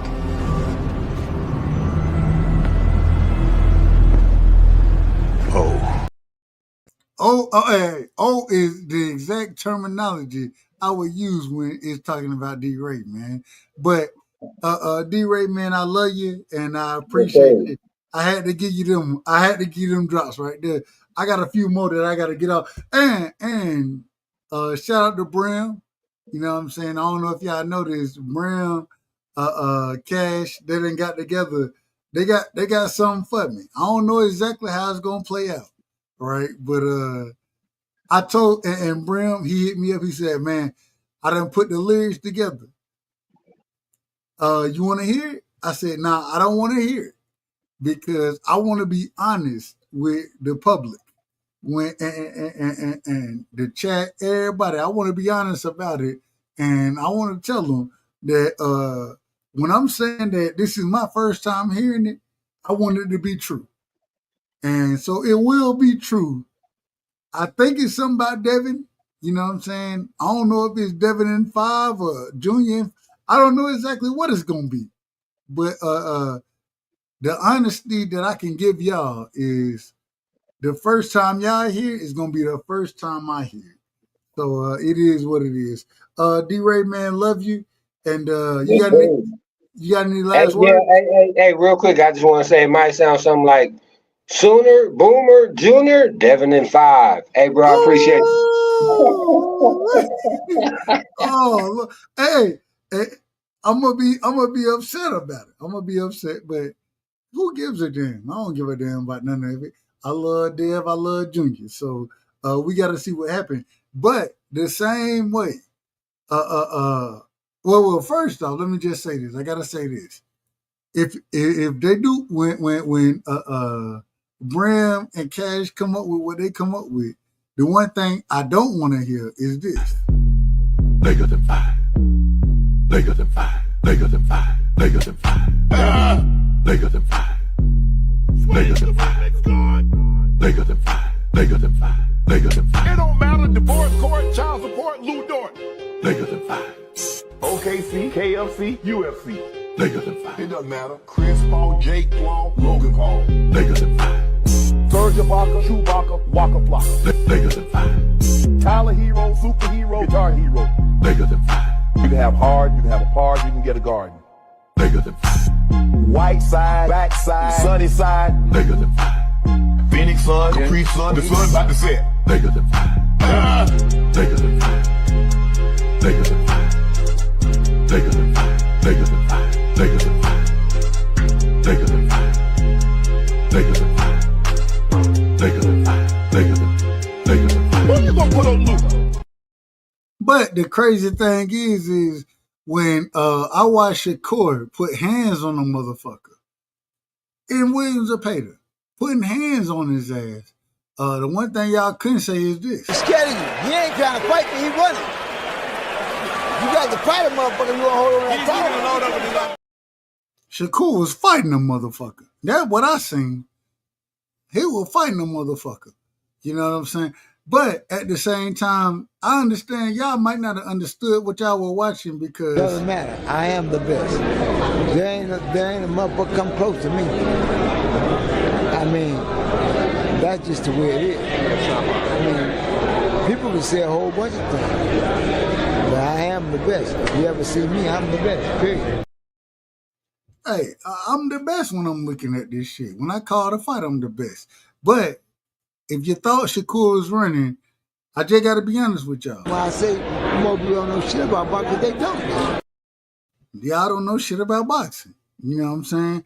Williams and Pater, what really happened was... I know he got his ass whooped. He got his ass whooped. That's all I know. But at the end of the day, regardless, when we talking boxing, the one thing that I love and that I want to be, and that I when I'm talking to you, one thing you don't know about me, if you don't know this, and I think most do, but you're not doing this. I try my best to tell the truth. People don't like my style, how I talk, my delivery, but you ain't catching me in half-truths and lies. You ain't catching me in half-truths and lies. It ain't a fact. You're not doing it. Now, if you get up there and your favorite fighter get his ass whooped, this is what I gotta tell you. No. Rough on him now. No, he needs to know. Okay. He's always crying. Stop crying, man. We don't want to hear that shit. We ain't trying to hear you crying. And when you start crying, we're gonna tell you. This is outrageous. This is outrageous. And as well, when you start crying, we're gonna tell you this too. Damn. It's a bunch of bull. But one of the things that I love and the reason I run the show the way I run the show, because we're going to be in one specific position. Y'all know what that position is? I want order. We're going to be in order around this motherfucker. But at the same time, man, much love and respect to everybody that pulled up, man. Angie Baby, Tony, Mr. Chapman, shout out to Mr. Chapman, D-Ray, you know what I'm saying? Everybody who hit the link, everybody who pulled up tonight, man. Just know, when y'all pull up and y'all show up and show out like y'all showed out, you know what I'm saying? Just know that, man, you're rocking on the right side, man. Bud Crawford is a fight fan, and he's a fight fan's fighter. Ennis Express is a runaway train. Ain't no pressure when you built for this. Man down, round one. The truth hurts. Ladies and gentlemen, presenting the undefeated super flyweight from San Antonio, Texas, Jesse Damn Rodriguez!